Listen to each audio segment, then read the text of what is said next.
Good morning, good evening, good afternoon, wherever you're watching around the world. Welcome to PGS1. We are live from the Battle Arena, Malaysia, a premier esports event venue located in Jaya Shopping Center. My name is Toppings. I am joined by Avenger, and it's time to get into the grand finals. Avenger, are you ready for 3 days of nonstop action? Honestly, this is all we've been waiting for, right? Super excited to get things.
Sharp. They only had 1 day off, so they're firing on all cylinders coming into this. We'll see if that affects it. Now, if you're playing at home, there's still time to get your fantasy teams in. Kills are worth 2 points. Survival, if they're up, if your guy gets flushed and the team still wins, you lose that 5. So make sure you pick the right players. Now, look at this. 3 members of Luminosity, my pick to win this event, up there on the top picks for fantasy. And the other 2 that is in the top 5 most points gained is not playing because Petrica Road, they didn't make it through losers, and New Happy didn't make it through losers. So very surprising to see these players up here. Of course, they did well, but now they're not going to be able to get any points for you. So make sure you go check your Fantasy League team if you haven't updated it. All right, let's take a look at who's got the team. If you need some help building your team right now, James Kylaris has had one of the strongest teams at this event, so copy him. I think Martin, I don't know if you copied him or if he copied you, but you're running in line there. He covered me. But I have Kickstarter's captain. I have a pretty good faith in him, of course. Also Uber. Navi, they did too well in winner's bracket not to bring in a player there. Of course, here, Paper, Toby, and Cameron's team. Right now, also a lot of similarities. You have a lot of teams and a lot of players that you have to pick. You feel like they're the favorites, right? It's hard not to pick Uba with the Uba factor. If he comes out strong on day 1, I haven't seen him this good since 2019, and he seems like he's better. He's aged perfectly. We'll see if he continues to go forward. Let's take a look at the talent leaderboard. James is over 100 points ahead of some of the guys on our team. You and I, neck and neck, but really, I think it's the brawl for the bottom. Toby and Cameron are going to be keeping an eye on throughout the day today. Tied there at 786. Who's going to be worse? I checked the overall, like the global leaderboard for that. Is actually, I believe it was Nikos that is actually in lead with more than 1,100 points. What? And he's been picking kickstart. That as well. Well, his team's about kickstart. Our games are about me. Miramar, Orangel, back and forth throughout the day. Starting in the Dusty Dunes. Does that give any team an advantage, you think? Nah, that's not going to be. The only big difference is that usually we play 3-3, right? But here we change it all the time. Now, it's a fresh change, and I actually like it. And I think the teams are actually completely fine with it. We saw a lot of hot drops on Miramar in the earlier stages. Do you think we're going to see those hot drops again, or has it all sort of sorted itself out at this point? I have some fun stories. Okay. One fun story about Miramar is actually that, Gunnar, he went in and said, we want Impala. Cerberus also wanted Impala, and he offered them a brawl. So they actually went to each other's rooms and started talking about it, and they came to an agreement. Maybe we shouldn't brawl. Maybe we should fight for it. So maybe we're going to see them hot drop in Impala. Maybe we'll see Cerberus inside the last instead. So it could be interesting. So there might be an in-game brawl right at the start of this one. We also got the 17 Sonics thing going on. And if you guys want to support a team in particular, the team skins are on sale right now through the 17th. So go ahead and get your chance to represent your team in-game. And we're going to be giving away codes throughout the broadcast today so that you can get some of those skins for your game. In fact, we're going to go ahead and give away one of them right now. So get those fingers ready to type in this code in just a minute to get your free skin for 17. Go ahead. There it is, the bottom right now. Do you think 17 is going to be at the top at the end of today? We'll see. Depends if they have Picado Pachinki to themselves. It's likely that they're gonna have it. Yeah, let's see if that's the case, and if they kind of got everything started from losers, because they've had a rough run, so far. And yeah, I gotta say, I don't have 17 in my top 4 at the moment. So let's pivot off that. Who do you think? Take a team. Who do you think wins this, and what's their victory condition? Win the whole thing? Yeah. Yeah. I think for sure Luminosity Gaming has a big chance here. Their 13-point day was the kick in the right direction. I think they have a good chance. Otherwise, Na'Vi also look really strong in winners brackets, of course. I agree. If either of those teams put up a big day one, it's going to be huge. Guys, the stage is set. The players are in their chairs. The trophy is up for grabs. Without further ado, let's get this show started.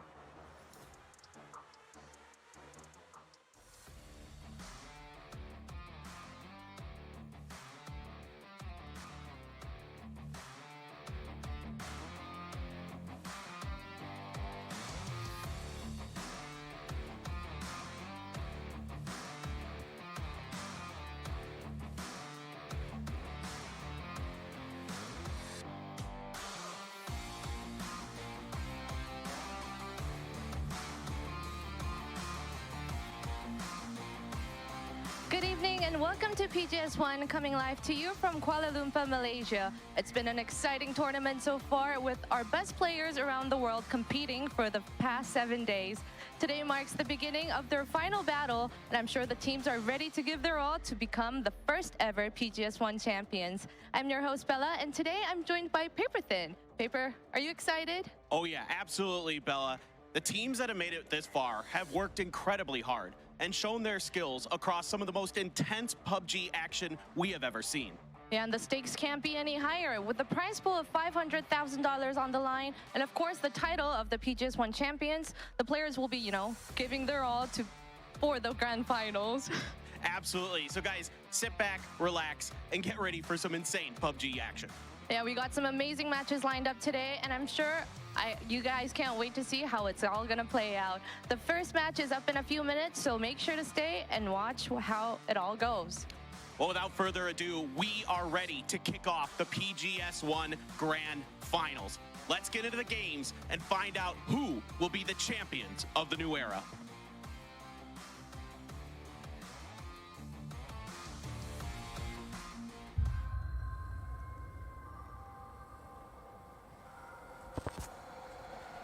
Being the best isn't just about winning the trophy.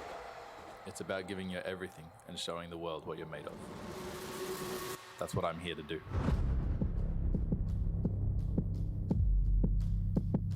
저희가 패자조에서 이게 되게 초조하고 긴장했었는데 결국엔 저희가 올라갈 거란 믿음이 있었기 때문에 평소 실력이 그대로 나온 것 같고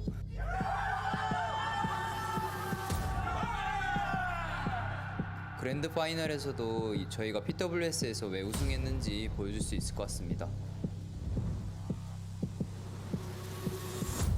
I know that the grand final will be a challenge, but I'm up for it.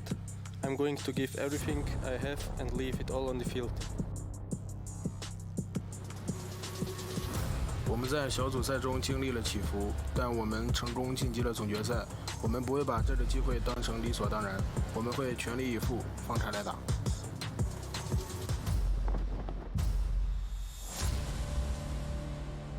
무대를 보시러 PGS에 왔습니다. 예전 모습을 신경 쓰지 않고 최선을 다하고 제일 강한 모습을 보여드리겠습니다. 조심하세요.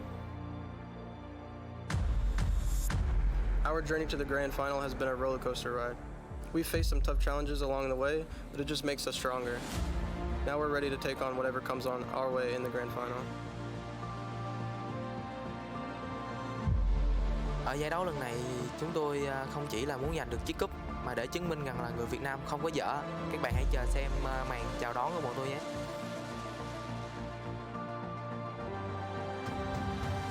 We have overcome all the problems we face, and now it's time to grab our champion. We are ready. 虽然我们在胜者组的状态不是很理想，但是我们不会因此失去了信心。我们会以此为动力，在决赛中全力以赴。你们就拭目以待吧。อย่าประมาทนะครับรอบนี้พวกเราทีม Daytime Gaming มาประกาศให้โลกรู้ว่าพวกเราคือทีมระดับโลกครับ We may be underestimated, but we're ready to rise to the occasion and make a statement. Kendimizi dünyaya göstermeye ve bu yolda başarıyı kazanacağımıza inanıyoruz. Get ready for the finals, because SDK is coming. Defending the title is never easy, but we are up for the challenge. We know that the other teams are going to be looking to knock us off the perch. I am willing to do whatever it takes to make sure that we stay on top.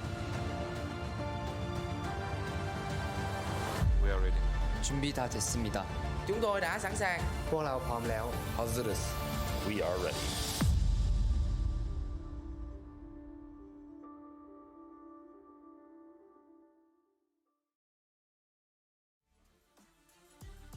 It is time for PGS1 Grand Finals. 18 rounds to go before we crown our first ever global champion of the year. And Toby, there are some favorites coming into this lobby for sure. Some of them were favorites from the very beginning of this competition, but also quite a lot of, I don't want to necessarily call them underdogs anymore, because teams like Howl really showed up in winners. Yeah. Just a bunch of teams that are just kind of really showing that this is a pretty deep pool that we have here in the Grand Finals. It is going to be absolutely phenomenal. 1 through 18, all the matches. I think every single game is going to show us the very best PUBG we could have hoped for. And I just got to add, these intro videos are getting better and better tournament after tournament. I had the chills all the way through. All these teams, you could hear it from themselves too. They want it desperately. They want to bring home the trophy. Yeah, I know. And it's all going to start here.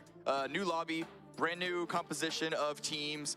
I don't think we're going to be getting as many hot drops, not nearly as many hot drops as we did during groups, and then of course the 2 winners and losers brackets, though I do think there might be one at the start. I'm not going to spoil it just in case it doesn't happen. You never know how these negotiations go down. It's almost like the UN sometimes, where teams sit down, they bring their case, they try and see what they can negotiate. Exactly. We are going to hop over to Miramar. Of course, Des brought it down as well, or broke it down as well. We're getting the teams ready. We're getting the players ready. I don't know if you caught that. That was a big old X over Tilgerson's face. 17 are ready to take on the Sonics and make sure that their center spot is claimed. That I can guarantee is not going to be hot drop. The Sonics are prepared to leave. They know that it doesn't matter what happens.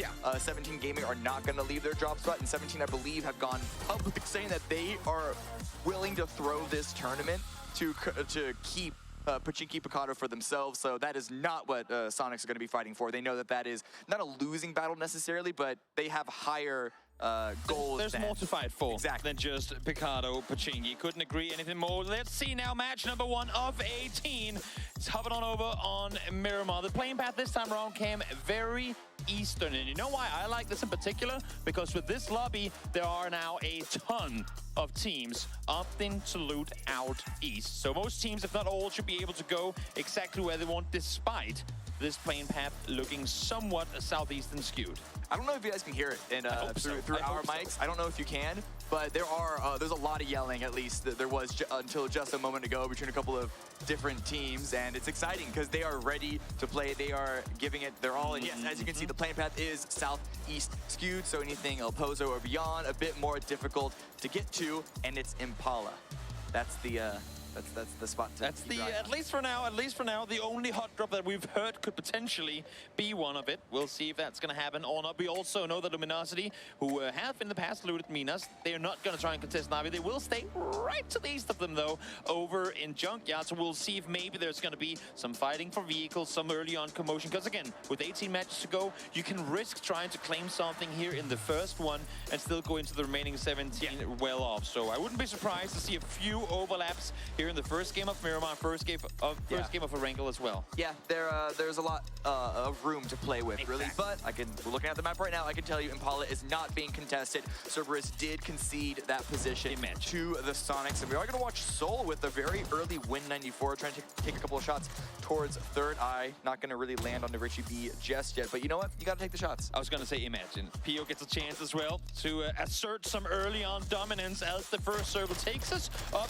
towards the north. This is interesting, mainly because a lot, if not almost all teams opted to jump out early on. So how will the journeys be up towards Cruz del Valle? We have to wait and see. I mean, with no hot drops here, that's going to be a lot of teams all coming in from the south side from a lot of different angles. Now, if you're a team like Ascend or Third Eye, who are south but southwest, you have an easier time wrapping up all the way around El Pozo and coming in from the west side of that circle. But as it stands right now, with the terrain in play, there's going to be a lot of teams that are going to be coming in from the south end, whether it's a little bit east or a little bit west. That's still a lot of traffic from two specific points. Now, you mentioned them briefly, but I want to go back to them again. Ascent and Danawa as well, two teams we've seen trying to utilize very similar rotation paths. Now, they haven't had Third Eye in the middle of them when they've done this in the past. What I'm talking about is northern circles. Both Danawa and Ascent like to really wrap hard northwest, even around El Pozo, around the Copraria, all the way up towards Oasis and in from there. So could potentially be a little bit of commotion off of that one as well. Shado throwing a grenade out the window. I thought that was... It got me looking at the map, wondering if there was a little bit of a hot drop that we missed. But there is going to be a little bit of a roster change, as you can see. Shado stepping back into play instead of Wingzai. And a huge player to have back on your team. A player who has performed globally time and time again. Not to take anything away from Wang Sai, because him stepping in kind of last second, really, notice, came in, played an amazing anchor, taking me back instantly to one of the first games up on Erangel. Amazing anchor player, amazing contain player, really phenomenal performance. Now, Sololsi out as Tycon is back in as well. Yeah, missed Tycon for a little bit, but he was not necessary for them to advance from the winner's bracket, but still an amazing player. And if you can get him back on the field, you're going to take that. I believe that's all the roster moves. It should to the game. But again, I mean, credit to Sololsi as well. A second story of a player stepping in. I mean, of course, they're always prepared to take over when need be. But you never hope that it's going to happen, because you do have your select four. Let's listen to a quick interview here from 17's Little Ghost. 第一天被人战术针对过后，大伙儿心态都不太好。然后经过2天，4个选手加教练的调整，心态也恢复过来了。主要是还是心态吧，其他上没什么调整。其实我觉得进入决赛后，我们英会跟 S 就不知道，希望他像男人一样多玩这18场决赛。 Well, as we know, that did not happen. Brave did not drop down onto Picado, whether that's brave or smart. It depends on what angle you're coming from. But this is an early engagement here between Ghibli and 4AM. And it's both contesting center here. And that's the thing, right? It's so ironic how we talk about all these teams on the edge that have to rotate in, but it's the teams that already have primary real estate that are now finding each other. But again, as I said before, teams will overlap, and especially those teams that are gifted circles early on, trying to flex out, trying to take more control. So far, Heaven is knocked, but I haven't seen any flashes come through just yet. Not yet, but it's going to take Human a bit to get over there, and that's Na'Vi also swinging in from the east side. So I think, oh, no, it's a crash. Ghibli, they're charging on in. They're not going to give up this first round. They want to defend all 4 of their members in this situation, as well as the compound. So Heaven there off on the side, or sorry, Human there off on the side angle could be a good anchor position because now Glaz and Tozy are in the room, but Crazy 1.2 pushing forward gets immediately dropped by the Vector. Yep, Vector up close, as deadly as any other gun, really. And the more shots fired here, Na'Vi here's the better off they're going to be. They probably might just pull on over and see what happens on the other side of the street. Summer now. Bottom floor, Blue Glass. A couple of pieces of utility grenades come out, but Summer is just pushing on through. Does not care about grenades at all. Gets the knock, but it's going to be Tozy again with that SMG. Not a very popular weapon, but it is doing the work here. Sure is. Sure is. Doesn't have the extended mag either, so only so many bullets to work with. Heaven down to low HP. He gets headshotted, and now 4AM trying to reset a bit in the building here. Xiao Hai, Lu sat next to each other. Should be able to get the flush onto Glass as well. But Guman is up on the ridge on the other side, potentially able to cover. Nope, not going to happen. I believe there's a little bit of smoke there, allowing Xiao Hai to get that kill confirmed, but now Lu goes down, so they're just taking loss after loss after loss. This is the Na'Vi third party finally coming into play. Example spotted the final member of 4AM, Xiao Hai, going for the revive, and Ghibli are also pushing in because they know they have these 4AM members on the ropes. Yep, they trade on the west side. Peeking on over as well. I mean, again, you want to get off to a good start early, and what better than finding freebies, shooting people in the back in the grand finals? You wouldn't have it any other way. It's not just about getting freebies yourself, it's also about knocking out a big piece of the competition very early on, 4AM especially, but even Ghibli have shown some really strong signs of greatness, especially coming from the losers bracket. So now it's been evened up a fair bit, 2v2, and with the pressure of Day Trade leaving with Flash flying away, there is still Na'Vi on the east side, and that alone could keep this fight very contained. I'm actually kind of glad to see Na'Vi not overcommit to this fight, because they know that there's no way they're the only couple of teams inside in the circle here, and what is a good third party for them could potentially become a fourth party for any other team wrapping up behind them. So prioritizing the compound, and as you can see here, Example really right now the only one with a proper angle on the compound over on the other side, trying to see what he can find. Got a knock early, but did not get the flush off of it. And also keep in mind, this is not the only fight. In fact, you even see Third Eye and Ascend having rotated around each other, also in a bit of engagement. I believe Snakers from Luminosity also went down. So this is a lot of early fighting, and I think part of it is because there is no hot drop. That's just more population trying to find its way into phase one. And we led into it early on, right, saying that there is going to be overlaps, especially with, as you said too, a new lobby, Erangel, Miramar, at least the first, maybe even 2 games could be the same way. But as predicted as well, Ascend over the top would run into both Danawa and Third Eye, but Ascend in the end, the ones to take casualties off of it. Oh, the fight's finally breaking out. Heaven, it was a shotgun up close, not expected. They were so focused on the other final Ghibli player that Heaven is just now able to run amok.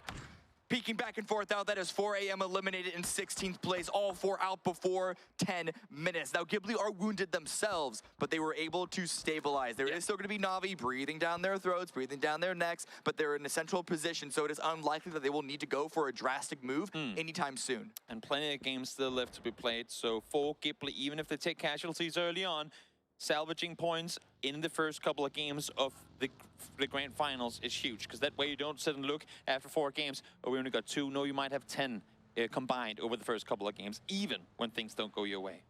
Checking back into Third Eye on the north side. Got a little bit of a scuffle with Ascend, as we saw. Got a kill off of that, so they're going to be taking that point into this first phase. Everyone also maneuvering around. Sonics, 17, still have yet to run into each other, but that'll be an explosive fight whenever it happens, whether it's a hot drop or a late game finish. As Xiaobei, decent angle towards the east, wanting to make sure that no one's able to wrap down that direction. They see Taikan up on the roof as well, or the roof, up on the top of the hill as well, as he tries to get a better overlook position. Again, this first circle, I mean, he can really swing anywhere, and there are some really interesting endgame areas available in this one, especially with how many teams have now been able to claim somewhat center positions here. Gen.G now moving in.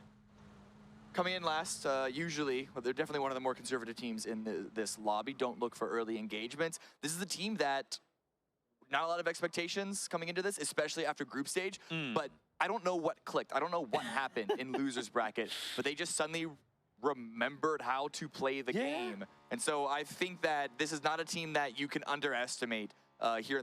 There's no team that you can really underestimate here in the grand finals, but you got to basically forget what Gen.G looked like in groups if you're going to face them here. I'm not going to lie, had they scraped their way into the grand finals, I would not have had any expectations from them. But as you said, they managed to turn things around in the losers bracket and are now looking very, very good.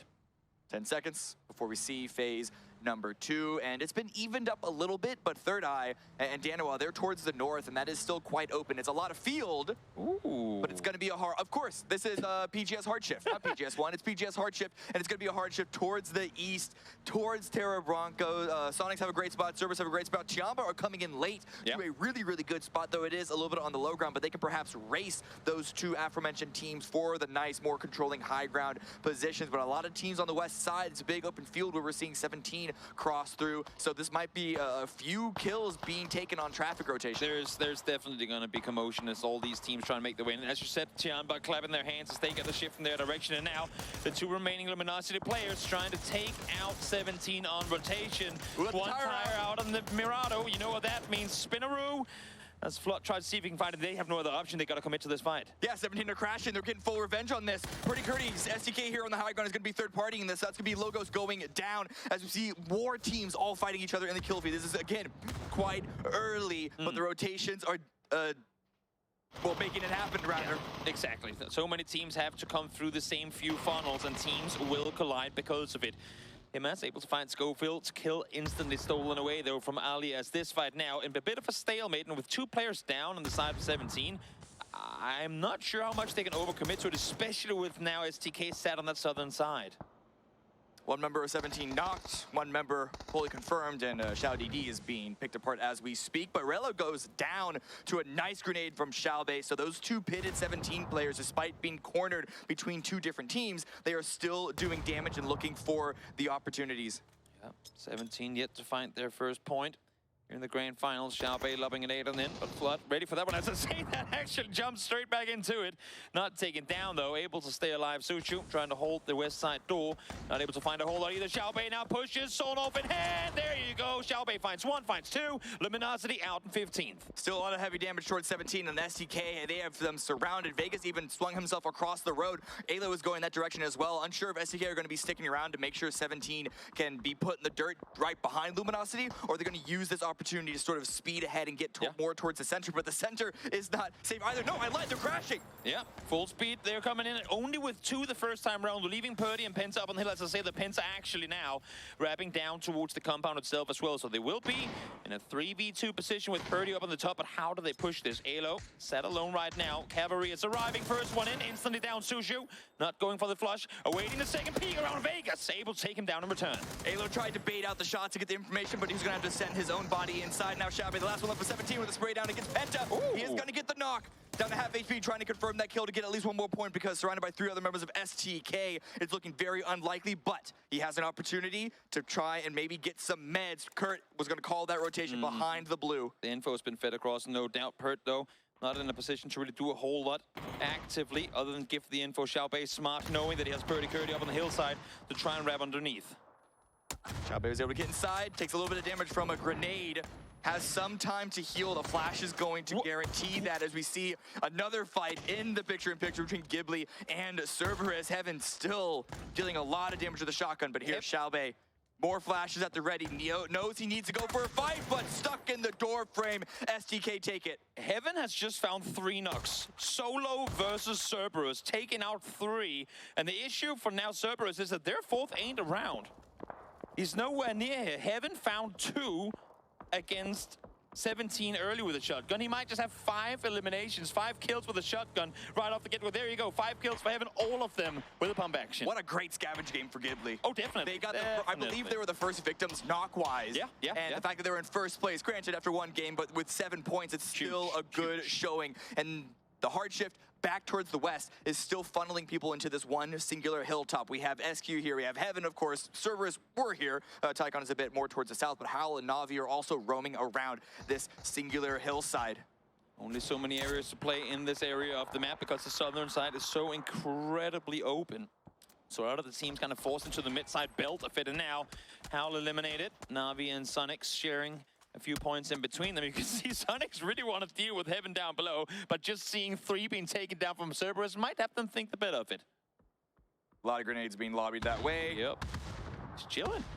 I mean, it's open, so you can throw those grenades in, but it is also quite wide, so trying to bank them onto that back wall where Heaven is holding can be a little difficult, and as you saw, Sonics can't focus too heavily on it. They can't really get into the best angle lest they get tagged, in the back by Na'Vi, so they might just have to leave Heaven there and maybe be in a little bit of a friendly relationship. Yeah. Heaven defends the low ground, they defend the high. Exactly, especially now that they have heard the vehicles from Na'Vi coming behind as well.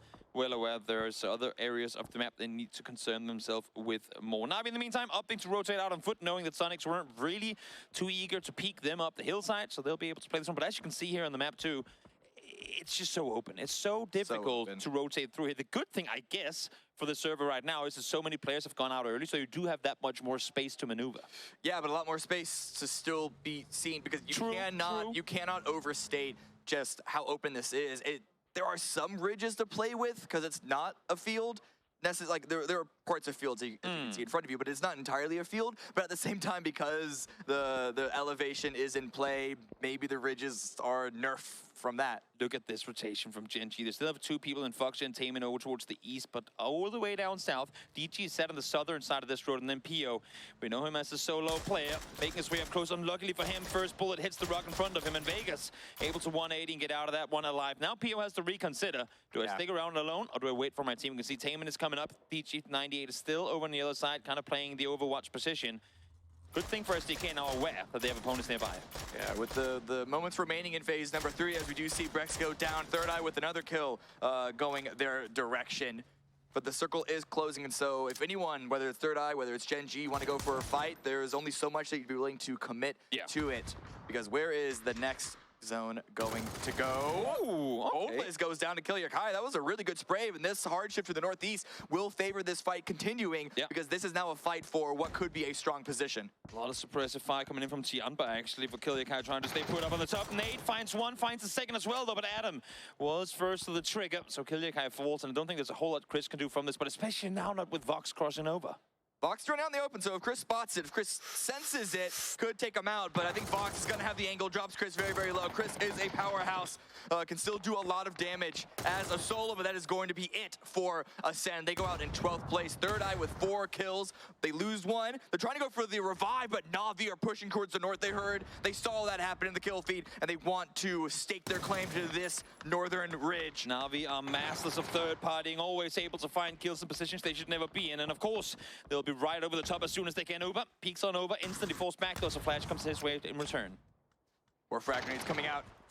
Adam trying to get the covering fire. Richard B with a frag grenade in return. They're bouncing all away from each other. And Vox, with this position that he was able to take from Chris, is a nice angle to keep Na'Vi from really overflowing this ridge. But this is Na'Vi controlled of this site. Third Eye have such little ground to play with. And Na'Vi having to fall back now as well, because Sonics on the southern side are starting to suppress too. And I love the fact that we saw just quickly there from Vox that he shoots even just into the mountainside. They just need to hear gunshots, they need to hear shots connect to force them further back, because they were very alone on the other side of the ridge, but Vox's assistance forced Na'Vi back.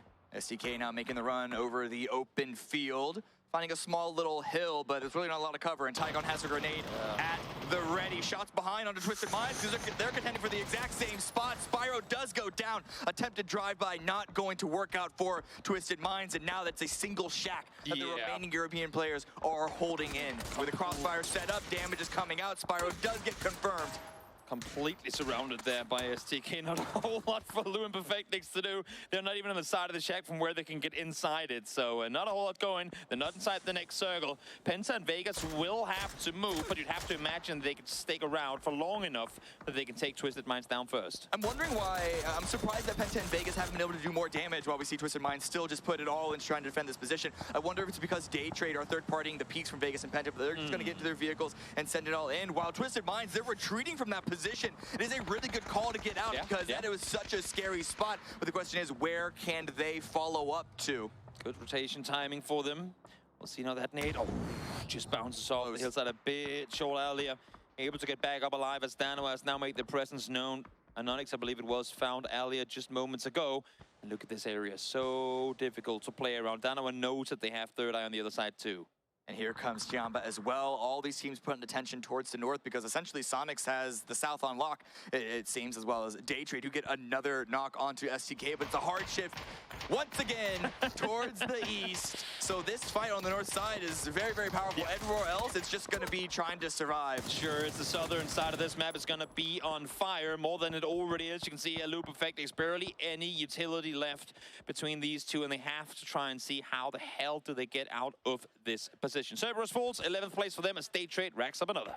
Gen G pushing up north, filling in the position that was let go by Tiamba as they also went to go favor the north side. There is PO and Taman still there on the south, so we know how much Gen G love their splits when they can get them, when they're uncontested on them. And well, when the blue coming in just a short amount of time, Taman and PO have a short amount of time themselves to get a knock or two before they then have to group up. Pushers, I was just going to mention this. Pushers is sat alone on the rock side. It does have Nora and some flash to kind of help cover the position, and now they spot them in the open. Issue is, should have seen them much, much earlier. I get that they're looking the other way, but you have to focus one fight at a time. Here comes the full-on pull-up. Perfect is able to get one. It's a fight for potential 10th place elimination here between Penta and Perfectix. Penta with the frag. He knows he doesn't have time to reload before Perfectix goes for the push and gets STK out of the lobby. STK put up a really good fight, but it was not enough with Twisted Minds and Daytrade shooting from all different angles. Perfectix going for the revive, and you can see in the distance, Daytrade, they're going to push into the zone, leaving Belmont there just to watch over the last stragglers from the south, but even he is now going towards the zone. Back to Gen G now as everyone is all grouping up. They have a small little ridge, kind of a dip at the top to play around, and this is where that Sonics compound might start to get really activated. Sure is. In the meantime, we've got to give kudos to Heaven as well for having been able to stay alive for this long, almost in placement points. Now it's a solo play. Belmont powers Perfectus out of the vehicle. Those should be the next to follow anytime soon. That first headshot is definitely gonna make it more likely that he will fall. Does he give it to Heaven? Potentially. Let's see. Is he welcome with a headshot? Not gonna happen. There you go. Flash finds it.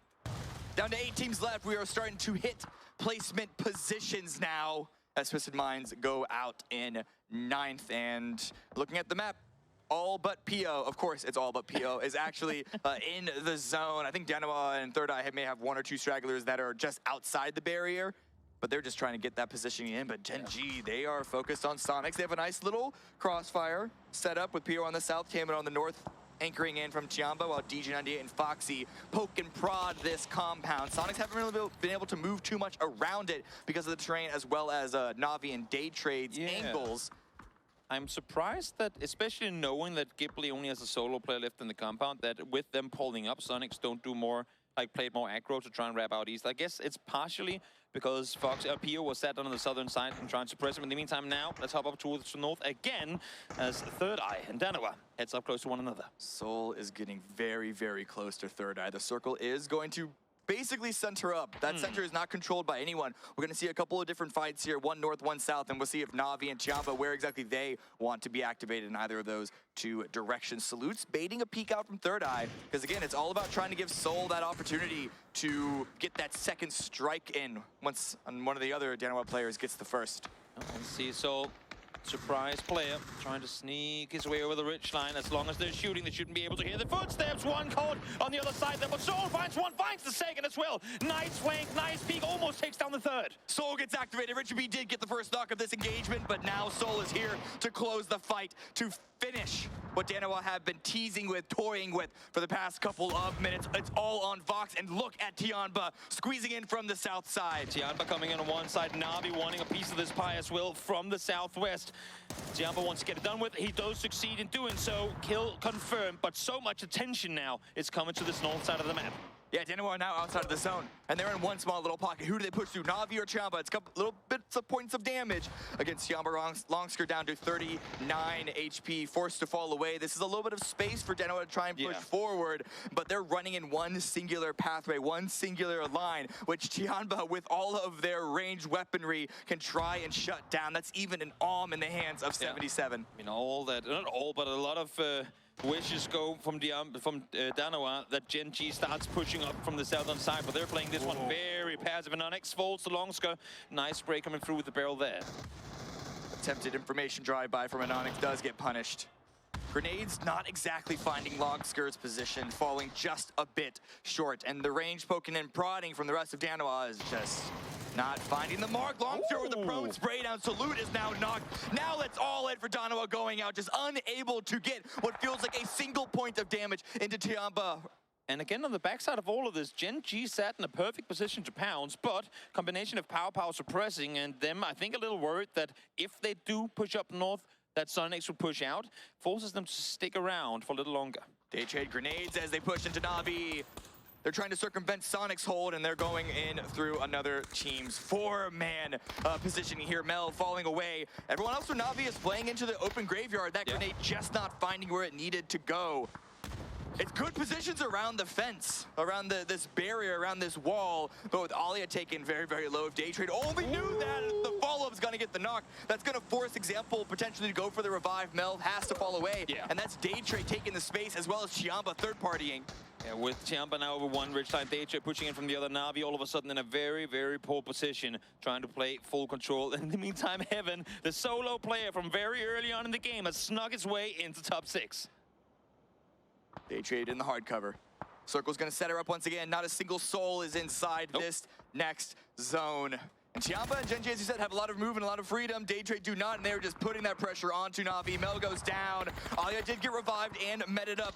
Grenade at the ready, knows that it just needs to be tossed on the opposite side of that wall, but Norins and Belmont, they are going huge right now. It is only Uba remaining. Deals a little bit of damage. He's in such a tough position. The issue for Daytrade is they can't really wrap into. The only entry without jumping over is exactly where Flash went down off of that gate right there. So Uba, nice angle for him, knowing the only spot he can really play here is in that exact position. He's creeping forward. He wants to try and catch Daytrade off guard, potentially. Wait.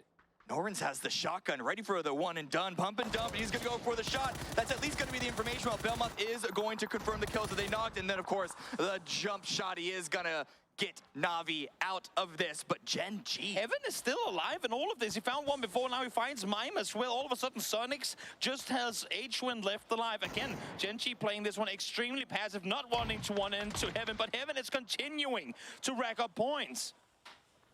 12 points for Ghibli right now, and it's been only Heaven for however long, for a long amount of time. The spray is going to come out from H-Win, not exactly going to find that knock, and then Gen G putting so much pressure from the opposite side, both these solos down into what feels like single-digit health points. They're just trying to fight to see who is going to go out first, because neither of them is escaping from Gen G. H-Win does go out to the blue, and Heaven sprayed down, and it's going to be the Molotov from H-Win to get that final kill, but now we're in the top 3 teams. Yep.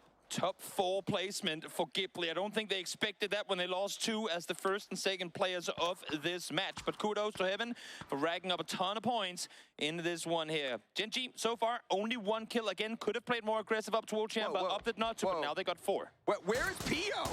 Where is Pio? Well, he's getting the knock, so I guess let him keep playing his game. But he is pushed so far forward behind enemy lines, and Tianba have been devastated. It's all onto Longsker right now to try and save the day. But with the amount of knocks, well, not able to get that trade onto Pio. I think he thought he had it. He's kind of stopped shooting mid-spray to try and find it. Now he does find it in return. Pio does Pio things. Sometimes it works, sometimes it doesn't. He found the 2 knocks early on, and I think, regardless of how you look at it, Tiamba has been very fatally wounded off of that Pio peak on over initially. Longsker, solo player left alive on the team. 3 up for Gen G, and the circle favors them as now Daytrade has to make a play.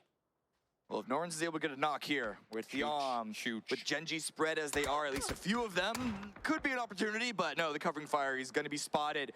Belmoth maybe trying to wrap on the south side, but Daytrade are currently just lying in wait. Longster did find an opening, an opportunity to go for the revive. So with the teammate in tow, perhaps if Daytrade and Tiamba strike at the same time, they could then really take this game from Gen G's hands.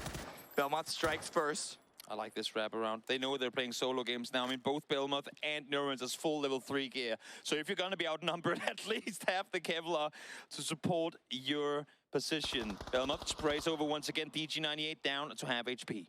Taman on the rotate to go find that separate angle. DG98 has the highest piece of terrain, so can see, you would assume, the most here. Yeah. While Foxy is just trying to make sure that Chiamba don't push in from the north side, he needs to play his life. Having lost Pio, you cannot give up any more knocks. Belmont's still with the spray with the 3x, but just not able to find the opening that he needs, and so instead the smoke grenades are going to come out. Yeah, loving that Gen G are committing both Taemin and DG to try and prevent the day trade peek on over, because Foxy, it's an open field area, can easily hold off the two Tiamba players on his own. As I say that though, here comes Longsker, wrapping around the side. The info must be fed across fast.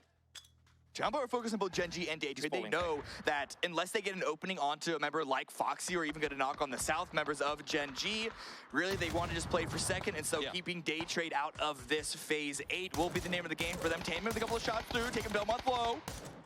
Gotta hit those shots, Norange. You got the Orb in hand. Gotta see if you can find one. One knock here could be a winning knock, but now smokes are fading. Taemin finds the first. Still got Bellman up alive, but this is playing so much into the favor of Tiamba because they're allowed to push on forward. Fox is still trying to maintain control 1v2. Longster Pow Pow pushing forward. Flash is gonna come out from Foxy. And then a Molotov as well, but it's not going to land at Foxy's feet, so he can still play around that ridge. He's being very active. Foxy is buying his team so much time to focus the southern side right now. They should never be allowed to be able to maintain this position for so long, but it's all thanks to Foxy. But then Taemin is also knocked very, very low. He was just given a little bit of line of sight towards these Tiamba members. We're in phase 9 right now. We know where the game is going to end, and no one has control of that position. And it's the bottom of this dip, and day trade with the revive. Okay, well, Noran's down to the blue. That one's not going to go up again. Yep, not gonna happen. Tiamba now 2v3. Weren't able to deal with Foxy. Kudos to you, buddy, for holding off. Now one falls. Pow Pow solo against the rest, but he finds the first one. Almost gets down Foxy as well. 1 versus 2. Pow Pow versus the world right now.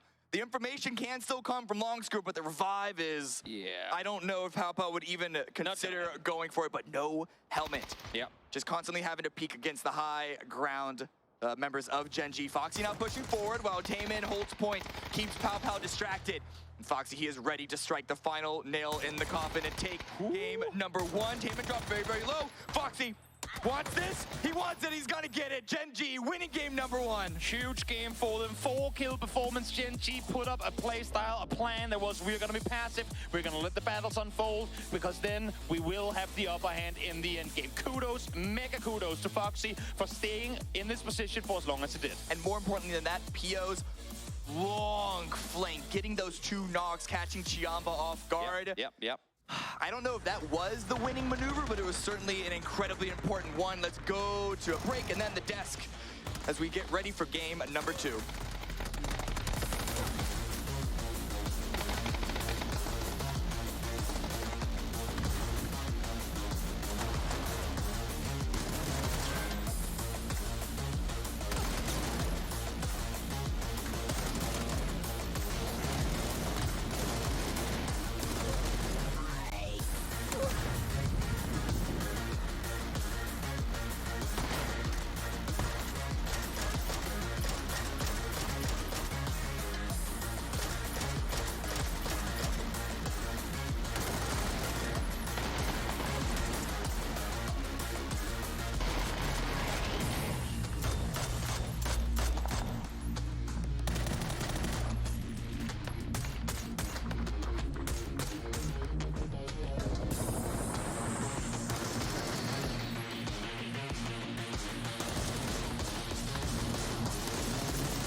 Welcome back. Gen G takes the first chicken dinner of the grand finals, and they do it aggressively, amazingly, and they just absolutely controlled that final circle. I gotta say, what a chaotic first game here in the grand final. That was insane to see. You know, Ghibli in the beginning fighting 4 AM, Heaven popping off, having an insane game with the pump shotgun. That was crazy to see.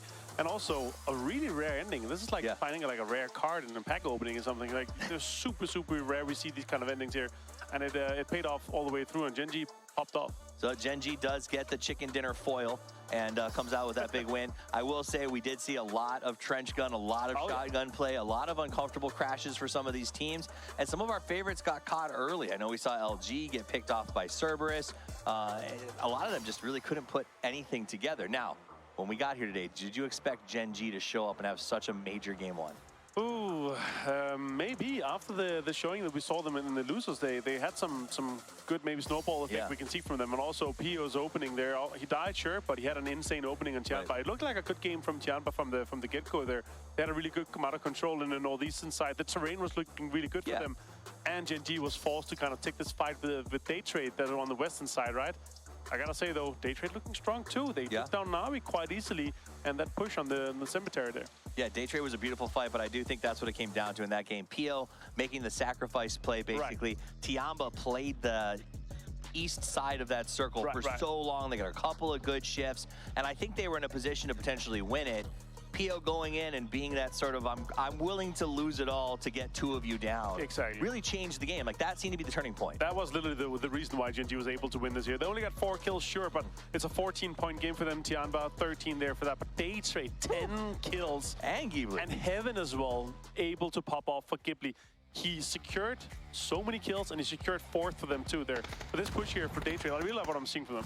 Yeah, no, I love what I'm seeing for them. A bit of irony for Navi taking that fight in the graveyard where they ultimately ended their run. Here we get Sonics again, pushed by Heaven, and Heaven, I think, single-handedly wiped all but one of the Sonics there. It was just beautiful. He was in a league of his own, as was Daytrade. Here's this fight with Navi, back to the graveyard.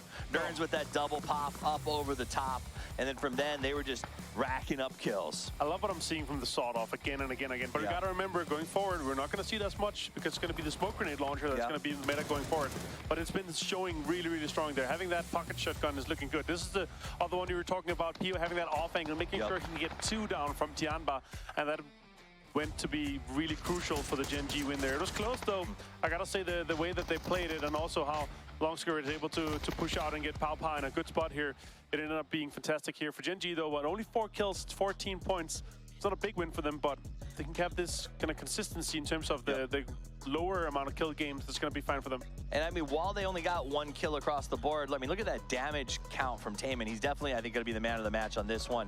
737 damage. This just speaks to the way that they played. A little bit different. I think Gen G was playing a lot more crashy earlier in this event, being very sort of in your face. Now they're still doing that, but they're playing defensive. They had a great job. Sort of, okay, Pio, you go, but we're going to have an anchor. We're going to have a cover position. I like the Gen G that we're seeing going into this grand final. And sure enough, it will be Taman that wins that man of the match. Yeah, I love what I'm seeing from them so far. And I got to say, what we've been seeing from Taman, he's had some really good DMR shots. He's been really putting in work with that, both in terms of the knocks he's getting and also the damage and kills he's getting. In some of the other stages we saw, he was getting headshots, and with this LR as well, like you're putting in 79 plus damage. Somebody's just got rest. It's a knock again, right? So it's good to see your team being able to step up for the man of the match. 4 knockouts is obviously huge, but the 1 kill, he didn't manage to close all of them out. Yeah, and I think they were okay with that. They weren't over committing for those flushes. Here's the match leaderboard. It'll be pretty much the same as the overall leaderboard right now. This is game number 1 of the grand finals. Daytrade walks away with 15 massive points. Gen G right behind him. But as you go down that board, really, it's just those top 4 teams just sucked up so many kills. Is that a symptom of how crazy this circle was? Because, I mean, the Phase 7 shift, there was nobody in it. Yeah, exactly. They're in a spot where they're able to, hold out everybody else, make sure they can kind of third-party the situations, and also the way that the circle moved away again and again. Yeah. Once you're in a spot where you can kind of gatekeep from inside the circle, that's what we saw from Daytrade as well. Holding onto that southwestern side there, they're able to take down so many. Shoot to kill as well. Kind of went into the arms, and they're forced to get in there. Twisted Minds were one of them. Sonics were in a fantastic spot. But Heaven taking 2 knocks with the pump action. Yeah. That's obviously rough for them. They could potentially have taken on Gen G or sweeped out and taken that kind of eastern side later, but yeah, he got completely destroyed, and Gen G was able to just hold the high ground and make sure it just put damage into Sonics. Absolutely. Take a quick look. That was Third Eye there studying the maps. They did middle of the pack. I think that's what you're going to look for them throughout today, to just stay in the middle, look for 4 or 5 points a game, and be there on the final day. What do you consider like a success, besides, of course, grand final? I mean, to be honest, with Third Eye, the fact that they started in an open qualifier slot, and they're the only team that I know of to play every single stage of this event. I think if they finish top 10, they will be incredibly happy with that performance. Ask the players personally, they'll say, no, I want to win. But you're required to say that, right? This is a team who will not be happy with just top 10. The Sonics, they had a good spot. They got caught, though, by that push, and I know they're not going to be happy. They were uncontested. 17 got to keep Picado, they went to Impala. Do you think that'll stand on Erangel? I think so too. Yeah, it's gonna be the change drops, and I think that's the clever idea. They're comfortable with after PGIS. You know, for a year and a half, they're like, we're gonna keep fighting Picado Pachinko, but they're back to kind of. I feel like they want to win again. Now, it's been a long enough time, so yeah, we'll see. We'll see how it's gonna work for them. All right, it's time for us to get over to the magnificent meadows of Erangel and kick off game number 2 of the Grand Finals.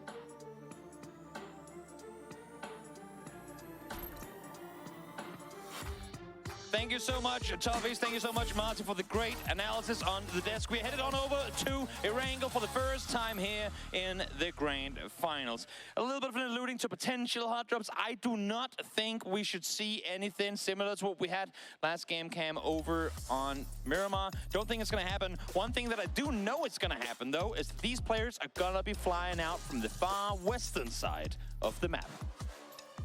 I don't know about that, because they're having a lot of adjustments in drop spots. So with the map that I personally have chalked up myself, I think it's gotten a lot more even with this one. But yeah, I don't think we're going to have, there's not going to be any hot drops on this. There was potential drama between Ghibli and STK, but they sorted that one out. I don't think it's... and I mean, Cerberus backed away from Sonics on Miramar, so they're definitely going to...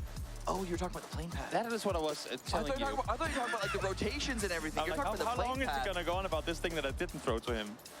That's my bad. That's my bad. It's all good. It's all good. We can jump straight back to it. As you said, probably no hot drops, but the very hard western plane path. Arguably one of the most hard western plane paths you can get on a map of Erangel. So if you're a hard committed multi-power team, Luminosity, it's a bit of a stretch to get down there. It's not just Luminosity. Third Eye also playing pretty far east, and Howl's spot around Shelter, not great for them to get to either. So you can already see Howl going to, seems to be alternative drop around Swamp, which is not really a drop. Yeah, I mean, sometimes the games do end up in there, and someone will sit around with a UMP and a shotgun, and they'll win the game. So we'll see. We'll see if they get blessed with the circle going in their direction, or how things are gonna pan on out. Navi flying eastbound towards their spawn of farm.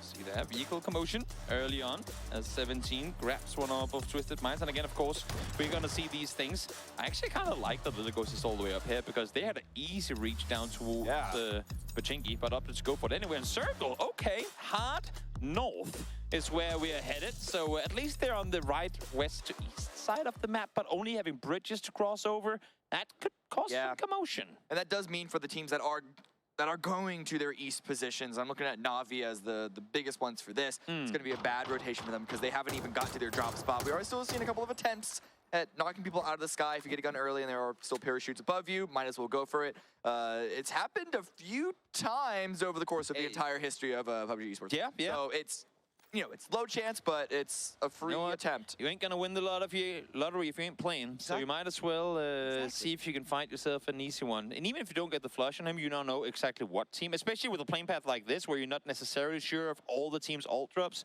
You will know exactly who it is, and you also know that he's probably gonna swing a little further west next time he flies past your building. Looking at Ascend with their new alts, like 7th position all drop, scavenging all around everything, but they should have a good rotation in. It's only if Tiamba or Cerberus want to gatekeep that south side, but with the river not really favoring the south edge of this zone, I think everyone's just going to be trying to push across through Georgia Pole, north of Rozhok, etc. You say that. I would say I think a lot of teams are going to opt to swing hard east over Yasnaya. The only area of the map where you can actually cross south to north, avoiding bridges. And with us being this early on into the Grand Finals and teams wanting 3 points early, I would expect to see a lot of teams try and like kind of just set up gatekeeps on these bridges. Pro player pro tip, get a boat. It's been a while since we've seen a botation from Primorsk all the way up to Zarki. Just saying, maybe oldies can be goodies. Okay, so question is, since it's been a while, is there a reason that it's been a while? Yeah, there is. They learned how to play PUBG since then. Who would have thought? I know. You know, if there's one hard shifts west, I'm all for it. Howl, you know what, take that boat, swing it to Saget, do whatever you want. But for now, I think keeping control of your vehicle is probably the play. Let's take a look at a replay here as we continue this one forward. And that's Heaven against Cerberus. Of course, just boom, the boom. solo hold, double shotgun. They pushed S2, and well, the shotgun is like the one weapon that could really take care of this, and that was the shot that was completely unearned. We were wondering why you were ahead of me in fantasy, and then we were like, oh wait, yeah, oh wait, I have heaven. Yeah. Okay, wait, Giamba third eye. Third eye just can't not get a break. They always get into early engagements, but Vox now gonna remind us, gonna repeat what Heaven just did, it seems. I like this repositioning from Vox. He knows that if I take the fight alone inside the compound, there's not a lot I can do. 100 HP to 0 HP, just like that. One shot to the chest. Shotguns are insanely OP. It's all about positioning for that weaponry. Richie B with a grenade throwing out, and then the rest of Third Eye arriving. Adam stopping short to try and get some damage on the Linshu, and Richie B avoiding a couple of grenades. The Tiampa are swarming the site. Adam's angle just not good enough. Can the rest of Third Eye hold on while he repositions again? Ooh! Finds one in the chest, gets it the second time around as well. Oldless instantly there though to trade as Tiampa now fully committing to this fight. We do have both 17 and Twisted Minds in the nearby vicinity too. So look for those trackers from the side and see if maybe there's going to be some third-party commotion. Adam going down is huge because that was the anchor of the Overwatch position. It is all up to Oldless right now. It is only Pow Pow down 4. Oh, he jumps down, tries to do a sneaky little Assassin's Creed maneuver, but is not going to catch Tiampa off guard. 7-7 with the final shot there. Third Eye are eliminated incredibly early, but are there other teams in position to perhaps capitalize? STK and Twisted Minds might have thought of it, but instead they just run into each other. It's very rare that we see so many teams just full speed send it up into the open hills here in a phase 1. But of course, with the plane being so far west and so many of these teams having a chance to wrap up early, they know they have to claim real estate early on in order to secure it, because there's a lot of teams looking this way. Lou finds Vegas wide out in the open. Yeah, Vegas really likes making these plays, but sometimes can be a bit too far ahead of the rest of the team. A bit caught out here, and it's going to get punished for it. No revive going to be possible. The rest of SDK are pushing towards the north. And, I mean, the reason we're seeing so many fights, I think you just touched on it, is that top third of the circle, water. Bottom third, below the river, and unlikely to stay in play. Everyone is rushing for this center peninsula, kind of just going out there. Yeah, exactly. The bunny ear. Bunny ear. You know what? That's a good call. I'll call that entire place the bunny from now on, regardless of whether you're just west of Stalpa. The bunny. Or I get it. I see it. Yeah. Navi, in the meantime, wrapping their way on forward, side by side with Sonic. You just see a little bit of Tiggleton there in their minimap, the bottom left corner, bottom right corner of your screens. But I think Sonic's heard that. They saw the vehicles come through and like, you know what? We actually kind of want to play a whole game this time around. So let's allow them to wrap on through. Human trying to find an opportunistic knock here with Kurt solo player in this split. It's a sneaky angle coming in from the ridge line. And Kurt doesn't seem to be that aware of, aware of the potential for sure, but not that defensive from it. But maybe some call out happened because he's going to drop in the high ground, get in the vehicle. No, he's getting to the tower. It's definitely a better solo position to hold, but this could be an opportunity for Human. Shots coming out, just barely get the knock, but that is another knock against SDK. And no way in hell they're getting that res up either. The two remaining SDK players in too good of a position to really flex out. Now, a bit surprised, especially when Vegas fell down, that they're still up to try and maintain a 2-1 split in arguably one of the most prioritized areas of the map early on. Of course, pretty much regardless of where the second circle will take us, teams will rotate out of the shorelines. But this early on, I'm surprised. And also, Foxy knocked himself on Millia. From a UAZ, not even a bike. I think he jumped out of the car. Like fat fingered and just, you know what, I don't need, first plate, who needs it anyway? He didn't die last game, so if he took 62 damage last game, maybe just wanted to feel what it feels like to get knocked. I wonder what it's like to take some damage, guys. We'll see now, Ruin trying to wrap on through as Howl wants to reposition himself out towards the west. I like their idea because so many times have we seen these circles shift out towards that western field just north of Georgia Ball.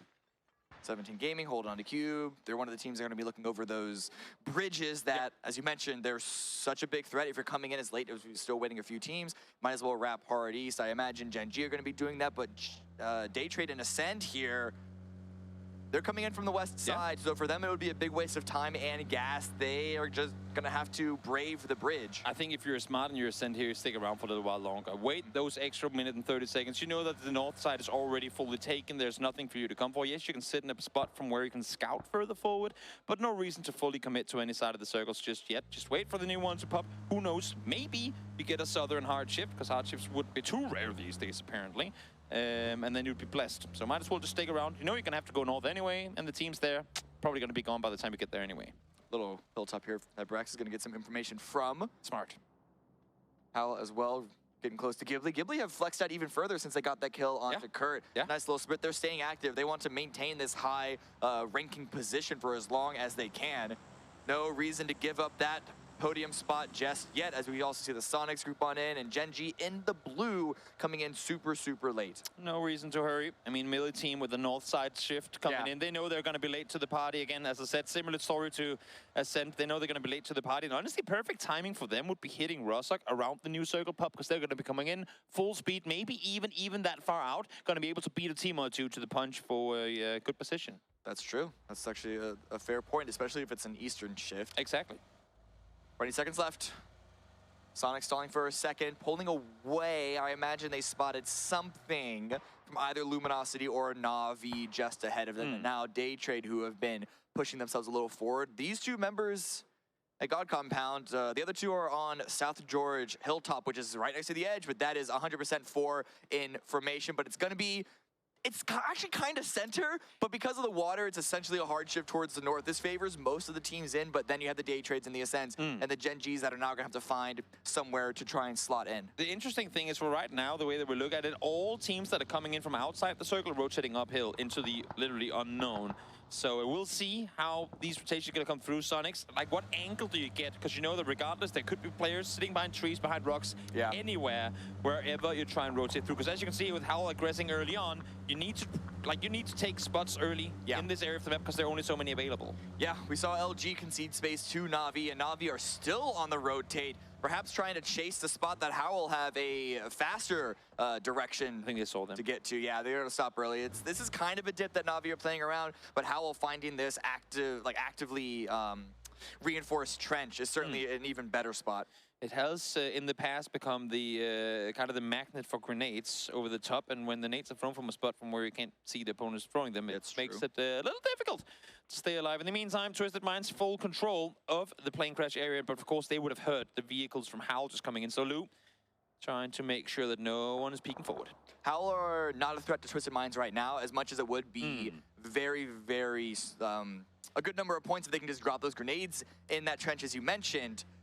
They want to make sure that they can defend from another team who is perhaps more desperate and will be sending immediately into their position, because Howl are not a threat right now. Daytrade pushing across the bridge. 17 have yet to be activated onto them. Cerberus have sent it on ahead, so that's some positioning for Daytrade to take, and we're still waiting to see what Ascend opt to do on this southwest edge. I know that Face ain't here, but I love the damage, the mental damage they've done to Ascend, because they have been gatekeeping them throughout the entirety of the season in EMEA. And Ascent, every time they come to anything that looks like a bridge or potential gatekeep spot, they all stop, they all get out of the cars, they scout forward. And honestly, I mean, it's adding another at least 45 seconds to every rotation. They make us, oh, they could be there, they could be there, they could be there. But don't worry, don't worry, Ascent, you should be all right this time around.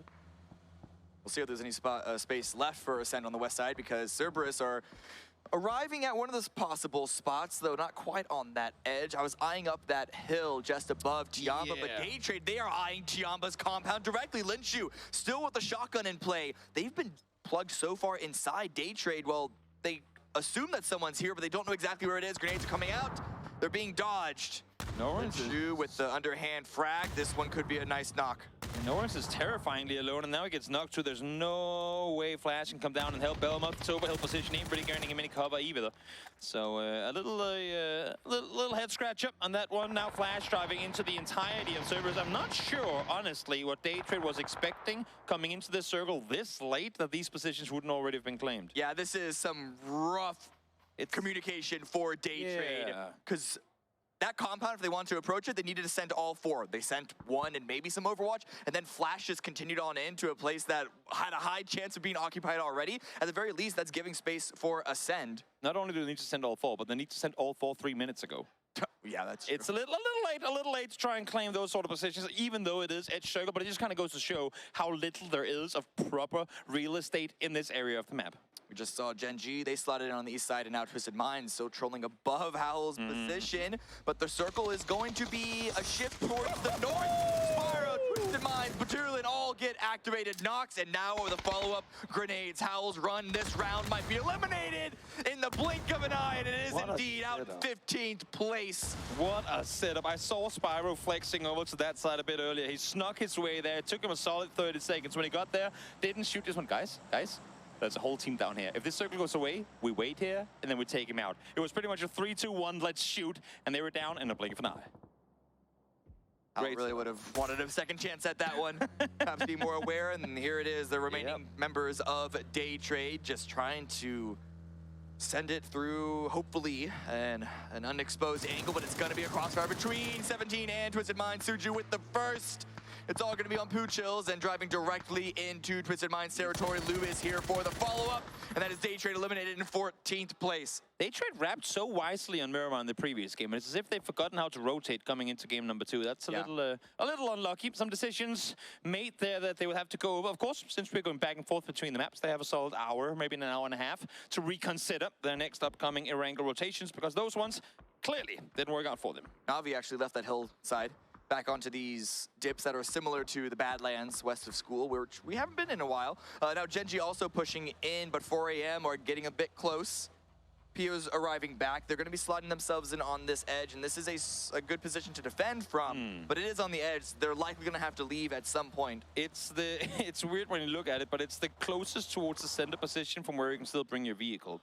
Everything now is hillside, it's open, and they want to keep those cars for as long as they can, because do we shift north, do we shift into shooting range? You can't just run down that hill. You got to full speed send it. So right now, Genji sticking to the edge is a very, very wise idea. Yeah, they don't want to be caught in a similar situation that Day Trade did, so they're just playing super safe. They're going to wait to see where Phase 4 gets activated, and that's going to be more of a committed approach at that point. But right now, Pio was watching the backfill, but it's actually a push up the hill on the east side from Danawa. That was the initial point of contact. Foxy readjusting and still aware that 4 AM could also pounce off of that initial Danawa engagement. And that's the issue for Genji now. Are they aware that it's 2 full teams? I mean, Salute is still sat in the Crossroads compound further north, kind of playing the big brother protector in all of this, the UAV role effectively. Disallowing for Pio, like all these shots coming through. It is Soul to find the knock, but it was actually Salute that spotted him first. 2 first shots connected from him. Great peek from far away. Man. Genji, their spread, it looked good, but you gotta win the fights. You gotta hit those shots, and you also gotta just make sure you don't get snuck up upon. They're arriving back to pick everyone up, ready for Phase 4, but ultimately this is just to get out of dodge because they are in a very, very hairy situation. Pio is savable, and it looks like Genji are actually trying to send it into the Korean brothers. Okay, they're just saying, you know what? You took out one of ours, but we'll just full speed send it straight into you. They know that Salute is a solo player down below. Pio saw the shots coming through. They're calling the bluff. They're seeing the split. They want this combo for themselves. Vehicle over the top of the head from one, but Salute does fall. So nice call on the bluff on that one, reading the split as effectively as they did. And the Northeast hard shift made that send even more valuable because everyone else is going to have to try and get into that West Severity field. And it's going to be Sonics with good positioning. Na'Vi on the move. STK, at least in the 1-1 split, could try and catch some heads here, some scalps. And Twisted Mind sending it into Luminosity. Kickstart is knocked and finished very, very early on once again. What a tough shift for so many teams opting to play the hillsides. For the ones that didn't have their vehicles around, it's taken them much longer to get down here. For once, so it got here early. As you can see, Twisted Minds pulling up, finding kickstart early. Huge for them to make landfall in and around the shooting range area. It's a big open field. Ascender trying to take it, but everyone else is probably just going to be fighting over shooting range. There was a few small little pockets of cover you can take. 17 seem to be eyeing up this ridge on the east side, on the east wall, and 4 AM Summer tumbling into position with this shack. It's in the zone, so, and it has high ground. So this actually could be a good position to play from, but it all depends on where Danawa want to continue to respond. There is Loki there just above them with the potential to grief that spot. It's going to be dangerous if they don't catch him. In the meantime, 17 splitting out as best as they can, where Sushu and Xiaopei is currently sad. We know that to be like the nade spam grave, essentially. People that sit there tend to lose their entire teams in those positions, so I love the fact that 17 aren't fully committing to the same spot, but spreading out because they know the threat of nades is real when you sat down there. Ghibli, Tianba, last 2 teams try and get into this zone. 4 AM somehow spotting Loki in the grass. That's the kill for them, and that's another member of Danawa taken out. So the last 2 members of that team, Onyx and Soul, I believe, going to have to try and center up and stay alive, but Ghibli, eyes on this shack, eyes on Alo. Grenades coming in that direction. This should be it. It's cooked just a bit too long, and the fire is not spreading into Alo's feet. Surprised that he cooked it at all, considering they already had Molly there. Yeah. Even if he ran out, they could just shoot him. But okay, they tried. Didn't work. Now, Anonix, first one to fall as the downfall of Danoa continues. Brexco trying to help out a little bit, but I think even with that, not a whole lot Soul could do to try and recover. And now Tiamba eyes onto 4AM. They want that high ground, and they know that 4AM are at least a little wounded. But they're going to be sending it on to Summer, who is alone in this shack. Is able to get the first knock and event his position. And the rest of the team firing on all cylinders from the high ground on the west.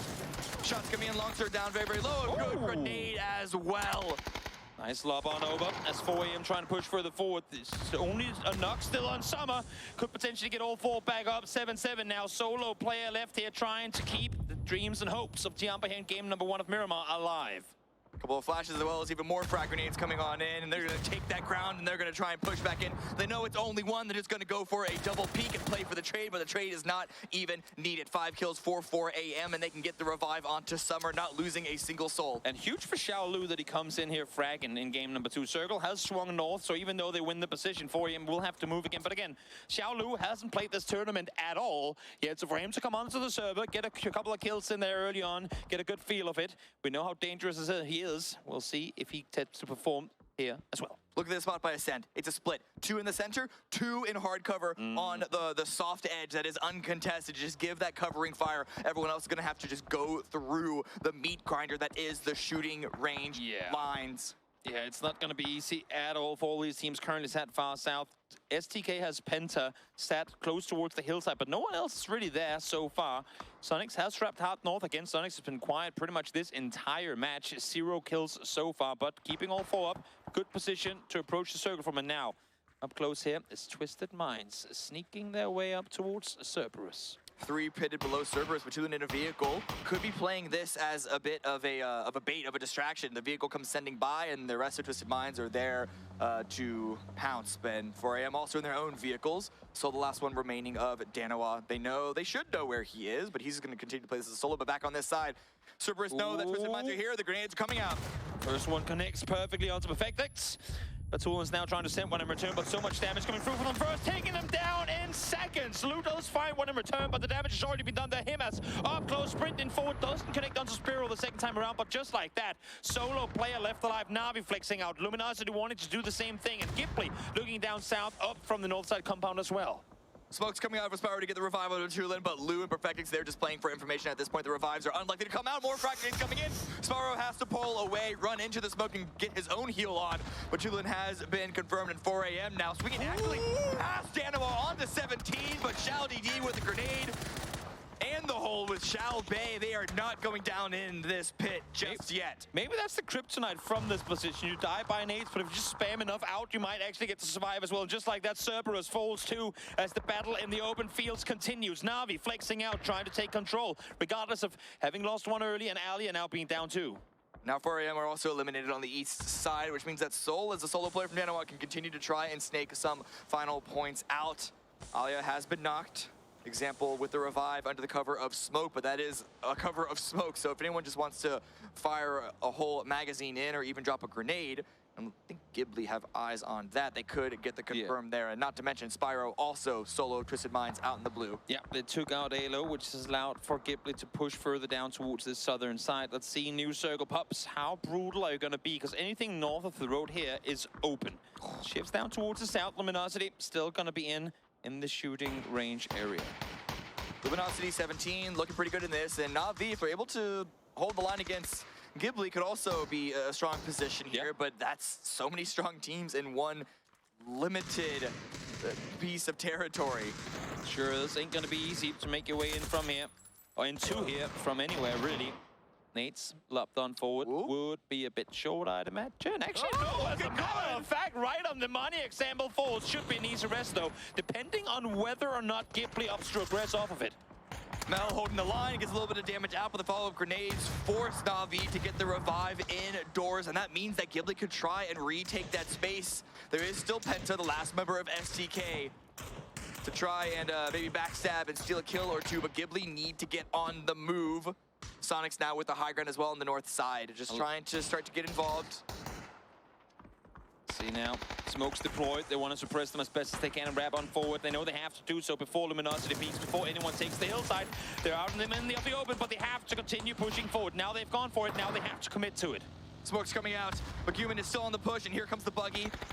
Holding heaven, charging forward on a chariot, but he's also going to go down. Na'Vi, Meld has been dropped. Alia very, very low. Example holding point while those heals happen, and Spyro is still out in the blue, and it's going to be Sonics as well to third party this push. I love the idea of this play from Ghibli, but the timing was awful. They came in essentially one after one after one, allowing for Na'Vi to pick them up one after another. Now Luminosity out on the side finds one. Melman example finding the last from Ghibli as well as they fall in line. Alia unable to get revived. Couple little tags there. That's going to be the bleed out for the final kill going towards Ghibli. Example, as you say, the sole survivor of Na'Vi.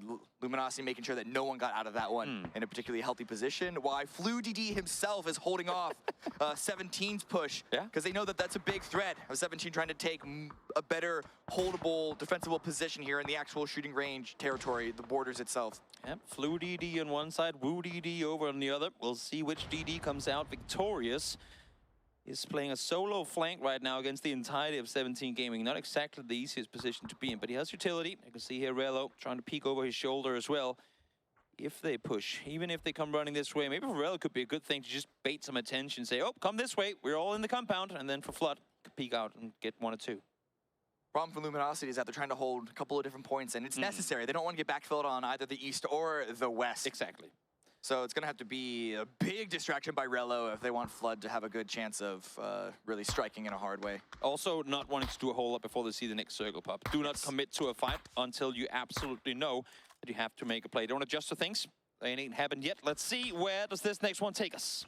Sonics have a small little rock to play with, and their ridge has just been, it's gotten smaller and smaller by the zone, and it seems to be, I think, fully eliminated. There's also barely a wall in play for the shooting range itself. It's really just Killia Kai, who's, I don't even think is in a shack, just proning out in the open. He's got a ridge line on a US. He's got a car. I guess that's something, right? But yeah, there's nothing to play for in this final, well, not final, phase 7. There's still another whole phase to go, but there's really nothing here for cover. I mean, this shot right here of the observer feed, you can see it. I mean, you say Killia Kai just as a car. Believe me, half these teams would love to just have a car to hide behind because there really ain't anything. A couple of trees for you guys to fight around. Everything else is fighting in the open. I would be surprised if not all the, like, there's only going to be one team alive on the southern side of this circle by the end of this shift, despite there being 5 right now. Unsure if Example would know about Spyro. Example is just peeking in towards Sonics because he's got to leave this shelter entrance soon, and Spyro is there to pick up that kill.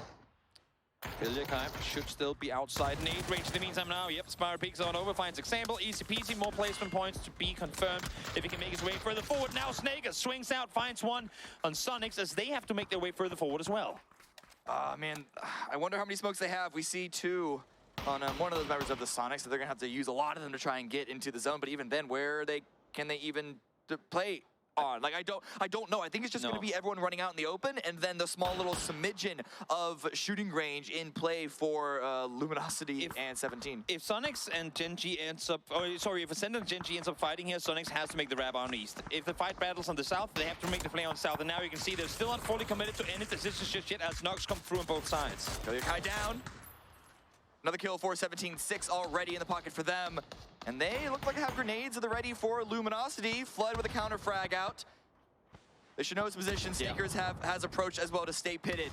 They're just waiting for the first knock. Rello's going to be feeding all the information. Yep. In the meantime, Chris finds the double. We know him to be the M249 player. Finds the double, gets the flushes onto Sonic's players as well, and they're in trouble trying to make their way off the hill. And now in the meantime, over towards the other NA team, trying to fend off against the entirety of 17. Ascent do get eliminated. We're looking at our top 4 right now, but it's looking like it's going to be only a matter of time before we see 3, because Luminosity and 17, they just have blood in their eyes. 17 now out of frag grenades, only throwing flashes. Rello forced to rush forward because of the smoke, and then Logos with the angle can't quite get the knock. Suju was able to get the first, but then Xiaobei swinging over the top side. Only one member of Luminosity remaining. And all of the commotion happening here, 17 is forced to go for the res. Genji in the meantime wrapping up towards the hillside as they hear Sonics leave. This could be Genji setting themselves up for a very good win here. Now you see the push came through from Sonics. They have to frap that down. Nice plays coming through from Genji.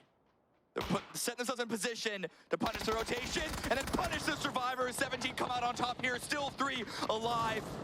But Gen.G are rushing forward. They want to take out H-Win, the last member of the Sonics, and he is bleeding out. He is burning. DG98 does get caught in the cross of the road. And 17 Gaming, they only have a small level of this wall to work with, but it is a piece of cover. That's why Gen.G are just trying to throw everyone to pit below it. This is the polar opposite of the Miramar win we saw from Gen.G just before. We might be looking at a grand finals back-to-back to kick things off if they can come out victorious here. Gen.G took it into their own hands to split out, to flex out behind.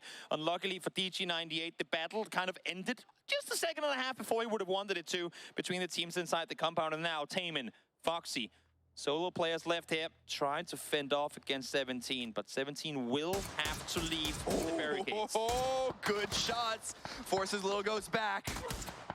But Foxy can't not die, and off of that damage, Taemin's gonna strike, but the timing doesn't work out. He's gonna get the kill anyway. He gets a second. The follow-up now. It's a 2 versus 1. Gen.G might just go for the back-to-back. Pushing forward, no vest to work with whatsoever, no utility, down to low HP, taken out instantly. Foxy, he knows exactly where he has him. Does Xiaobei go for the rest now, knowing that Foxy has to make a run? Foxy's closer toward the center. He could hold on to that, but he does not want the res to happen as you say. Frag grenade at the ready. This one could be the game-winning throw, but I don't think it's far enough. It bounces in the air, down to 60 HP as he has to make the play on forward. 1v1. There's no way you're allowed to go for this res, Foxy. No way. Xiaobei is expecting the peak, and Foxy's going to be sticking the res.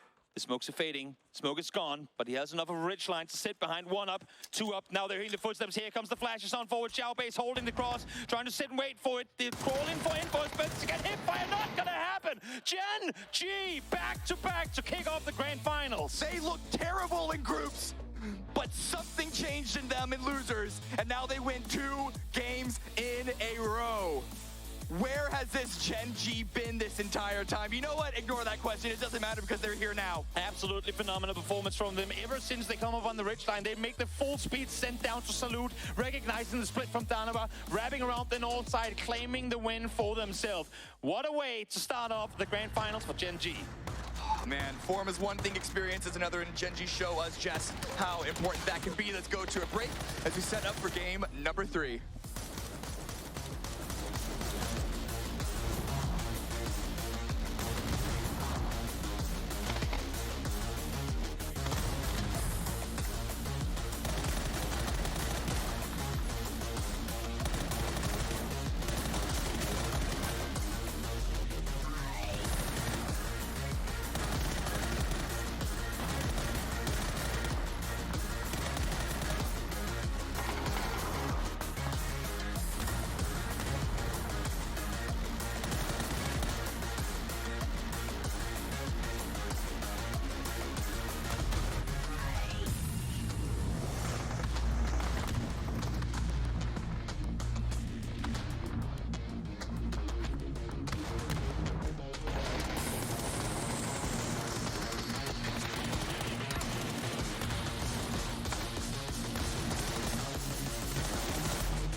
The G's may be face-to-face, but the W's are back-to-back as Gen.G puts 2 chicken dinners in the hopper to start off the grand final. And not only do they get the wins, they're earning those wins. They were hard-fought from start to finish. Yeah, and Pew died early, right?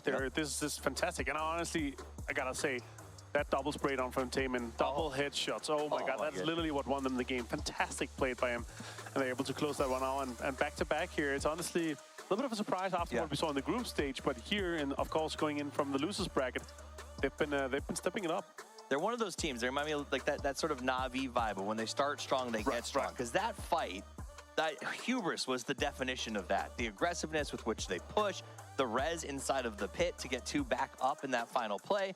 Like Gen.G really did play like they don't care. They just know they're better they are acting that way, and it's nice to see. And also Sonic sent 2 players to the Send Shack that then opened up the push from Gen.G.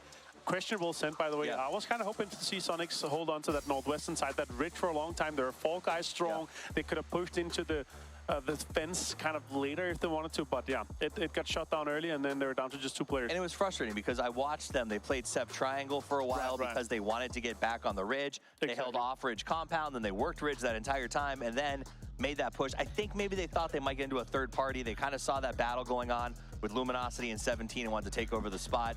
That said, 17 came out on the win for that battle, and that LG's Luminosity, or sorry, yeah, 17 Luminosity battle was also one of those game changers because it opened up the door for everybody to kind of come in, open that space up, and everyone was limping after that fight. Yeah, and they were like, they're throwing all the utility at them. They're kind of trying to get the opening, and once all the utility was thrown, everyone waited because everyone was blind, and then 17 got a really good opening on it, of course, here. Twisted Minds and Spyrex managed to get some points out of that one, too. They got a good amount of kills. And this send here, I was like, wow, what are they trying to accomplish here? Obviously, they wanted to get back. There wasn't even a shack, it was the car that was burning, and that opened up everything for Gen G. And of course, 17 Gaming, I was impressed with their push. They managed to take down Luminosity quite well, and Shado, of course, opening that up. But then Gen G sent it over, and Taemin with that double headshot knock here from this angle here. Perfect timing from him. You know, I honestly don't know if they knew Ascend was there in the first place. You saw them trying to pivot and drive away. Maybe not. Tire got shot out, and that's the end of that one. But here's the play by Taemin. My goodness. And then they get this res. You saw Foxy come over. He gets up DG98. They put out that flash. And once the flash is out, it's just an easy stand-up and double spray for them to take home that winner's dinner. Let's check it out. This is the team stats. Foxy, 4 kills and almost 600 damage. But Taemin with 700. Who's your man of the match here?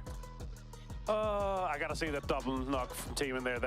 It's very likely gonna go to Foxy though. But it's the double knock from Taemin with the M4 there. That's an insane spray down. Yeah. Especially in the longer range. The PO though, if you have PO on your fantasy team, and he's been out for both of the wins here, that's gonna be rough. But of course, happy for Gen G. There's a lot of Korean fans out there that's gonna be cheering them on at the moment. All right, your man of the match is Taemin. That extra knockout and the damage got him the man of the match, and I think deservedly so. When we watched that replay, the first burn down, it was close range. It was sure, okay, he saw it first, but the fact that he just let off the gas for a quarter of a second, transferred that spray, and got that knock, opened the door for Gen G. Because 17 looked like they had a really good position. The circle was sort of working for them. Oh, yeah. That without that knock, I think it's a different story about how the end game. And also, Gen G, they're out in the opening, right? Yeah. They had nothing to kind of, the timing that they had to push, and Taemin being there on that anchor, it was just perfect. 19 total points here for Gen G, on top of the 14 that they just had in the game 1 there. That's fantastic. But 17 on 15, and a lot of teams here in double digits too, Sonics and Twisted Minds. Actually, Twisted Minds getting 8 kills, definitely noteworthy.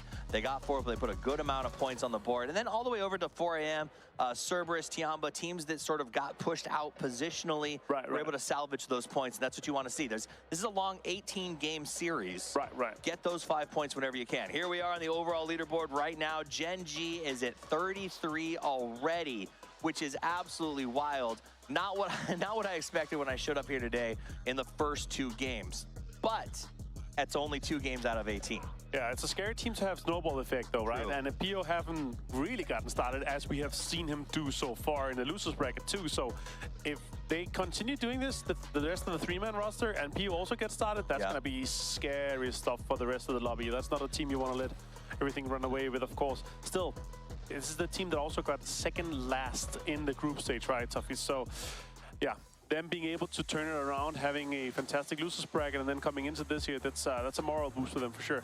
On the other side of the coin, I think some teams that we are seeing maybe not have the start they wanted to. Donawa in particular, they've taken some good fights. Luminosity is not working right now. I think that we have a short break. Hopefully those teams can sort of get together with their coaches. I think they're in the rooms right now talking to them. So we'll give them just a few minutes, and then when we come back, it'll be time for game number 3 of the finals.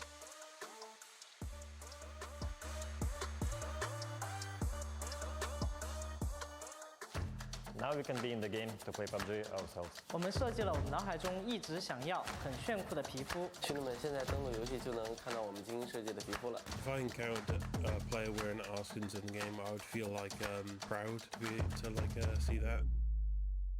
PUBG e스포츠가 오랫동안 고민해왔던 지점 중에 하나가 팀들에게 실질적인 혜택과 더불어서 동반 성장하는 모델을 만들고자 하는 것이었습니다. 그러한 맥락에서 글로벌 파트너 팀 프로젝트를 시작하게 되었습니다. 그 시작으로 GPT 스킨을 제작을 하게 되었습니다. 이번 스킨은 팀에서 원화를 직접 제작을 해주셨는데요. 그 퀄리티가 정말 예상보다 훨씬 좋아서 깜짝 놀랐습니다. 팬분들께도 응원하는 팀에서 직접 제작을 해주셨기 때문에 더욱더 의미가 클 것이라 생각이 되는데요. 자신이 응원하는 팀에 대해서 오랫동안 응원해온 보람이 있구나 느끼실 수 있는 계기가 될 수 있을 것 같습니다. I have imagined what it would feel like to have skins representing our team. It would be like we are actually in the battlegrounds ourselves in the game. Now we can be in the game to play PUBG ourselves. We designed the skins in the way we've always imagined, wanted, and thought that would be cool. I hope our fans really love the skins. I think they look really cool, so I think the fans will enjoy them as well. Well, the big challenge is to create something that represents the brand and it has to look cool so the fan has the desire for it. So you need to find the right elements and colors with meaning. I'm thrilled that GPT skins will help our fans be united with our team. It's always exciting because you only create these things in the digital world, and it's a great joy to see our fans who will win in our skin.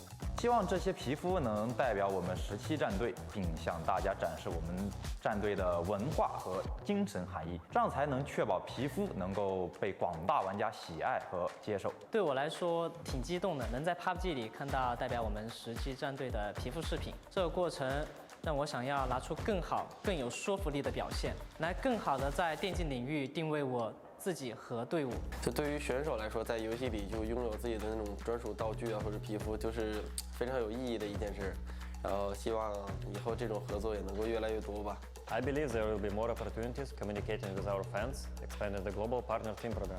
안녕하세요. 저는 PCC 캐릭터 팀의 이준호입니다. 캐릭터가 입는 의상, 총기, 그리고 탈 것들을 제작하고 있습니다. 팀별로 그런 색깔이나 특성이 있는 디자인이라고 생각했고 일반 옷으로 생각해도 굉장히 멋스러운 디자인이라고 생각했습니다. 팬들이 보았을 때 가장 중요하다고 생각되는 부분들 그런 부분에 중점을 둬 작업을 했고요. 팬분들이나 이제 유저분들이 보았을 때 우리 팀의 이 유니폼을 입고 실제로 경기를 할 수 있겠구나 하면서 약간 그런 것들에 대한 만족을 위해서 생각을 하면서 작업을 했습니다. And I want to thank every fan for your support.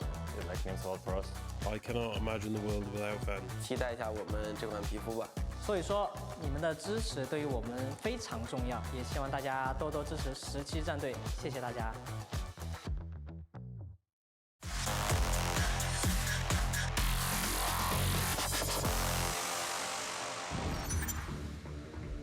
Xavier's position in particular is really tricky for Ghibli. Oh! Vegas once again landing a sick headshot! How is he getting away with this? 2 more bullets in this AWM. Can Vegas make anything else? Yes, he can! Stop! Please! Unbelievable! Vegas! They desperately need the points. They're set in 15th.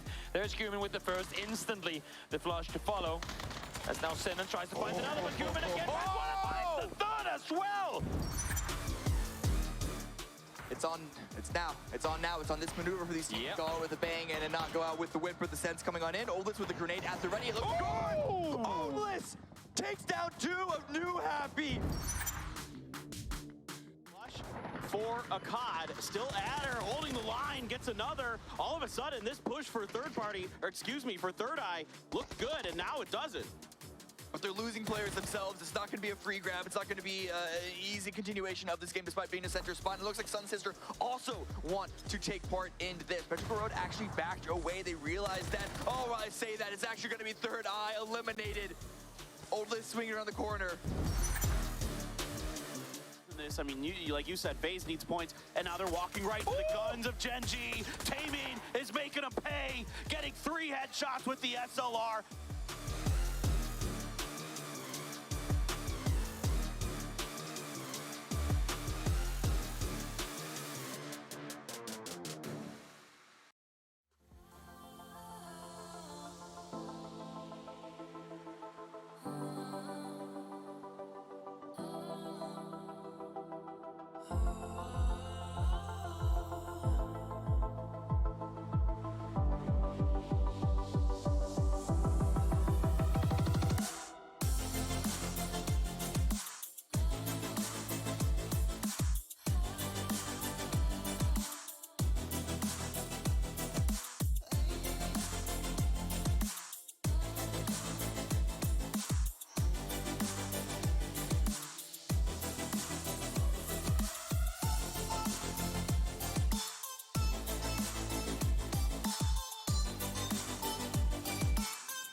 And we are back here in Kuala Lumpur, Malaysia for PGS 1. 2 games in, and it's 2 games for Genji.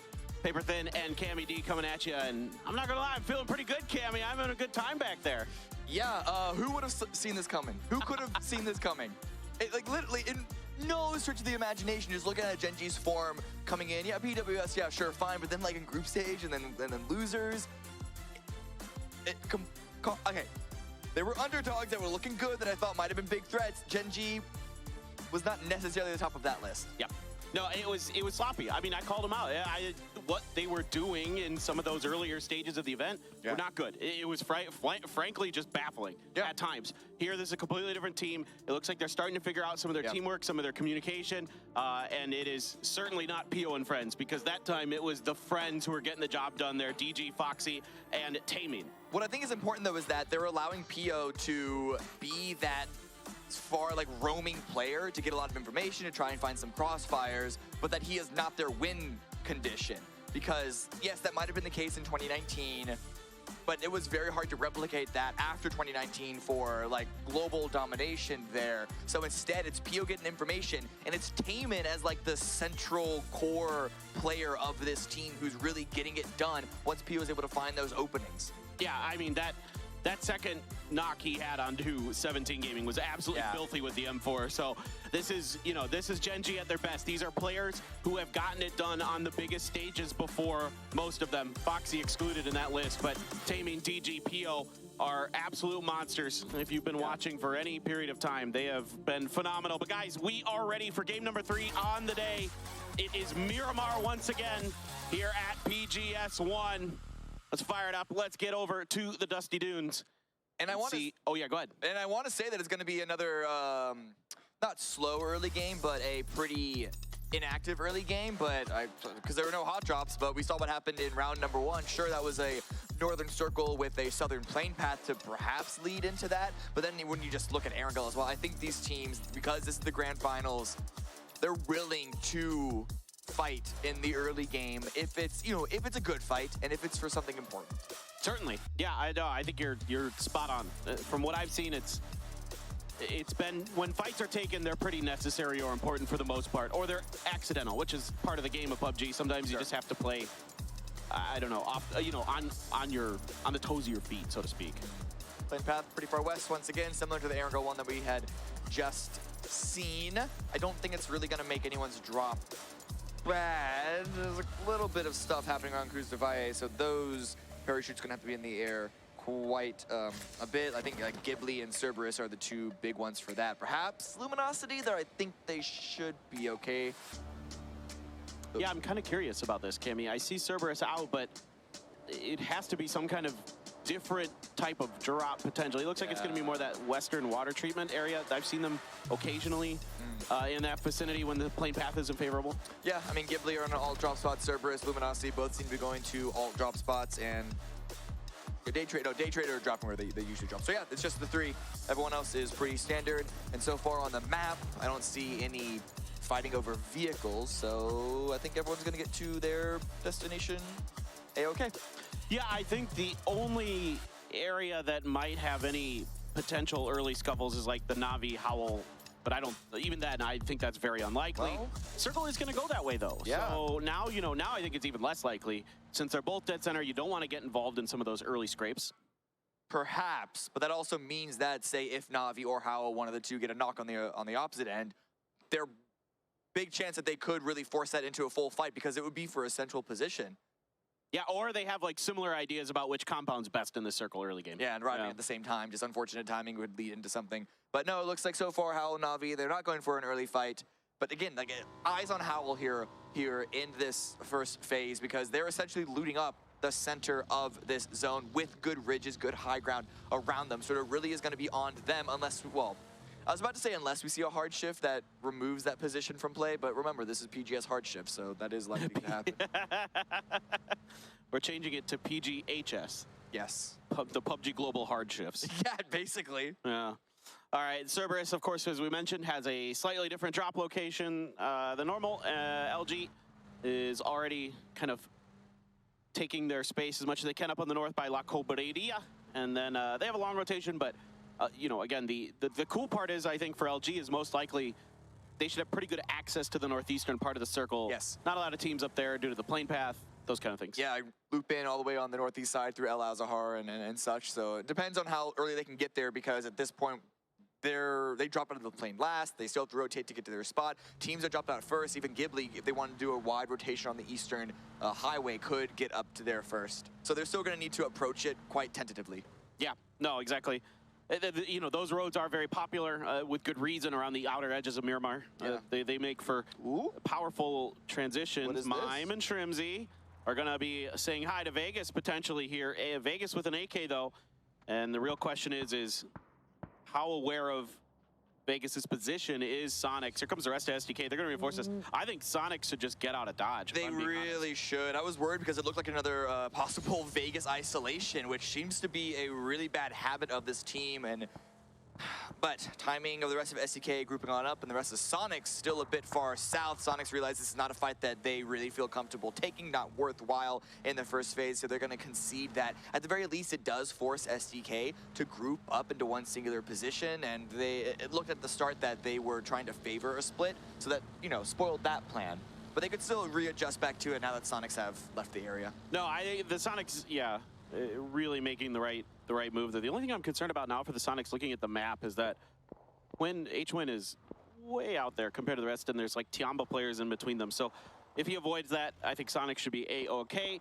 You know, of course, this particular first circle has La Bendita written all over it for various reasons, and Howl is fanning around the outside of it.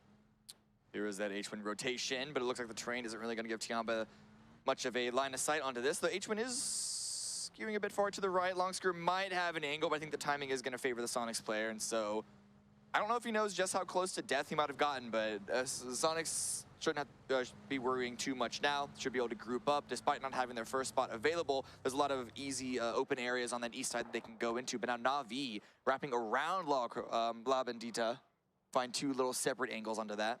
Yeah, so Na'Vi trying to see if they can control the north edge of La Bendita with this 2-2 split as best as they can.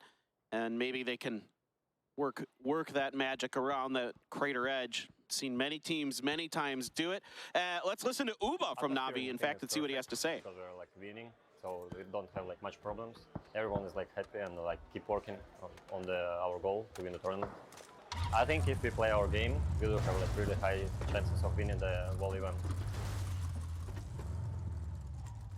They always say play our game, which usually is kind of, I feel, a lame answer, but for Na'Vi's case, it makes perfect sense because it's the same thing we saw at BGC. They were winning every single phase that they were in. They've been really strong here despite having some regional struggles, it seemed. And so, yeah, for them, seriously, just keep doing what's been working out.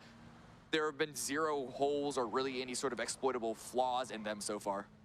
Certainly, yeah, they've been, you know, just as expected so far this tournament in terms of their success and their firepower and all those things. And yeah, I mean, it's a team that, you know, we were all talking before this that, like, if they catch fire early, then all of a sudden, that's a really, really scary team to win this event, like, right off the rip. So it's been a somewhat slow start. I wouldn't say super slow, but right in the middle. Let's take a replay here from the previous match. Oh, this was nuts. Yeah, this was when Twisted Minds just deleted Howl from the map. First strike with the shots, second with the grenades. This was the exact grenade magnet that Toby was warning us about with that Howl position. Yeah, that one right by that shack is really tough. Those dips up there on that hillside. Yeah. You see it so many times. The nades just love to be funneled in there. Twisted Minds, so far, I don't want to call it a slow start, but in 13th points. That's fine. I mean, that's fine. Everyone has a slow start if they're not Genji. Right. Because just look at the leaderboard on the left side, right? Genji in first place with 33 points, second place is 18, and then it is just a slow drop off from there. There's no real gap after that point, but just first to second, that's a big gap. It's only 2 games. Things are very, very likely to change. But that means that it's really hard to judge the rest of the lobby on how, fast or slow they're being. Yeah, I think you're absolutely right. And I think the only team that you could call having a slow start is Howl right here with 0 points across 2 games. That's got to change pretty soon. Yeah. Yeah. And hey, they're in a great position to make that change now with a nice little 2-1-1 spread just to the south of La Bendita. No real risk of getting isolated push right now just because it is the center and they were here first and other teams coming inside. You don't really want to send it because you know that Howell are likely going to be one of those spots. There's good covering fire from those angles. It'd just be a really big gamble even if you knew one of those like Ruin or the Mad were alone. Absolutely. It's going to be Third Eye with a 3-1 split. Oldless going to be on the Church of Los outside of Chumacera up there, just watching the rotations, but there is still a Send sitting behind them. Luminosity now, like we were talking about, had some space here on the eastern edge, but Cerberus cut just a little bit ahead of them. Kickstart trying to make a pay. Spray doesn't find much. No, but it still is going to push Cerberus away. Tycon now looping back up. They might be trying to post up and actually holding Luminosity out. We still have a minute and a half for phase 2. So, but this is just all about posturing and really having those positions for the lines of rotation wherever the next zone might go. Yeah, precisely. It's really important, especially on Miramar, to control those pathing routes. Yeah. So crucial. You can see that there is some distance separating Twisted Minds and Danawa here, more towards the center of the circle, just to the southwest of the La Bendita crater.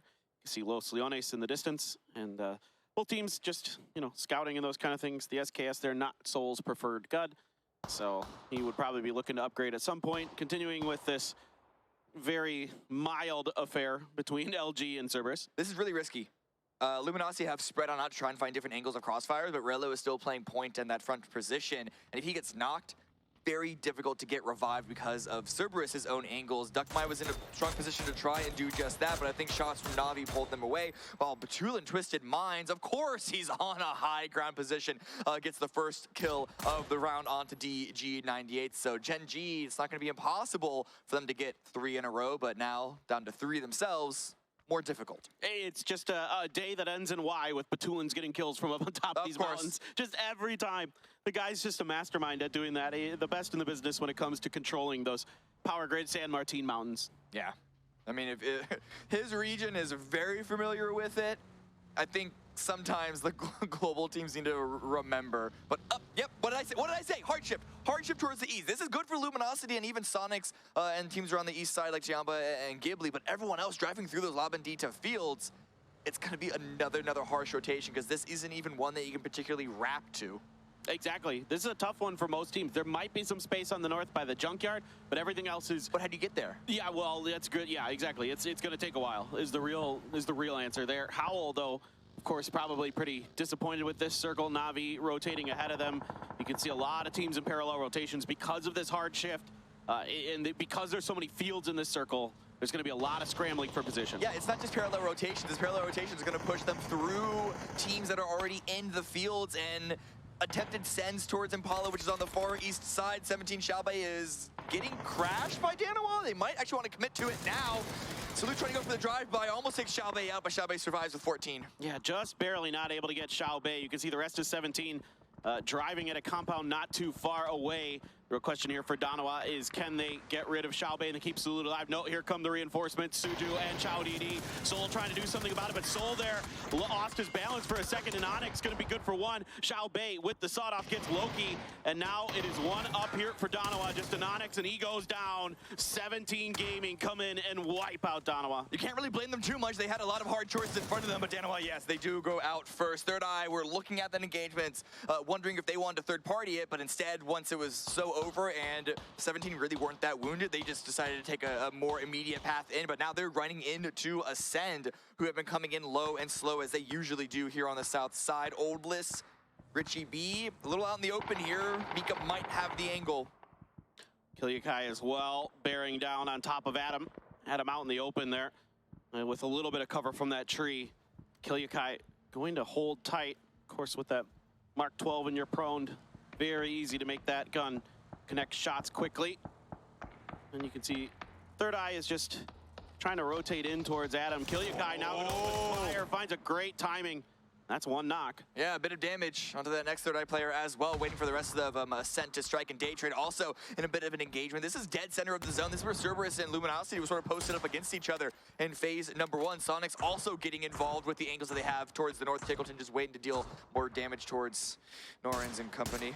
Yeah, Sonic's here in control of a large compound right now. This is a tough one with even a 4-man.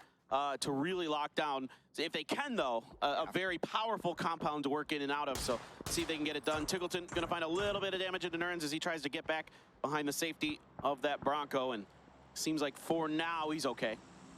Sonics, that compound, yes, easy to crash. They're protected by teams like Cerberus on the north. And so I think them dealing damage to Day Trade is sort of I scratch your back, you scratch mine. We're just going to stay alive together here, because if Cerberus get removed from that position, then yeah, their compound is a bit more vulnerable. 17 rotating on the southwest. Got the revives pulling away. Just finding a little bit of space to try and hold on to on the edge of La Bendita, but it's the edge of phase number 2. They're likely, probably, most assuredly getting ready to continue to rotate, as Third Eye are also having to wrap out in the blue because of that pressure from Ascent. It's actually not a hard shift. It's a central position, but that just makes Sonic's compound that much more valuable. Well, this gets weird, because the next circle has to remove as much land ratio terrain as it can, and the mountain by the Sonics is, I think, land ratioed, if I remember right. I think it is. I think it could get weird here, as now Third Eye sitting underneath Ascend. Twisted Minds coming in towards Howl. Ruin trying to back up Schofield, takes a headshot. Twisted Minds trying to breach through the defenses of Howl here. Ruin just scrambling to get upstairs, it looks like. Spyro with a great shot, going for another, gets some damage, doesn't get the re-knock. Playing on the outside, but it's really good damage coming in from Howl. Lou was trying to break it onto the indoors and was able to make it work, and Na'Vi also have an angle onto this, so no one's really coming out of this one alive. We see another fight down in the pit as well. Ascent and Third Eye still can't get away from each other. Yeah, Perfectix and Spyro still alive for Twisted Minds, but Howl here up on the high ground in the second story, and that is going to be Third Eye taken down by Ascend. Back over to this fight. Howl with Apocalypse on the cross here, he can kind of keep Twisted Minds pinned on this first floor as best as he can, and that could potentially give Howl a really good setup for the situation. I mean, both teams ended up in this position because of that land ratio under the Sonics compound means that this is likely to be in the center of the next circle. But the fact that they're fighting each other means that no one's really going to be able to hold that well, and it's all just like Na'Vi just third-partying that position. Grenade coming out, Apocalypse is going to go down. He was prone, but still not enough.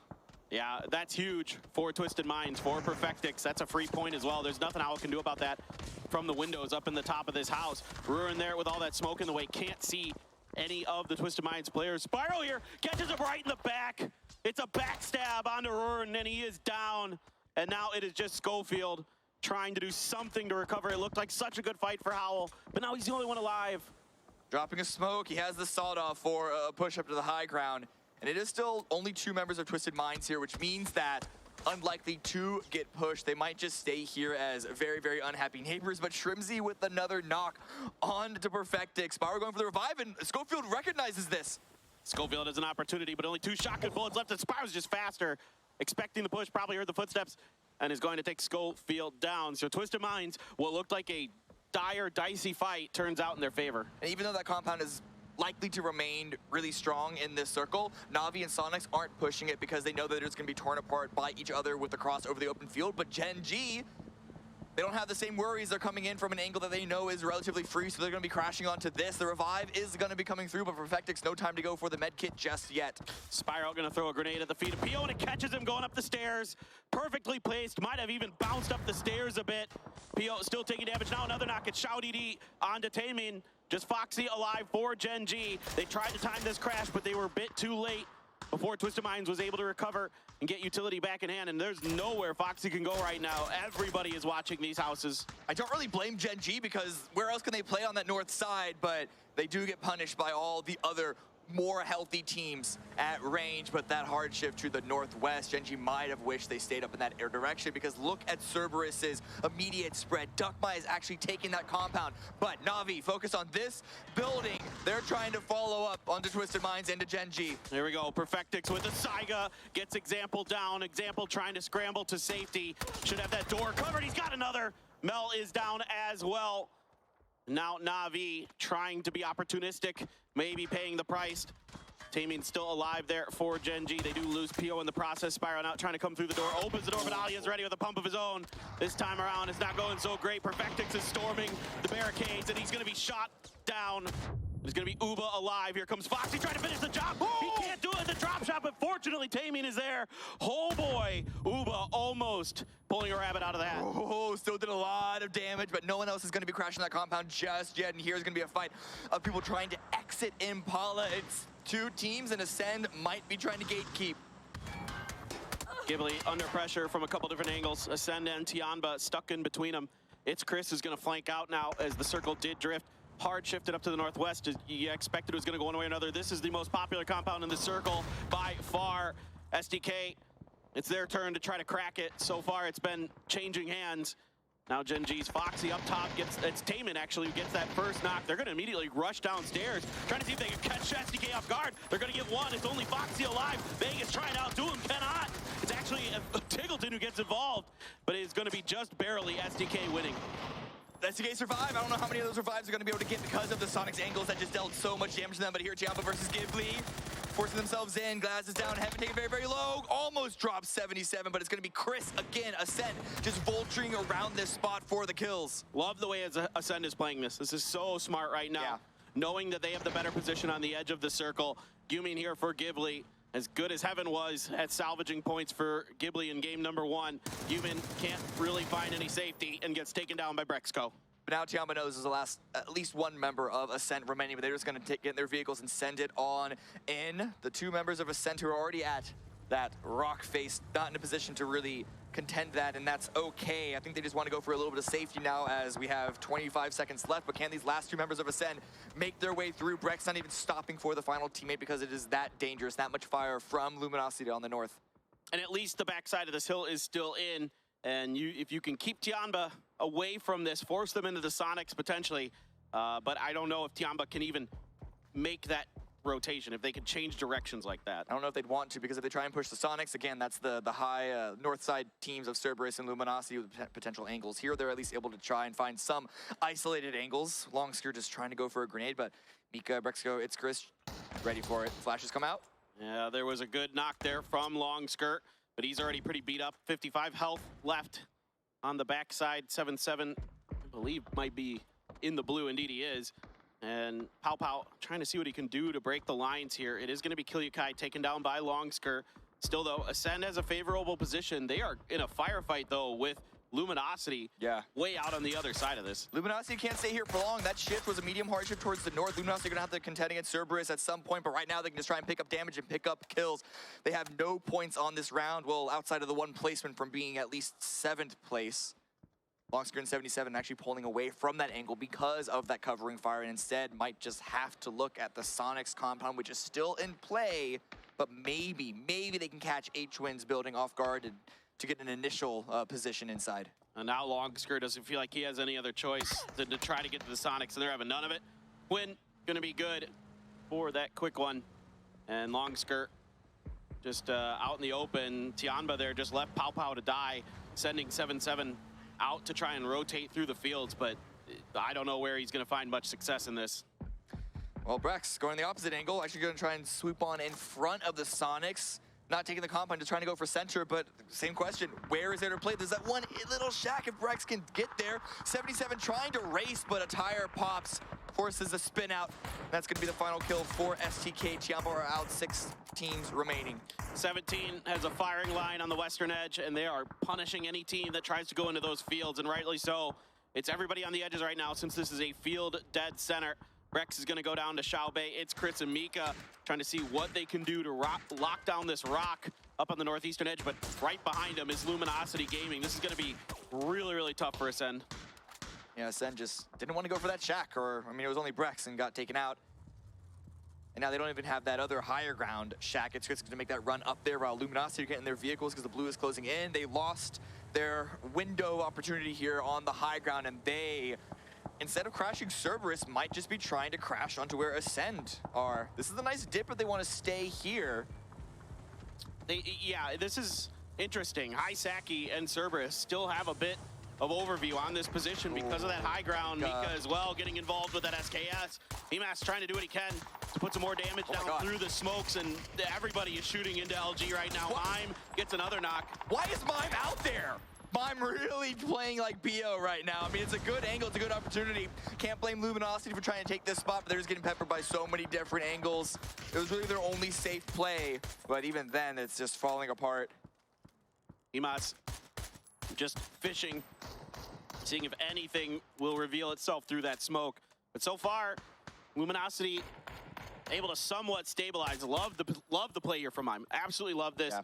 Now Sonics can lock this down with fewer players. They can afford to go out for these points. Yeah, and now with this circle shift, hard shift towards the east, Mime needs to play his life. Cannot go down because he's going to be the anchor that the rest of Sonics going to be playing around. Cerberus, SDK 17, they're now going to have to leave their positions and make their way through the field. Grenade not going to make its way towards Luminosity, and Mime back into the vehicle to push just a little bit forward again to just solidify that swing position. But no, he's actually going to group back up with the team. In fact, you know what? This compound's still in play. No need to give it up. Let's let everyone else fight it out first. Yeah, it's really good measured play here from the Sonics. Go for the points if they're there.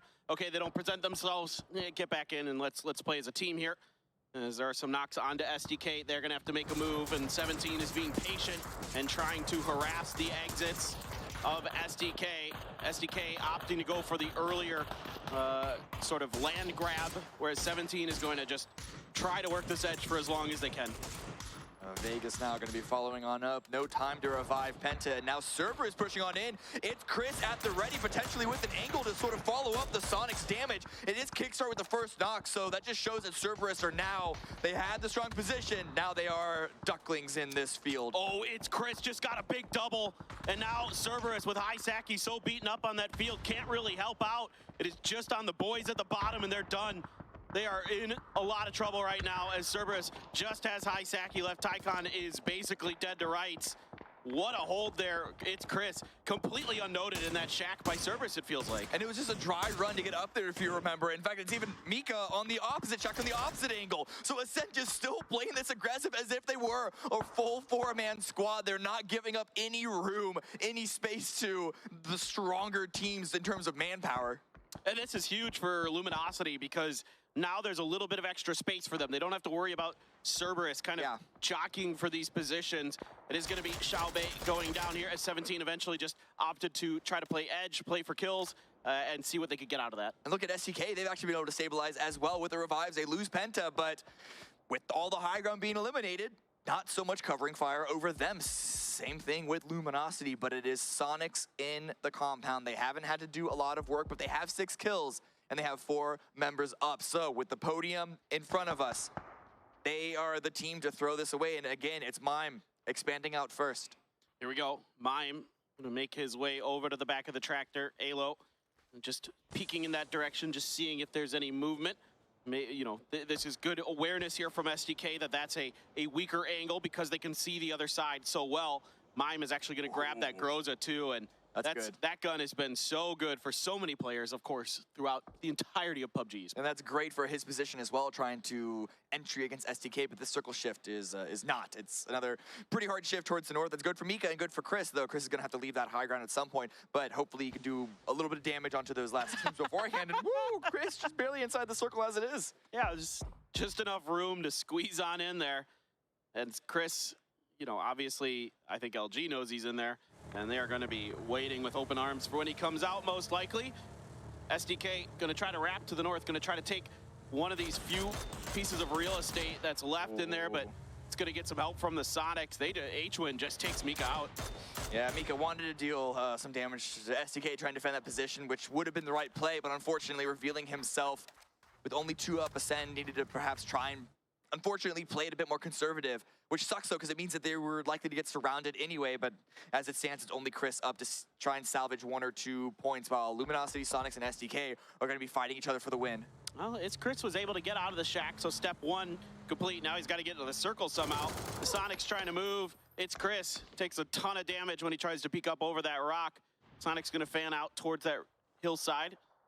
H-Win on the backside going to be watching from the anchor position just to make sure it's as safe as they can.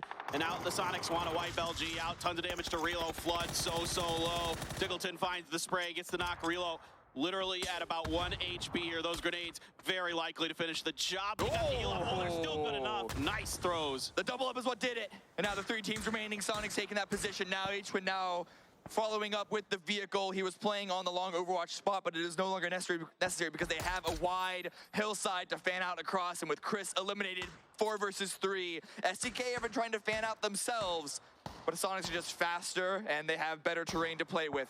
And better weaponry, better armor right now, but Vegas finds the opener onto H-Win. You still have that level 3 gear, 2 pieces of it for the Sonics to play here. Shrimzy with that Mark 14. Trying to see if he can get any damage done to the Sonics. But now it's going to be another Groza, so we've got two Grozas floating around between these two teams. This should be potentially a banger finish. It should, but they're not really going to get close to each other without taking a lot of damage. Just look how open that center is.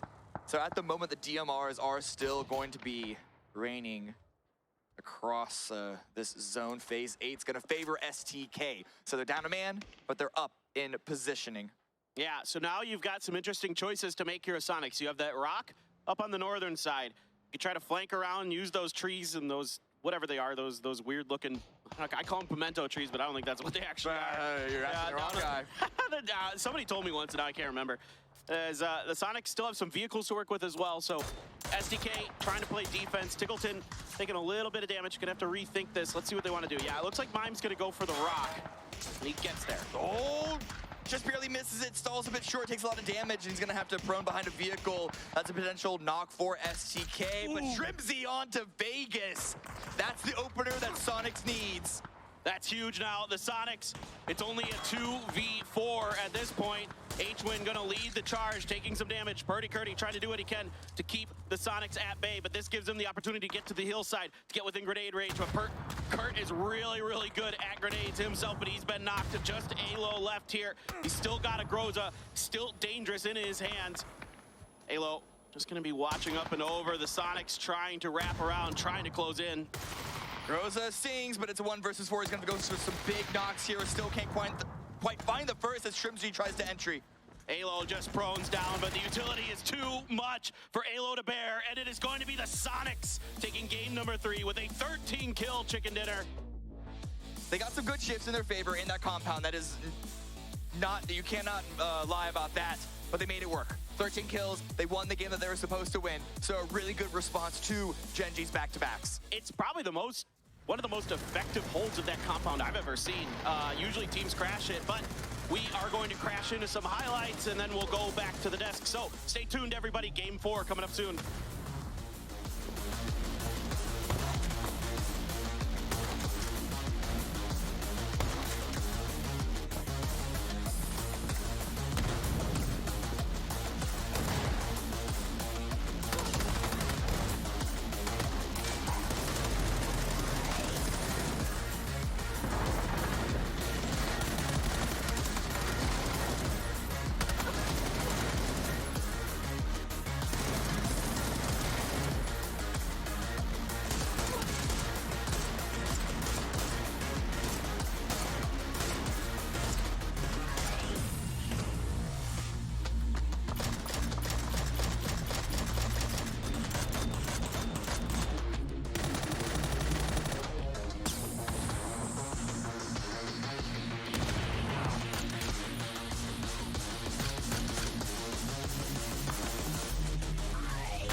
It's a Sonic boom as the Sonics use guile and positioning to take home a chicken dinner in game number 3, and they did it with a ton of kills.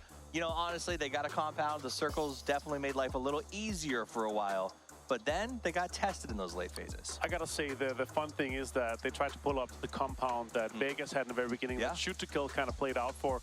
So because it wasn't free and shoot to kill kind of reinforced that position, they ended up being in this one, right? And it's obviously a strong compound, as Paper pointed out as well. It's often a compound that gets crashed because it's very crashable. You have all these walls.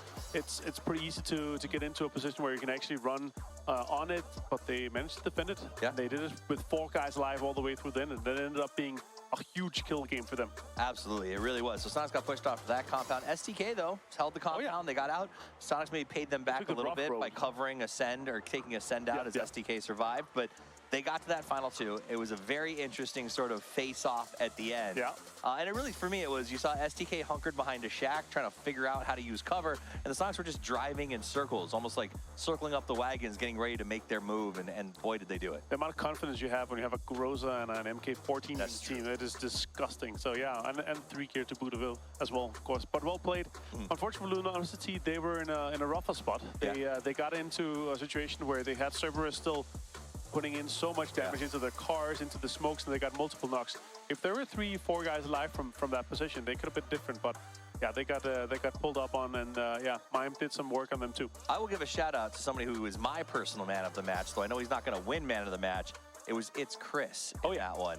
Not only did he cheekily hide from the blue in the most delightful way, but he was just raining death and destruction down on every team that tried to find a position in this untenable circle. So a big honorable mention, I guess, shout out to It's Chris as they end up with third place, and a lot of that damage is going to go to him. Yeah, and the kills too. I think he ended on 5 or 6 kills for It's Chris, so that was well played by him. He managed to sneak out a few nades there too. Good amount of utility. 28 smokes on shoot to kill. Yeah, that is crazy. 1,300 damage only, but well played here by Sonics. 13 kills. It's 23 points in total from this game alone here, Tough. That's pretty impressive. When that circle, when I think it was phase 2 popped, I look at Toby in the green when I said this is an NA circle, and it really ended up that way, but that's because all those teams drop sort of in that area, know how to play that area very well, and as you see the overhead here, it came down to that in the final 4. Let's see them line up for that last fight. You see LG and Ascender on there, but they're not really in the mix. They both look like they were just surviving.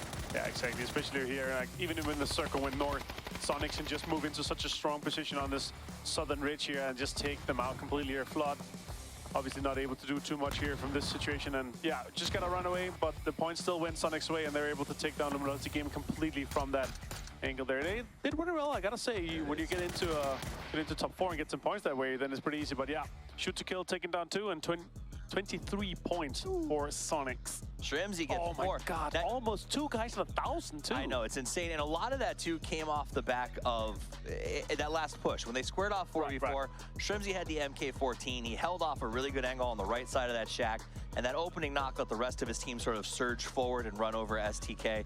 But that is awesome. I love seeing those numbers spread out across the entire team. Everybody was active. Everybody was doing work. When Mime found himself isolated, Win rotated to support him. When he needed to come back, they did it together. It was very clean. But the man of the match goes to Shrimzy. 4 kills, 3 knockouts, and a whopping 871 damage. I'll have to see my boy Shrimzy up here.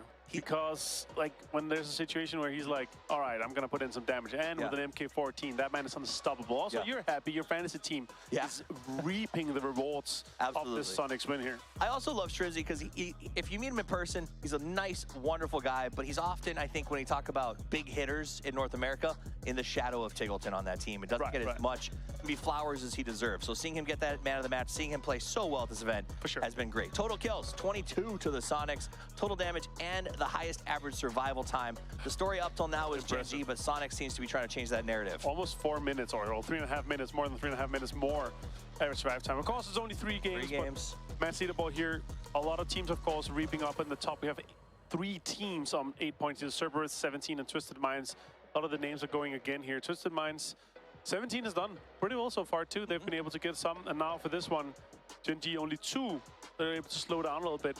Halfway through the day though, Toughies. Yeah, halfway through the day. I like to see Twisted Minds has been, we haven't talked about them a lot because they're not hitting the top 4 as much, but they have been putting up some decent, consistent numbers. Let's look at the overall leaderboard and see exactly where everyone stands. Sonics takes over the lead off the back of that win with 40 total points. Gen G does slide to second, but it's not as far ahead as it used to be. 17 and Tiamba at 25 and 23, and as Cameron said before the last game, after that it gets awfully close because it's only 3, but we are playing 18. For those of you at home, we've added a full day of games to the grand final, so a good day 1 is nice, but it's not the stamp of approval that it was for the earlier stages. Especially when you have these 3 days here. Like, you need to have 2 good days to be able to stick into the top 4 here, and your 3rd day has to be above mediocre to win the whole thing. And it's looking pretty rough for some of these teams, obviously, for a rough start. But again, you can have a few bad games and you'll be fine. And you know, it goes back and forth. You saw Luminosity, they had a tough start to the day. They've been kind of grinding back up.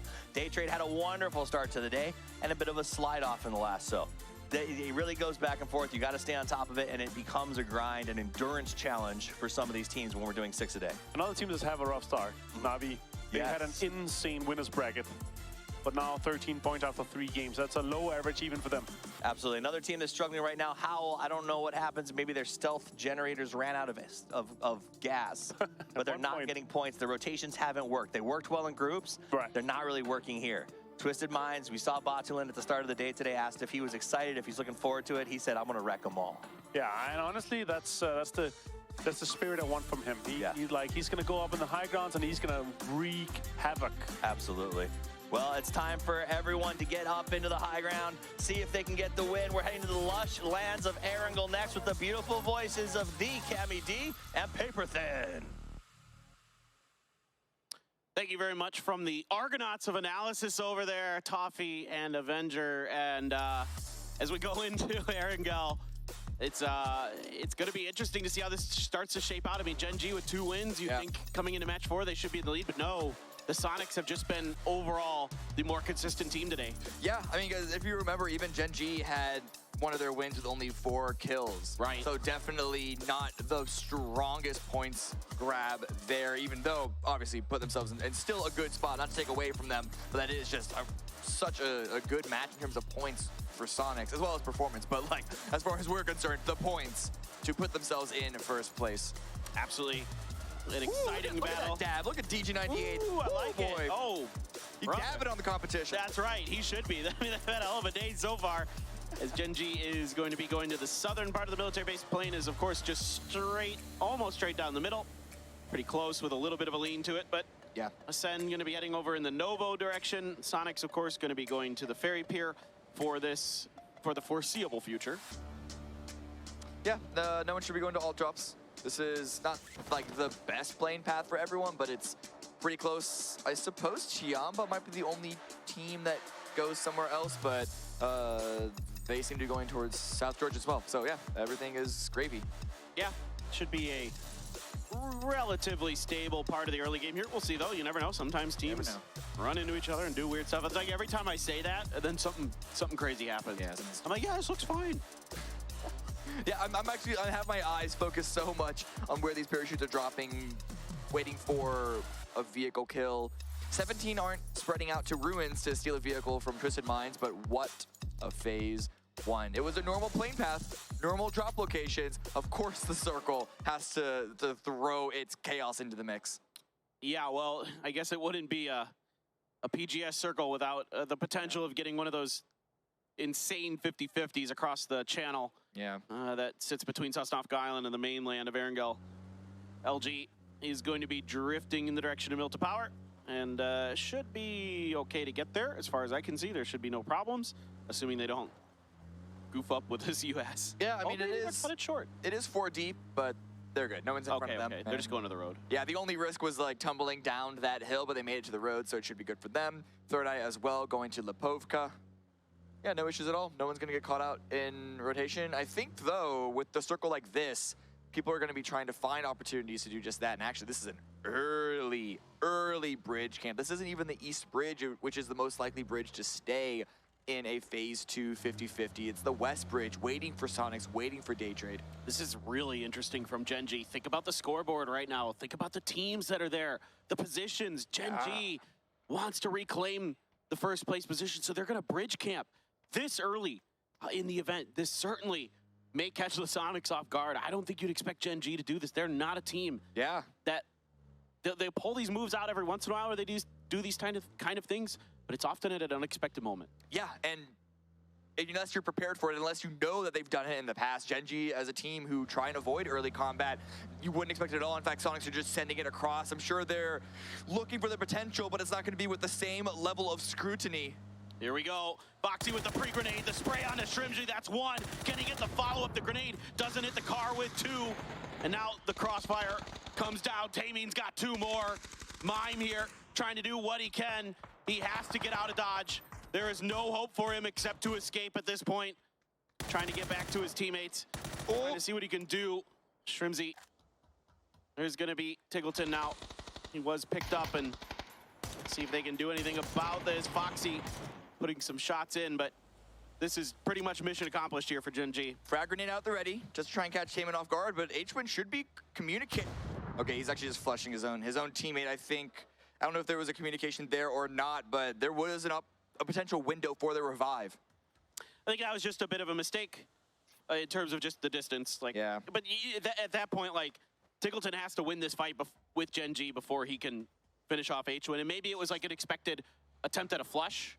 from Gen G as well? Like you might be able to catch them coming around the, Yeah, the I assume that's what the attempt was. Heyman was in the vehicle, but then you turned around, backed away. I thought maybe there was an opening there. Gen G did the damage, but they didn't want to ruin the rest of their game. In fact, Foxy is already on the move, grouping up with DG98, who's already holding center of the zone. So yeah, this isn't even a full commit onto the bridge camp. They dealt the damage, then they're leaving. Yeah, think about the message that sends. Yes. To Sonics and to the rest of the lobby. This is big Gen G energy, for sure. And now 17 are coming to the exact same bridge where Sonics are still trying to stabilize here. So for the team that has just been waiting to take a fight with the Sonics, this might be the opportunity to finish them off for at least this round.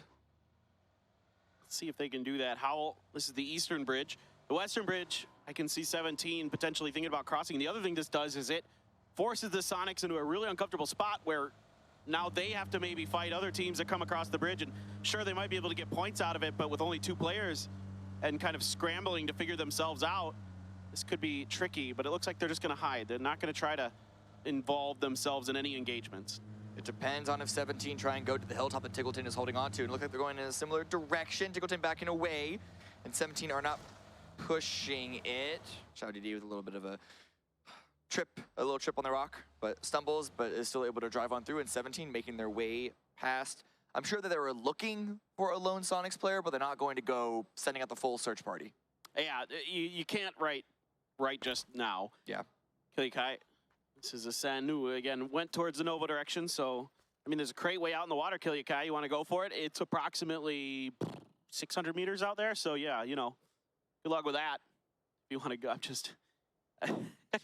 that's why that's the only thing I can, like, think of, like, what he's... I mean, obviously he's looting, but... Yeah. I thought, well, maybe he's thinking about it. If there's a boat, you know. There's a boat. You know, it just takes a couple minutes to get out there and back. Yeah. What's the rest of the game? You got a Groza. Yeah, exactly. Oh, yeah, if you get a Groza on Mark 14, it's so worth. Yeah. Botation? Imagine if Tommy guns were still in crates. Oh, God. That was the worst. That really was the worst. Like, you wouldn't even know if you weren't even guaranteed anything good from a crate if you tried to send towards it. I mean, at least now, like, most of the guns in the crates are pretty decent. Yeah, they're all good. I'm trying to imagine one that's not. I can't think of one. Sometimes players don't like the AUG. I assume this is the ferry. Yeah, okay. I assume it's, yeah, okay. Here we are. I was... just needed to, you know, warp into Chris Angel. Into this version of reality. The mind freak. Mind freak. Your mind got freak. It works so well because they're twisted minds. Yes, see, exactly. Dude. Oh, I love Your mind that. gets twisted. It's so good. All right. +5 Cami D points today. Oh, thank you. Did I get a gold star yet?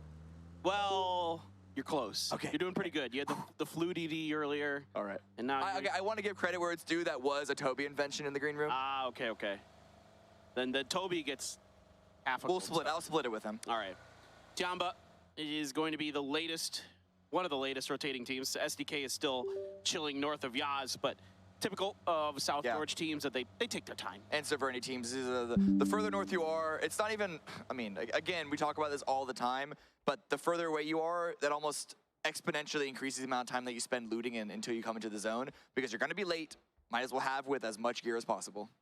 Mel is going to see this boat, and he's going to see cars and players going for those tires. It's tricky. That boat chugs. That ferry cruises. Yeah. Very fast, unable to find even, I'm sure he landed 1 or 2 shots, but wasn't able to pop a tire just yet. So Twisted Mind still able to use vehicles once they get on inside. Day Trade as well, also arriving on the south end, and Sonics are here. At least what remains of the Sonics, but they're on 2 separate positions. I don't think they'd be really looking for a fight at the moment. No, I would assume that the Sonics are now just going to hide at the edge of the map and wait this out as long as they can. More teams are going to start seeing Twisted Minds. Now, these shots, I'm not sure if they're close enough for LG, who is waiting in Novo currently, to hear that there's something going on. Now, even if they could, you have to assume it's people trying to cross the bridge, not at the ferry. So I'm going to be really curious to see what happens in Novo. They should know that the ferry is arriving and always aware of the potential of someone crossing through. Like SDK use the ferry all the time in the North American region, so definitely should be on the back of their mind. Cerberus now crossing on through. Tiamba rotating inside. They are coming in through Quarry, and there is still Dano on the north side of that west bridge, so there might be a fight there. And oh, Tiggleton, no, Tiggleton wants to get some points. Finds an opportunistic drop, and with the frag grenade should be a kill confirmed. What does Day Trade do to respond? Yeah, Belmoth there. just able to scooch far enough away from that frag. Tickled it out in the open, does finally connect, gets the flush, but he's gonna pay the price. It's gonna be Nerns and Puchils combining to get the knock and the finish. And I even see a VSS floating out there for Flash. I don't know what's going on. Daytrade's loot just not ideal for sure. Probably opted to rotate early. Danawa is pulling away from this Tiamba fight you talked about a second ago. Pushing on in, don't want, or they actually just could be getting in front of the bridge to commit to this fight. Linshu's gonna stop a little bit short, get eyes on that rotation. Soul is already on the bridge itself, but this might just be a double down onto the camp. It all depends on where the next circle is, because we have 10 seconds for phase number 2. VSS, that is a combo for sure for Flash. Maybe he can find an upgrade. Tycon watching the bridge here. Loki on the motorcycle. Not the easiest of targets necessarily. Loki might have just gotten away, but the problem for Danawa is Inonix, Tripped, and Vel. And it's not a hard shift, but it is a bridge circle. So it's still a pretty rough shift on phase number 2 here. Cerberus likely going to be backing away from this one. Danawa just going to slide on through. Chiamba could stay on the north side and try and go to the east bridge, but that's already contested with the 3 teams who have yet to cross. Howl now trying to find a central position on this hillside, leaving the bridge. They don't want to get caught up in all of that, because this is likely to remain on Military Island, but going a bit too far could be getting into trouble with Ghibli there. I feel like I need to come up with like a new type of syndrome for these for the way these circles have been going. Like now I'm just like used to these like really bad shifts, so I'm just like, oh yeah, that's just what circles do, right? Like I think I'm gonna call it PGS syndrome. Yeah. It's just like, this is how circles operate. It's just hard shifts everywhere. PUBG Global Syndrome. It's PGS, it's already, we love the acronyms here. That's right. We'll double down on it, we'll confuse you by you not knowing which one we're talking about. It's literally like we're in the military or something. There's just acronyms everywhere. All right, Mime is going to be flirting with Ghibli, but seems like he is not interested to commit just yet. Oh, what a shot from Glaz! Oh! Right as that vehicle was trying to stabilize, Glaz with the Car 98 finds the head of Mime. You love to see that. Can't even get mad, Mime. There was all chat, you just type again NS. Sonics, I mean, they were just going to try and salvage whatever they could. Togosen got 1 point, but that bridge camp was too hot to handle. Ascend and Twisted Minds here, they've been sort of toying around with each other as we've seen. Luminosity not far from this as well, but it really just depends. The way that everyone's prone down, I imagine both teams know that they're amongst each other. Matulins can get up and go grab a cup of coffee while he waits in that little cove that he's found for himself. Only Batulins. Ooh, the knock from Brex though. He found the shot onto Perfectix from up on top. The rest of Ascend coming in now. Perfectix in trouble. The rest of Twisted Mind springs to life. Batulins gets the kill on Namika. Kilyakai down as well. So Perfectix knock was just a bait. It was all a ruse. And Twisted Minds is going to find a couple points. Lou backing away, going to be smoking off because, oh man, what? Spyro actually knocks his own teammate. That's going to give Brex an opportunity with the kill, or at least the knock onto Lou. That means Twisted Minds only has 1 up. Oh, this looked so good momentarily for Twisted Minds. This fight seesaws back and forth. Brex takes a bunch of damage, trying to lob a grenade in. If it's on point, it's really good for Brex. Bounces off the car and back into Twisted Minds. They lost a few members, but Ascend hold on to this high ground. Luminosity has been third-partying this. Ghibli also, I think, looking at the angles with the few small tight angles that they have, and then Daytrade rotating in from the south side. I don't know if Daytrade will have been reading that kill feed, knowing exactly what was happening at that position, but if they continue to push forward, they could steal Ascend's spot from them. I like that. I really would like to see Daytrade start trying to contest the top of that mountain like you're talking about. Would love to see it. Danawa finds the C block. They were able to recover Anonix, did not lose Loki. So far, flirting with a little bit of disaster was Danawa, but they are able to duck underneath. Now SDK banned out by LG. Third Eye chilling on the bridge, assuming that this is going to go that way. I mean, if it's PGS, right, it should go north, right? Right? Boo, boring. Yeah, boo. Hey, this is good for Ascend. They're able to stabilize despite only having 2. They still have a good high ground for information, unless, of course, they get pushed by Daytrade. But Ghibli with the crossroads, really strong position. 4 AM, strong position. Luminosity versus STK, that's going to be a fight that could contend for another strong spot here. But everyone else on the west side, it's quite populated. So no real attempts at control or very reasonable there. But Danawa sending into Cerberus. Logos on the backside. This is dangerous. Danawa now going to just cut to the right, trying to avoid Cerberus, and they have done so. but it could be out of one bad situation and into another. They have the hillside, yes, but Howell has control over the compound, and they may have to just settle for underneath to take a moment to heal. Soul was one shot away from being knocked, and the rest of Donovan now going to circle the wagons and see if they can figure something out. Glaz, I think, is just missing an angle there. Can't quite tag Loki. Seeing if you can't send one just through that window. But yeah, they're waiting and ready to pounce on Danoa if they continue to push forward. Danoa right now, they might just be sitting here in this low ground, because if they push up in either direction, they're going to Cerberus, Howell, or Ghibli. I'd be actually super curious if Glaz could maybe arc a bullet to take a tire out. I'm not exactly sure, but it would be kind of curious, because at the end of the Kar 98's range, it does start to drop pretty quick. So I don't know, but it's just something that kind of just came across my PUBG science brain. I was thinking Tiamba has tons of space. Again, they've been eating blue for some time, but that's, I see every South Georgia team play military circles like this. Well, not every, but most. Yeah, I mean, it's such a strong position, and free if you get there, if you drop on the spot. Tiamba finally into the zone from the blue. They've had to play so slow because they were coming in last. But Third Eye, they're the team that still needs to cross over. I don't know if they were hoping for a shift to the north, or they weren't playing for it, but they're certainly hoping for it. But now they're gonna have to go through 4AM, who know that they're Soul driving out in the open, trying to make a break from that low ground weak position, but instead just gonna give their life up. It's gonna be Mel with the steal. He gave his car back though. Yeah, hey. Salutes like trying to run to it. That's kind of dangerous with Glaz with that bolt. And Old List now with 4AM might be having a scrape over this bridge.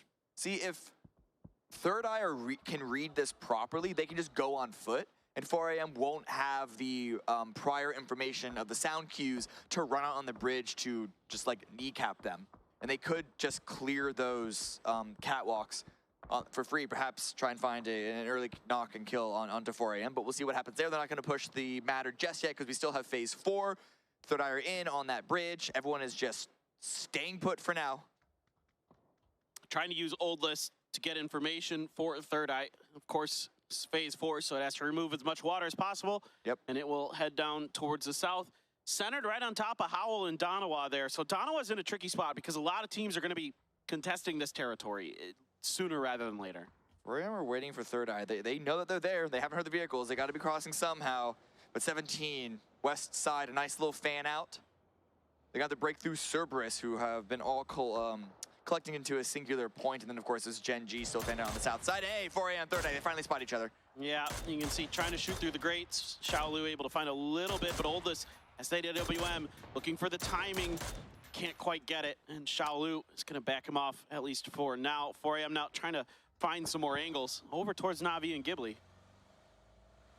Navi pushing in, finding some good cover, backfilling Ghibli, giving up space and condensing their own control of the northeast side now. It's Chris with still just shooting from the high ground, drops salute. The revive, I'm sure, is there for Danoa, but again, it just shows how vulnerable of a position the Korean team is in. Yeah, it's an extremely difficult position to play for Donawa. The grenade is close to Shanghai.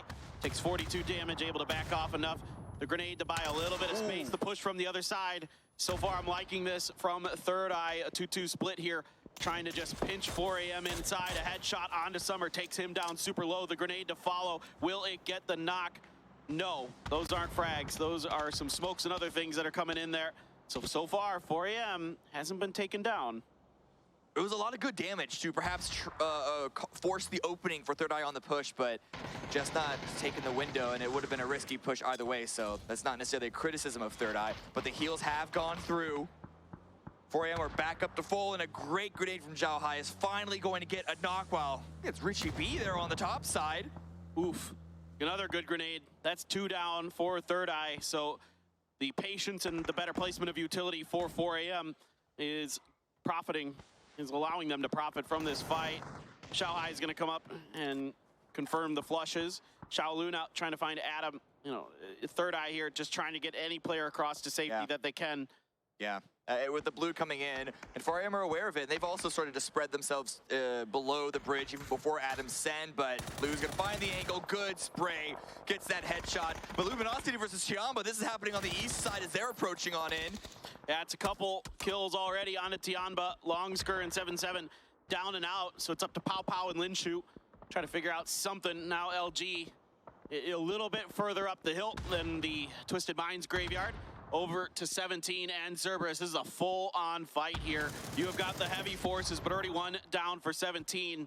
And they are trying to back off of this. Grenades are starting to ring. Shaudidi out in the blue, done and dusted. Lil Ghost, Suju, and others trying to just get out of here. Circle continues to center on up. Good for Howl, and it's survivable for Dano at the moment. Everyone is still fighting it through the field. Cerberus still dealing damage to 17. Lil Ghost goes down, but Suju with a really nice frag grenade onto Genji, who's on the opposite side of things.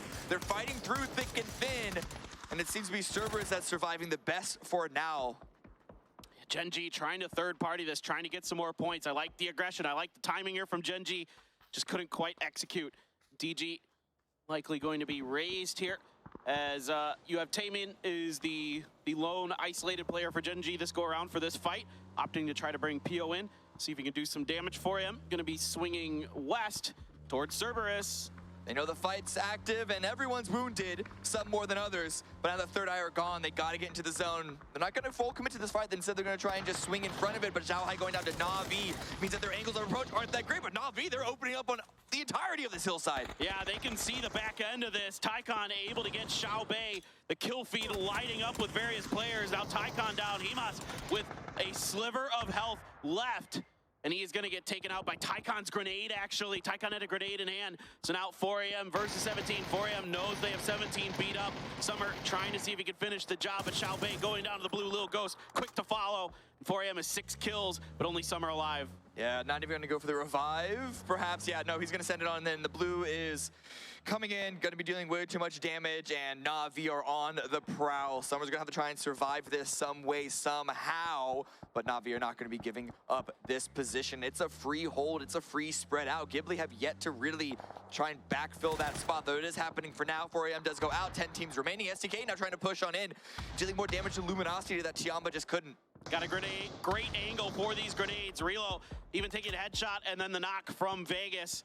SDK, good openers in this fight, has LG completely on the back foot, and they are going to make their way down this road, but this road gets exposed once you turn a corner. Trees and some vehicles for cover. Kickstart momentarily stopping to try to find some safety. Genji, in the meanwhile, is under pressure here from Danawa. And Luminosity go out. They just weren't able to solidify their position because of the STK push. Good timing on that for STK. But now Danawa defending against Genji. PO is down. It's still the rest of Genji up to try and push off of the back of it, but how long until Na'Vi really flex over that high ground and get even more angles onto this valley? And Taemin knows a day trade is back here. He just spotted one. Nurin's gonna take a splash of damage from Taemin there. Flash still sitting on an ump. I don't know what is going on with Flash in this particular game, that he still hasn't been able to upgrade off that ump, but maybe he just feels like it's a good gun for this day. I'm not sure. Don't count the SMGs out. They're good in the right hands if you know how to use it. Example, knock onto Heaven. Chris gets a knock on to Kurt. So if SDK wasn't aware of a sense position on the high ground of that mountain, they do now, and Kurt's out in the blue, so that's not going to be a revive. The circle is going to swing down to the south. Howl haven't really been activated too much so far, but now that they are controlling a big, wide plateau, whether they can defend it is, I guess, up for debate, but there's certainly going to be defenders of the castle. You just mentioned it. It's tough, and Linshu's knock may make it even tougher. Now, Danawa has a tough road ahead of them, quite literally, as Ghibli and Na'Vi are out there. And a great grenade from Flash lands right on top of Taemin. He is knocked. The rest of Genji now starting to turn their attention to the south. Flash gonna line up with another one. Can he find it? Just 27 damage from that on to PO. Some stuns, another thing out. Foxy trying to get an angle down on top of Day Trade, making his way through. He's gonna see Nurins. The spray isn't good. He doesn't have a red dot. It's just the iron sights there. DG trying to come in and reinforce, as Taemin did get flushed by the molly. Flash gonna use the UMP, dealing more damage up close range. The fire rate on that thing is pretty good. And Genji, they're still making sure that no one can spot them from the top side, waiting for Na'Vi, but it's actually going to be Day Trade that are backing away from this one. The blue is pushing in, and so they know that they just need to wait for the terrain to be advantageous for them. Nurins just kind of trying to keep Genji off of their backs, doing a decent job of it. Now they've got to try to get into Howl territory. is what it's looking like they're going to do. Ghibli is not going to head towards Danawa. Genji is rotating back into this direction. Not sure what the grenade situation is like for them.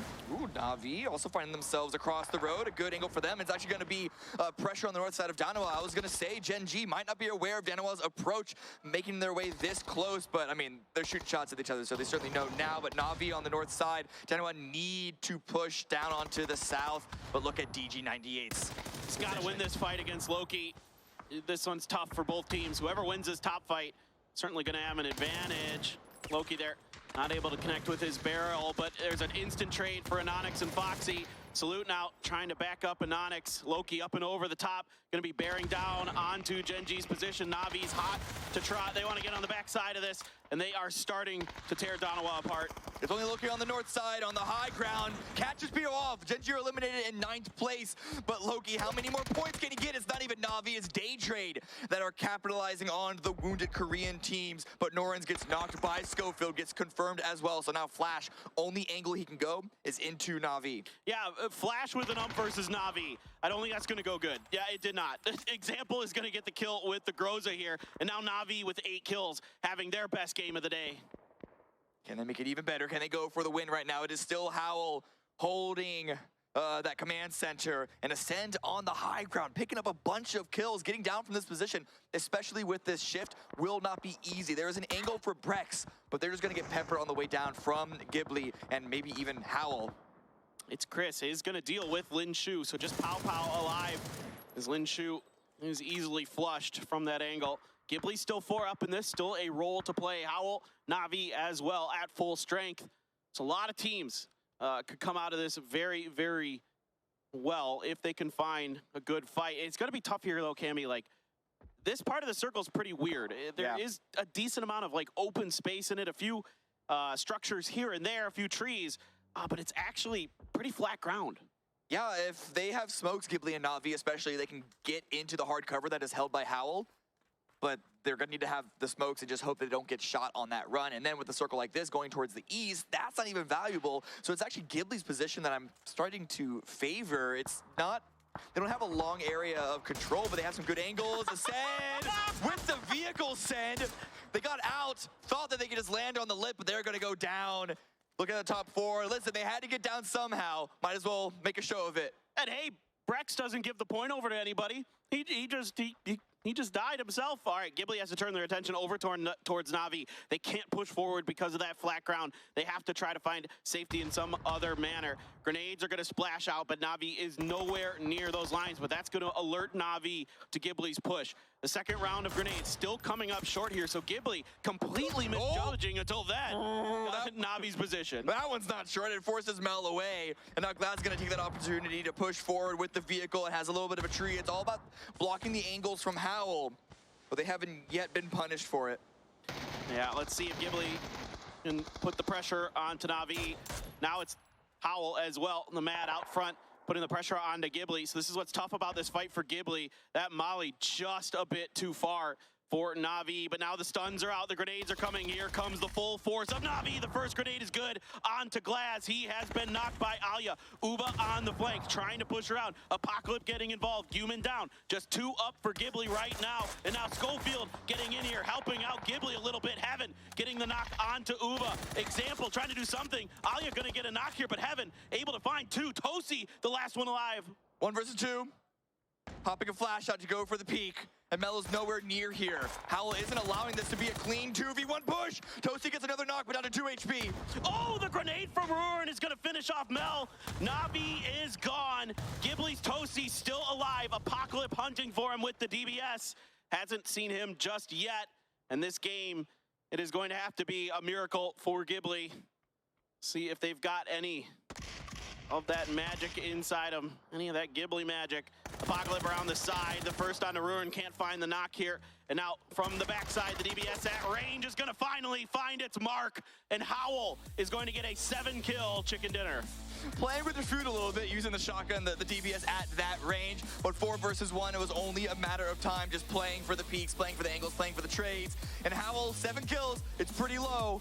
But with that position that they had, there really wasn't too many opportunities for them to get involved earlier on. And hey, they got the win now. That's all that matters. Yeah, all right, guys, we are going to look at some highlights, and then it'll be the desk, and don't go anywhere.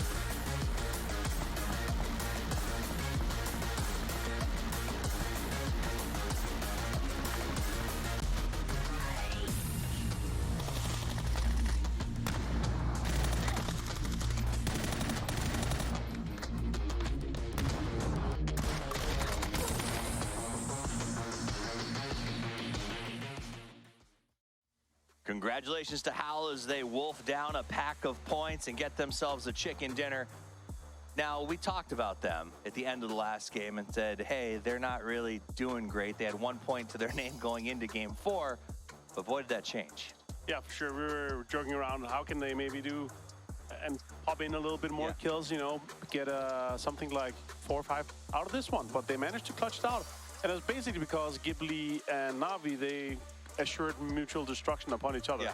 That was a really rough one, but Heaven opened up. And again, Heaven today has been insane. But yeah, I was really looking at the rough push that they had each other. There was nobody that had a benefit. They just had to send it in. And that's why we saw, it happened like it did, where it was only Tozy and the end. I mean, the spot was tough. It was so tough that Ascend had to resort to descending in a car and hoping it would work. It didn't. But, you know, what else can you do at that point? And Howl just really had a good control over the whole plateau. They waited till those other teams fought. For sure. And they were able to close that down and get themselves some points. Now, I worry this is a once in a full moon sort of scenario for Howl. And maybe we'll have trouble doing it again because that was just a really, really convenient circle. They played it well, but you can't count on that every single time. No, for sure. And of course, you have to take these home turf circles or like take these circles that comes to you, and you have to get the most out of it. They did. They got more kills than I kind of expected. You have to be passive in this kind. You want to make sure you get 4 guys live out to the end game. But I don't think they expect it to be 1 guy left and they can just push out easily with a DPS or Psych or anything like that. But yeah, it ended up quite easily. Speaking of unexpected, something I didn't expect was Gen G. They made that quick move to the bridge, and they set up a high ground trap for the Sonics. And right behind them, the 17. All of our top 3 teams were lumping themselves across that bridge. Yeah. What'd you think of that Gen G trap? I gotta say that I love traps like that. Okay. You know, it's smart in a way, but it didn't get much more points out of it. And that's the one, like, if you wanna take on somebody 1-to-1 like that, and a team, you wanna single them out, it's because they're the only one. They're the only one chasing you. If you're like, let's say you're 1 and 2 and you're like 30 or 40 points ahead, but they're just making sure that none of them are getting too many points, right? So interesting game. It's always military games like this that's gonna be fun to watch. Navi's play, how they're kind of sweeping the northwestern edge, were kind of nice to see. Ghibli managed to sort of survive for way longer than I expected them to, but then this northern push here, they had like 2 meters, 3 meters of bridges to play, and then of course sending it down full send straight down to the top 5. But they got some points from up on the high ground. That's one of those, you take that risk-reward position. If it had shifted the other way, they would have been absolutely dominant. Here we get Heaven. He has been playing absolutely wild. Uba and him sort of went head-to-head, and I feel like Heaven's been coming up spades in those fights versus Na'Vi. Yeah, really impressive here. Tozy can't do too much. You have basically just 4 guys sending it towards you. 7 kills, so I gotta say 17 points total. They were on 1 before this one here, so it's obviously a huge stand up for them. They're able to jump into our mid pack, that ever-growing mid pack. Mad really didn't even show up during that match. That's like so few kills. Not even for the pictures on media day showed up. Exactly, but I will give a shout out to Apocalypse. He's gonna get the man of the match. And now this the coach. 10,000 if you play fantasy. Dirt cheap, great to bolster out the roster. But I like that. He played strong. He had a smart move to make the push onto Na'Vi in that fight. And got in there first to get those kills. 423 damage and some good knocks. And shout out to Laza home. Hopefully you recover well from your surgery, of course, and everything goes well with you, my friend. I cannot say that better myself. But if you are going to have someone stand in, this is a great chance to do it. For sure. You know, Super experienced. Played in PCSs last year. Like this guy, if you're able to get a coach like that, you have to take it every single time. And honestly, one of the things I love about them is their attitude. Howell came to this event. They've been super friendly, getting to know everybody, handing out Turkish delights to almost every team. I thought they were just bribing us, but it turns out every team was given chocolates and delicious foods. And I just making a great name and a good community contribution. It's been great to have them Getting here. Turkish delights for most of the teams and us here is fantastic. They're so nice. It's so good to meet them finally. Now let's take a look at the match leaderboard. You're going to see 17 total points. Howell increases their score by, I'm not great at math, but there was a 1,700%. Yeah, something like that. Pretty good. Next up, Na'Vi gets 15. They are starting to turn on. They start a little bit slow, but we're seeing some good signs of life out of Na'Vi Ascend. They had 13 before this, so this is more than double points for them too. They needed that. They did. Being able to hear, we have two more games to go, of course, today, and if they were ending on, sub 20, that's going to be a rough one to go into day 2 and 3. It's going to be hard to catch. I also got to say, Luminosity killing me inside. But you pointed out, Gen G got 1 extra point over Sonics after that trap. But both of them will still be in the top of the leaderboard. For sure, and on top of that, no matter what here, even Danawa, you're in 8 points right now. If you have a double-digit kill win game, you're straight into the top 6, top 7 still. So it's still pretty open. The top is looking good, but again, Gen G assuring mutual destruction here for Sonics means that they're not running away with anything right now, and that's the scary thing, right? Because if you're in the lead, if you're Gen G, you want to continue adding on top of the points that you want to make sure you're ahead of the kind of mid-pack, top pack. In a lot of ways, Gen G did a massive favor for the entire lobby by sort of causing both of them to have to limp out the rest of that match. It's still anybody's game. We've played 4, we've got 2 more today, and then 2 more days of matches afterwards, which means it is a long way from over. So if your favorites are struggling right now, there's plenty of time to come back. And we're going to be back in just a few minutes with game number 5 from PGS1, co-hosted by Crafton and BSPL.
Xavier's position in particular is really tricky for Ghibli.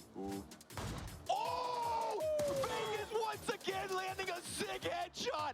How is he getting away with this? 2 more bullets in this AWM. Can Vegas make anything else happen? Yes, he can! Stop! Please! Unbelievable! Vegas! They're desperate to eat the points. They're set in 15th. There's Cumin with the first. Instantly, the flush to follow. As now Sinan tries to find another, but Cumin again finds the third as well!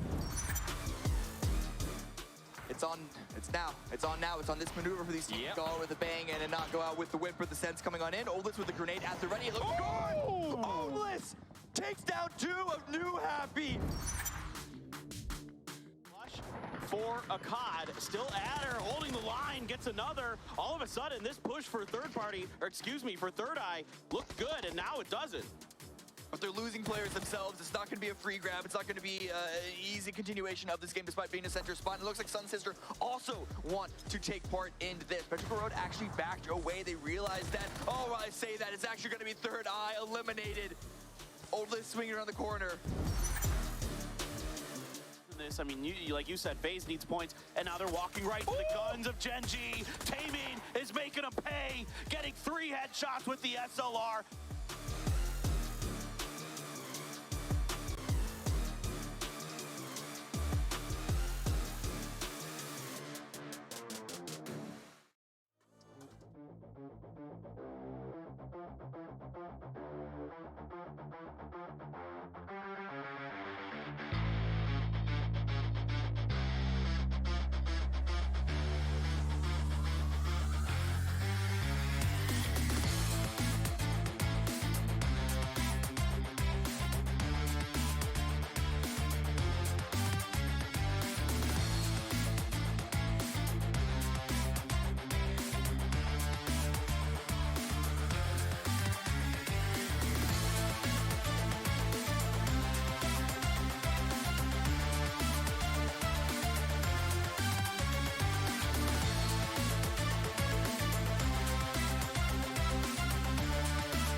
Some heroics from Howl have them right back in the mix of things here at PGS 1 as we roll on to our last 2 games of the day. It's Paper Thin along with Toby now as we are going to guide you through these last couple of games. Of course, this is just the first day of 3 for these grand finals, but The last couple games, a couple teams able to lock down some compounds and get some much-needed points. It's always nifty when the circles keep going your direction. Of how that was exactly. We saw other teams like Daytrade who are out there fighting with UMPs in Phase 7. Not something you normally see, but goes to show that teams were committing to compounds right from the get-go. Yeah, I mean, Flash at one point had a VSS and an UMP, and I'm like, this is my kind of combo right here. But yeah, so far there is, of course, the codes, guys. We've got some codes going on for you. Make sure you get these. This one's for Petrichor Road. So get that in there and see if you can get yourself some of the team skins. And of course, you can always do all of us a favor and pick those up because they are sick skins. They're still available in the store. Very nice. They're really nice. They're actually really good. That's all I have to say. Yeah, that's all you need to say, Toby. They're nice. If something is nice enough, you don't have to oversell it. Just, they're nice. Go get them. Yeah, it's simple. They speak for themselves. It's the old keep it simple, stupid. Exactly. We head on over to Miramar for the last time of the day. And so far, well, I mean, Gen G came off to a really, really good start on the first Miramar game. And then we went out east. I'm a little worried that all these games are just going to go east. Because I talked to Trevor from Luminosity, the coach, and he said, you know why we're looting, Junkyard? Because all the circles go there anyway. It's like guaranteed early shifts. And so far, it kind of has been. Yeah, we've seen a lot of Eastern circles on Miramar, but let's find out if this game will continue the trend. It's game number 5 here on the day here at PGS 1.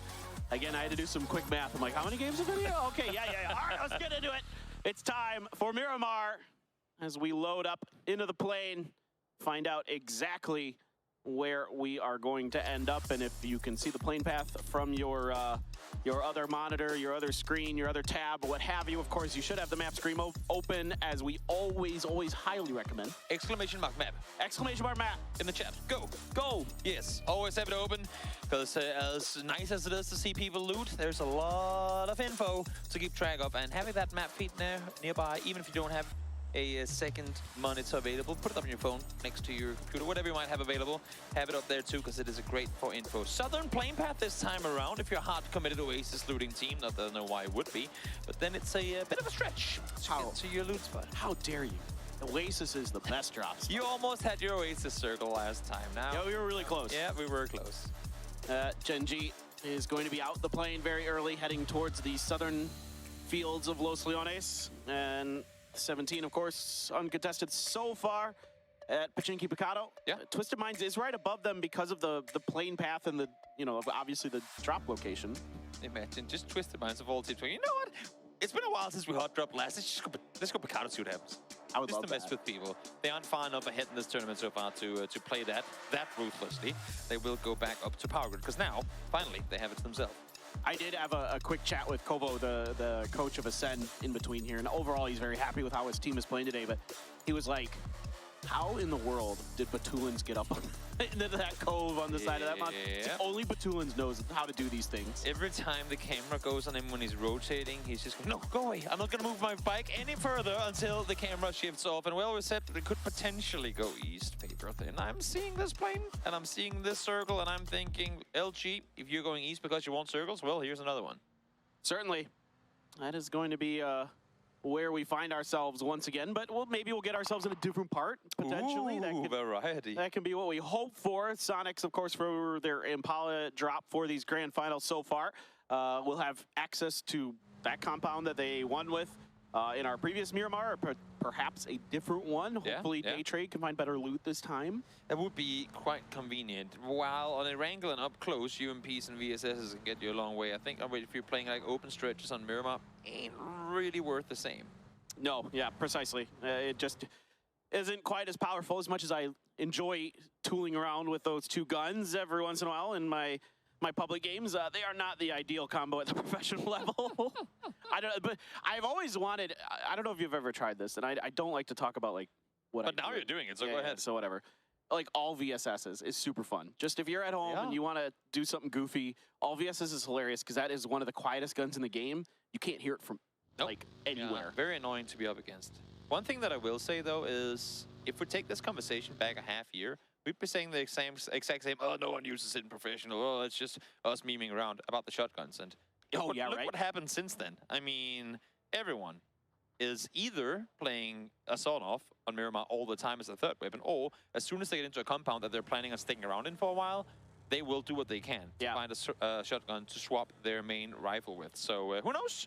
Maybe UMPs and VSSs just haven't been picked up by the right team to showcase their worth. You never know. I mean, yeah, every gun that sometimes kind of poo-pooed on is actually not bad. And so, I don't know. I mean, I don't know about the VSS, but the UMP, I can see some cases where it's not awful. I mean, the first kill of the Grand Finals was with a Vector. It's pretty lethal. Gun's nuts. Yeah. At close range, that gun is nuts. Yep, sure is. In the meantime, speaking of nuts, here we have Na'Vi making their way over towards Luminosity. Another nuts team who is just exactly managing to escape. Always smart to have your fire escape nearby, and they did, so they get out of there scot-free.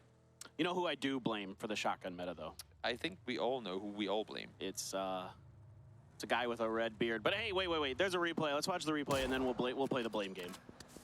Oh, this shot! I just I'm gonna steal it from Martin because he said it while we were watching the game. But I love that he instantly called him Glass Cannon because he had a bolt action and a level 1 helmet. Ooh. And his name is Glass. Oh, that's so good. Good job. Martin is pretty fast on those sometimes. Man, yeah. I wish I had gotten that. Yep. Martin, curse you. Yep. But anyway, Fuzzface is to blame for the shotgun. There you go. Gotta get it in there. Love you, Fuzz. Hope you're doing well. SDK on the move towards the center of the circle. And this time, they are gunning for some of these high-value center circle locations. I mean, they got lasered because they didn't get this compound last time around, so might as well claim it from Sonics before they get a chance to wrap down towards that west side themselves. Absolutely. Danawa coming in late, sort of, to the circle. Wouldn't call it super late. Call it just a... medium late? You're like 5 minutes, 10 minutes late, you know, for the meeting. You know, nobody's going to be super angry at you for it. Just say you got caught up in traffic or something. Yeah. In the meantime, Ascent, they will be super late. But for them, I don't think they really mind too much. I mean, honestly, they should be all right. If you sometimes see that there are 16 teams alive, but you can only count 15, it's probably Ascent. You can't see them on your map feed always because they tend to be pretty slow to the party. But when they do get there, they do tend to wreak havoc. Yes. On whatever they get up to. They're so nasty, like, just to deal with because you never know where they're going to pop up. You know, it's like, they're like prairie dogs. Like, they all of a sudden just pop up and they're like, whoop, whoop, whoop, what's going on? And then you're just like, half your team's dead. You're like, what the heck? But prairie dogs with M249s. Yes, that's much more terrifying for sure.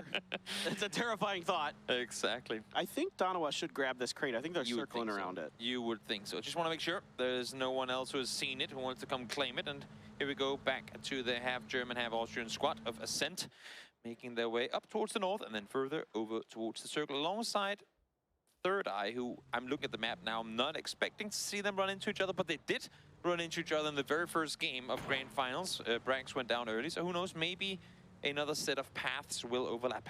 Yeah, absolutely. You never know. Things just kind of snowball. It's the butterfly effect of PUBG. 4 AM, sitting pretty up on the north for now. There is Ghibli on their rear, but they're on the other side of El Azahar, so nothing too threatening just yet. Cerberus on the far eastern side, as this is kind of like a nice little home for them that they can find themselves in as they, off of that plane path, they're able to drop a little bit closer to this area of the map. It is pretty wild that Luminosity has managed to take control of both Junkyard and the Saloon on the southeastern side. Usually we'd see at least one team try and kind of contest that early on. Mines with full control of the hillside up above. Shooting over the top, finds the first one. That is Crucial's down. Yeah, Tiggleton and company. Oh! Late game, having control of both that this early on for Luminosity is pretty good. I'm curious to see how long they're trying to maintain control of it, though, if the circles go in their direction. As SDK, as you talked about earlier, able to sneak ahead of them. So this one can be pretty good as well, but a little bit more difficult in some ways. It's pretty crashable. Yes, and you have no control over what's happening north of you. Yes. It's one of those, we'll just sit here on the bottom of the hill. If it comes down to us, we're golden. If we have to go north, at least we are going to be the last team to leave, because they'll probably be the ones to sit there the longest, wait to make sure that their entire south side is clear, then make the play uphill. Right. But phase 2 is going to be interesting. A lot of land ratio terrain in this circle, so it's going to be kind of interesting to see where it goes. Phase 2 should tell us a lot more about where this game is going to end. I would like to ask the game to not go Junkyard, though, just for the sake of variety. I mean, we have islands in play, they're pretty. We have El Azahar in play, that's pretty fun. Even east of El Azahar, down towards where both Cerberus and Ghibli are currently, That's a pretty fun place to end the game. You have a massive hillside. You have open fields down towards the east of it. It's pretty different. I think we're due for a hard south shift, and I think where like Tianba and Southeast, Gen G maybe? are set up, I think south or southeast. I have yet to see an island finish. I've only seen a couple, obviously, because they don't have them very much. But unless like the first circle is half water, that's about the only way that it's possible. If it happens, it pretty much happens in phase 1. You have like a 50-50 coin flip on phase 1. Exactly. Like, well, that is usually. You did get your islands. I did. It was a very a blessing. It was in the last stage of the qualifiers for PEC. Finally, about 5,000 Miramars later, they came through. You're a little bit unlucky on that ratio. It takes. I mean, it happens. Quality over quantity, you know? It's usually around a couple thousand that it happens. Quality over quantity. That's right, my friend. Yep. Genji sitting by the ramps at the half pipe. It's going to be setting up shop at these rocks. That's kind of an interesting spot here for Genji. I think just looking to get some info and stay safe from the compounds of teams like Danawa and those kind of things. Just keep the road ahead of you open as best as you can. Figure out how to maneuver forward. It is interesting to see Genji. Obviously, the circle kind of favored them. Easy rotation path from the southeast, but it's interesting to see them, and I say this far into the circle, because it really ain't far, but for Genji standards, it's pretty close to the center of a phase 1, so we'll see if the circles go towards them, how they're opting to play a center-heavy game, where usually they'd always be like literally alongside Ascent, the last team to creep in from the edge. Yeah, and even though Genji's been kind of an up-and-down team throughout this event, to put it nicely, I do appreciate that they have adjusted their style to previous iterations of Genji, where it was like circle 3 or something. They just like send it to the center and try to play a dip and try to make it work. That was not working out, so I do appreciate this new edge-heavy style that they're bringing. It's a edge-heavy style that not a whole lot of other teams play, that's for sure. Let's see, circle, shifts, where are we going? Oh, look, it's Junkyard again. Let's hop on up towards the north and see what happens, as all the teams on the west and southwest side now have to figure how the hell do we make our way over this ridgeline where Na'Vi currently is, because we have had no chance of scouting anything up there up until now. I kind of wish GEX was in this lobby just so I could see a boat rotation. They're one of the few teams who might throw themselves into a boat and try to make it work, but everybody, like you're talking about, has to figure out a way to get into this next circle, so it's Danawa, 17, crossing paths, and Howl out in front. And this overview is a perfect example of how brutal this circle can be, especially when you have so many teams down towards that south side, because as you can see here, everyone into the vehicles instantly. You can see nothing up that hillside early on. You have to push up there, take control, and scout on the go. And that's why teams are hard committing to early rotates. Even the teams that would normally play edge have to go early. Howl, one of them. Oh, a little bit of damage done. A grenade to keep Howl at bay, but it comes up short of getting over the hill. So the Mad and the others hear that grenade and they're like, this is not so safe. Let's try another end. 17 and Danawa in the meantime were settling up on the edge of the circle, sort of, but now Danawa moving towards Minas Generales.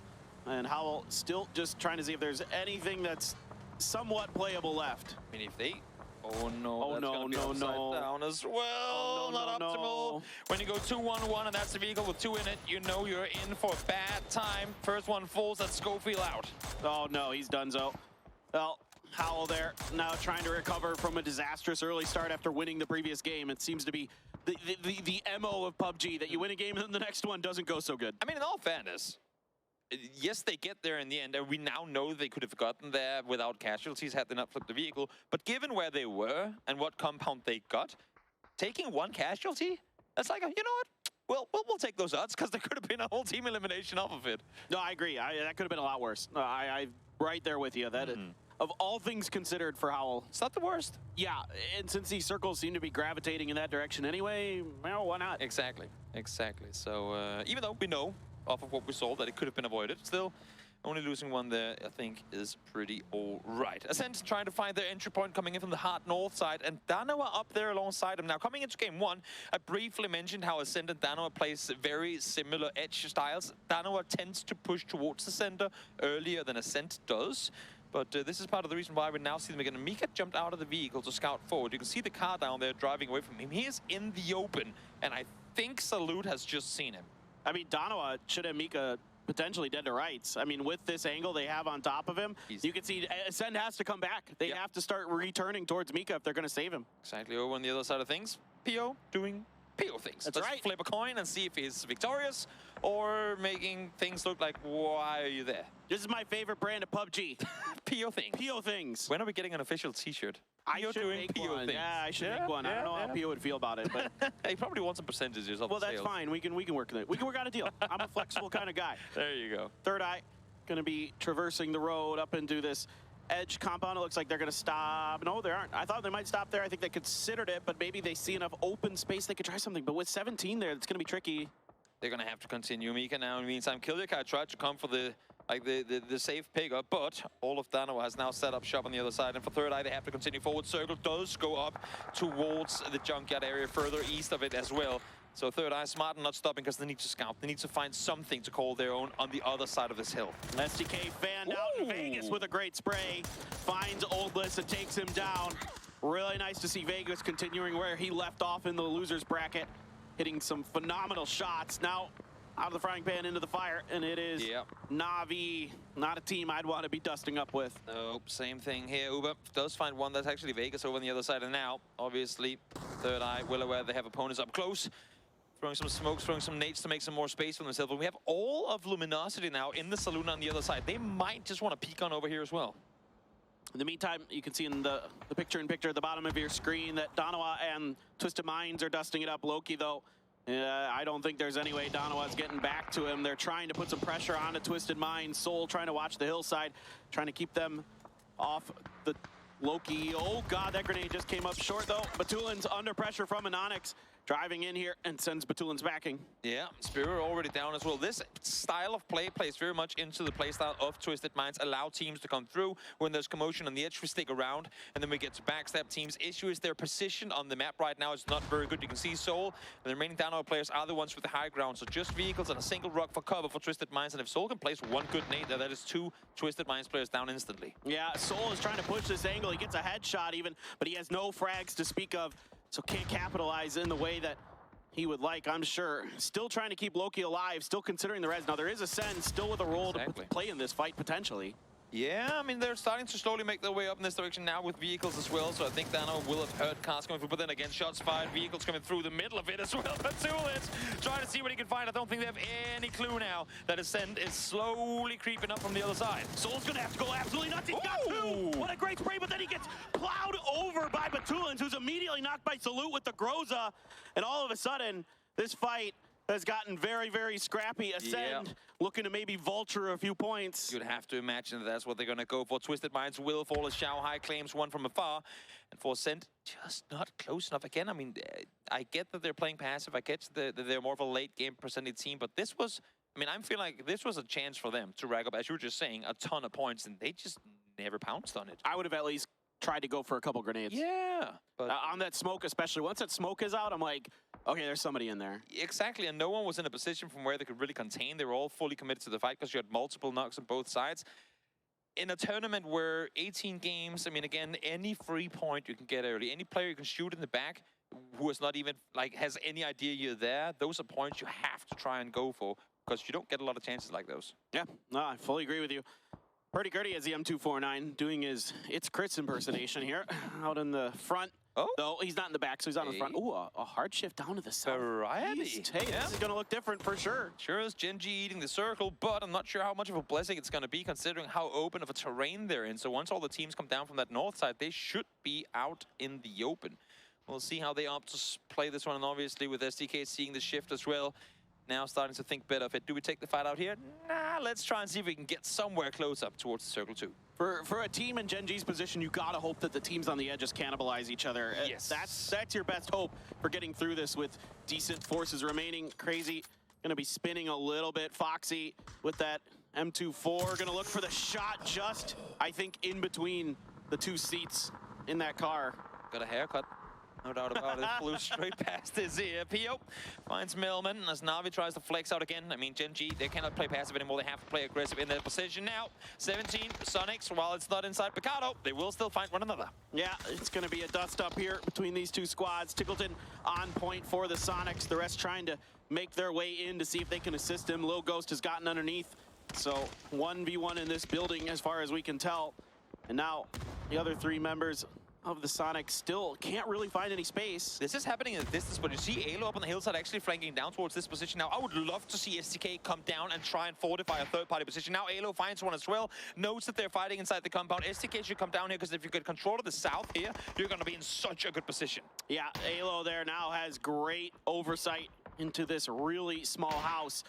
The blue house is very dangerous. There's not a lot of open space to work with inside of it. And Alo, so far, just harassing 17. Enough smokes to kind of cover the Sonics so far.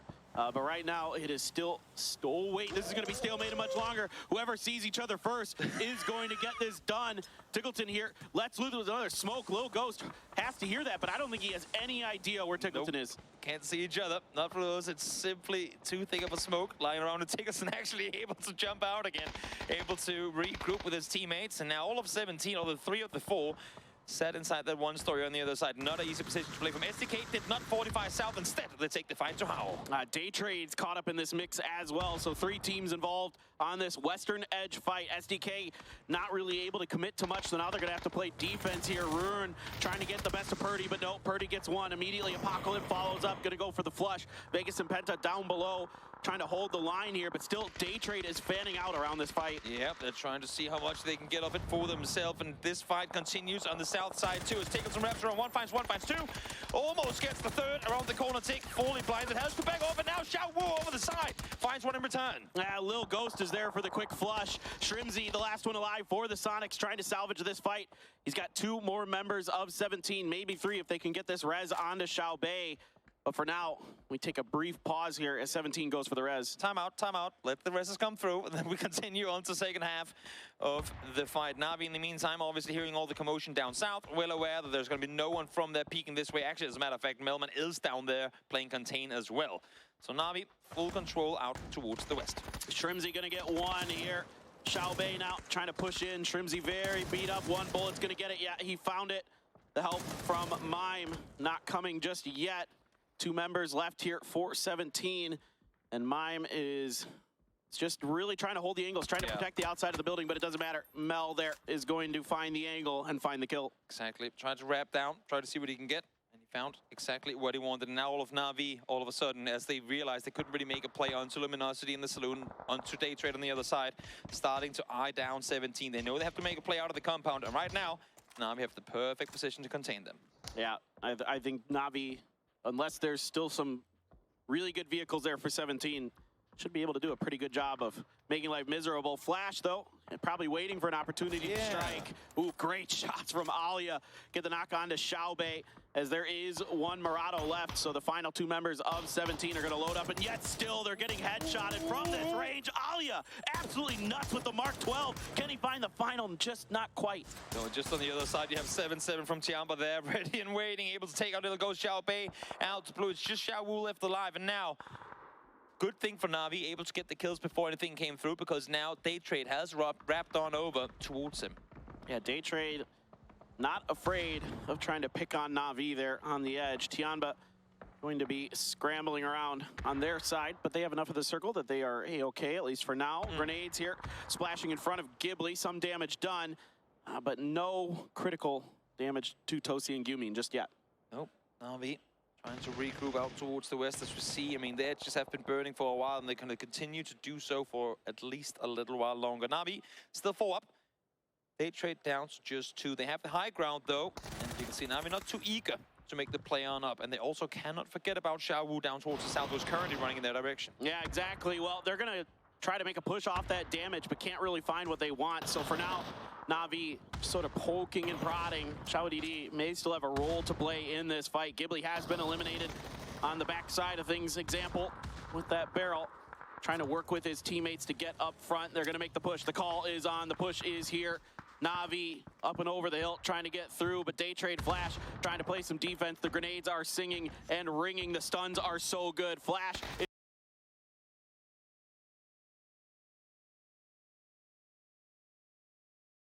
Day Trade. When you cover the entire area in flashbangs, that's when you know there's, even if they're there, they cannot see a thing. So let's just run on up, take him out, and continue forward. Circle over towards the east we go once more, as Danua takes out Ascent. Salute, doing work with the Groza.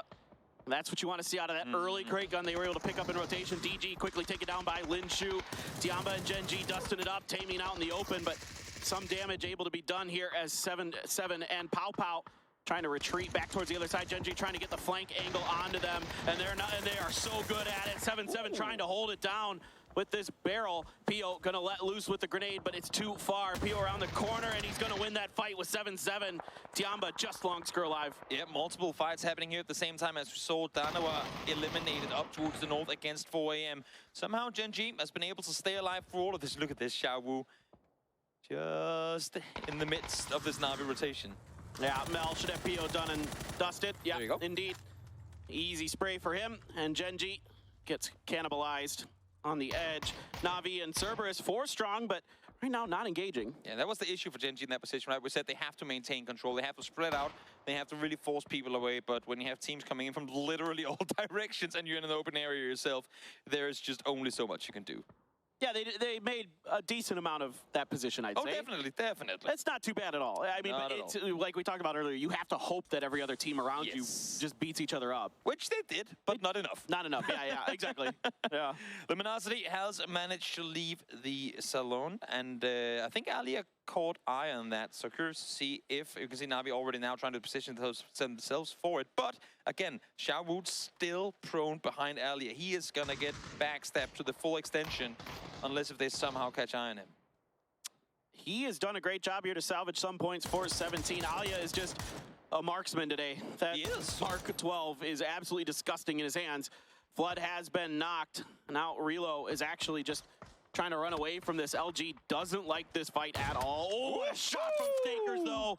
It's all a bait. They want to just drag him into the AWM across the side, and now Na'Vi has to rethink this. Xiaowu DDD dealt with on the backside. Yep, exactly. Mailman able to wrap around. Actually, I think he saw him in the midst of transitioning to help Uber back up. He ran back to rest and was like, oh wait, there's someone running our direction. Good one for Mailman. That is able to take him out. That is going to be 17 out in 5th. 3 teams with 4 players. LG maybe 3, depending if they can get this res to stick on a kick.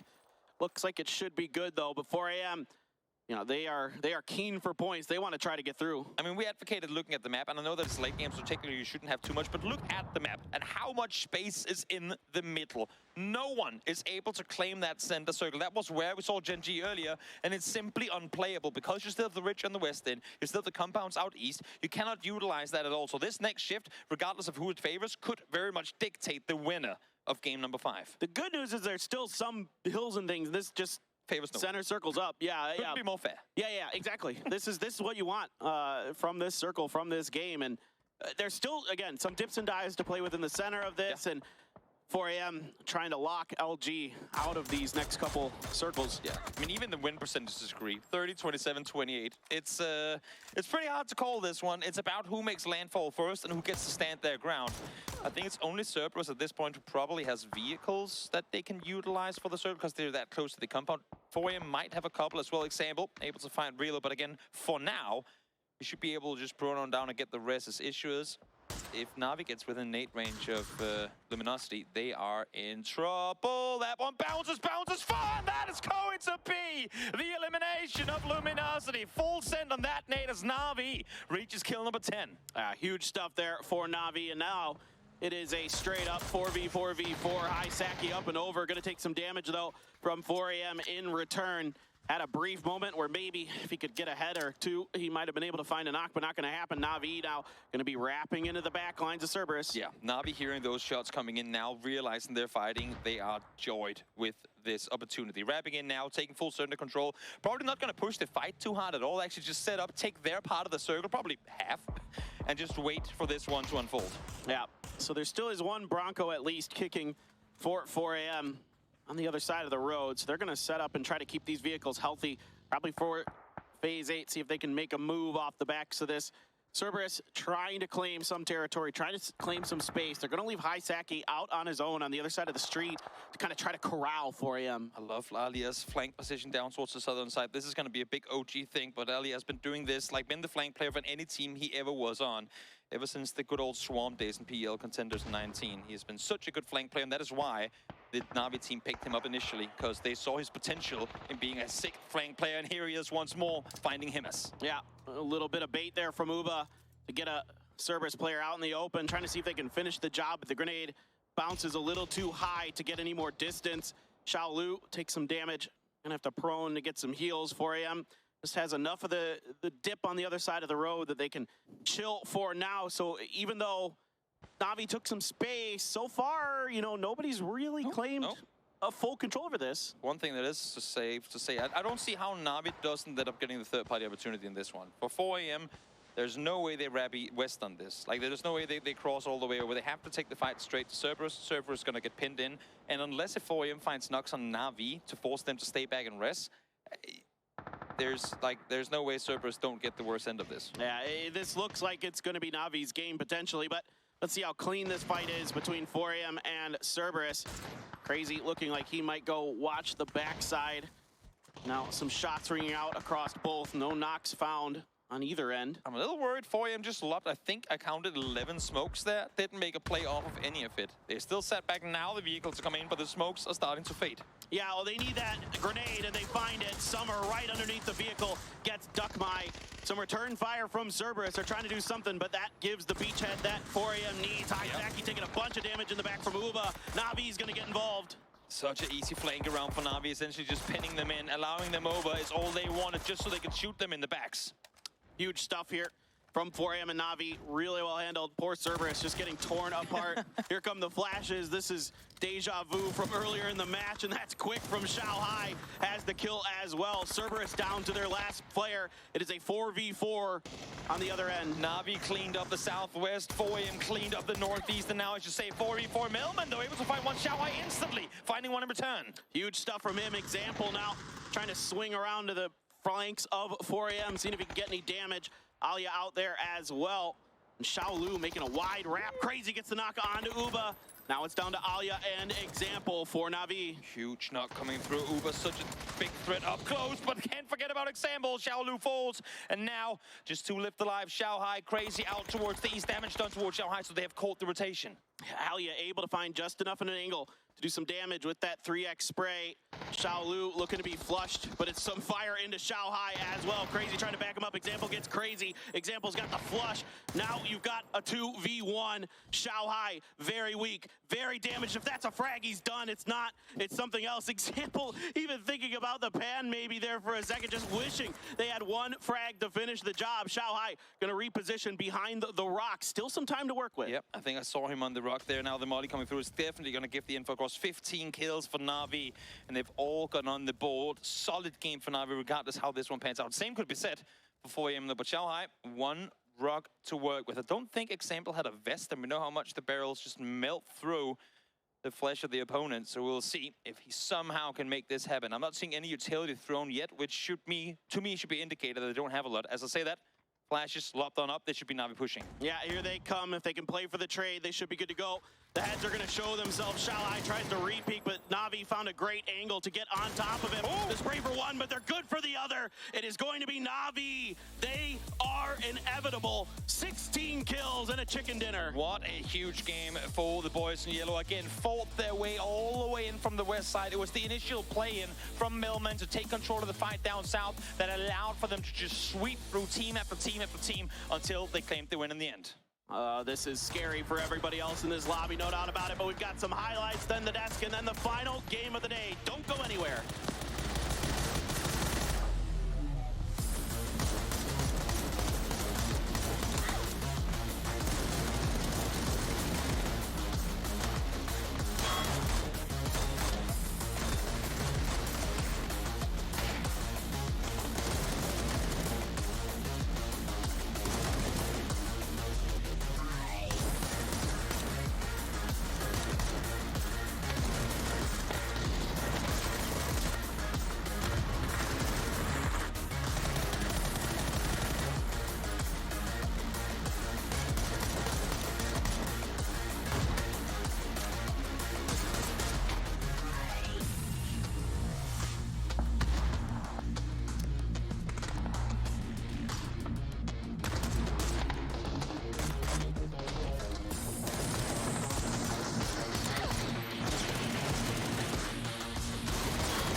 No victory for Na'Vi as they get themselves a chicken dinner, and they do it in style. We said they were starting a little slow.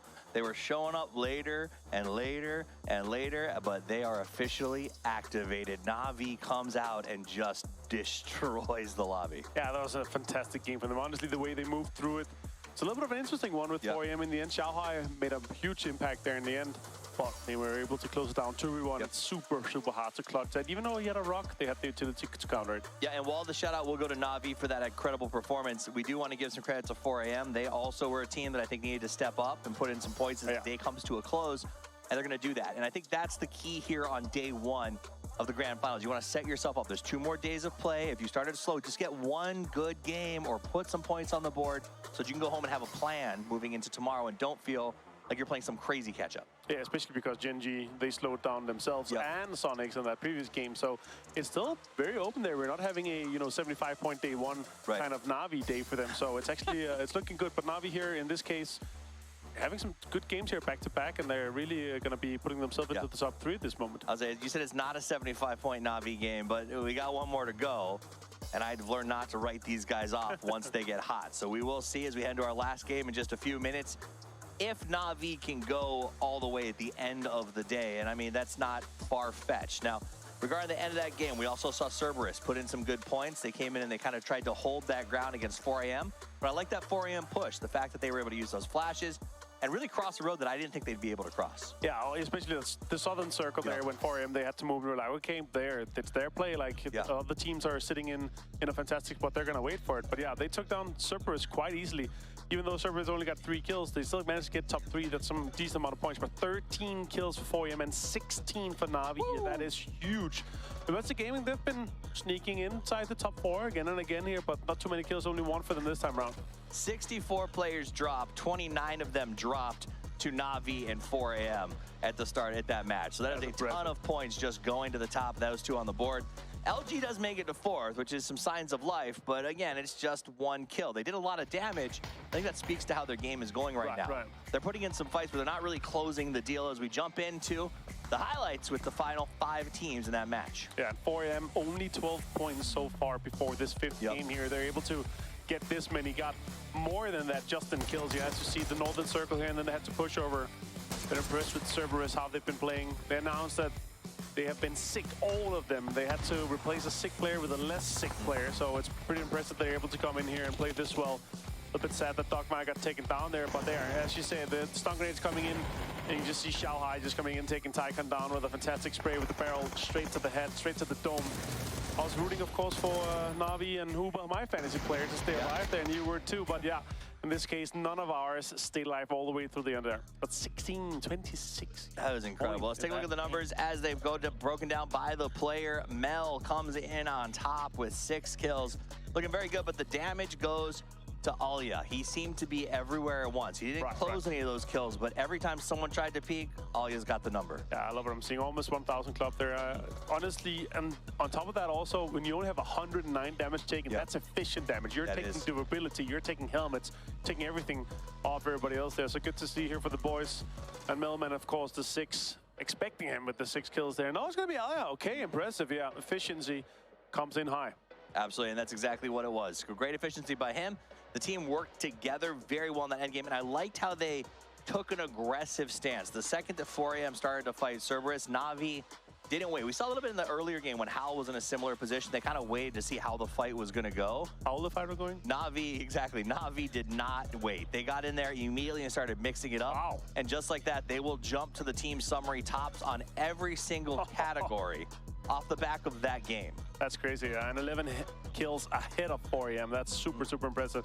Talks to how it, we've had, the teams have had one really good game, one decent game, and then a few bad ones, right? So it's evening out quite nicely here. 26 total here for Na'Vi. Of course, they had 28 points total before going into this, so this is a massive game for them.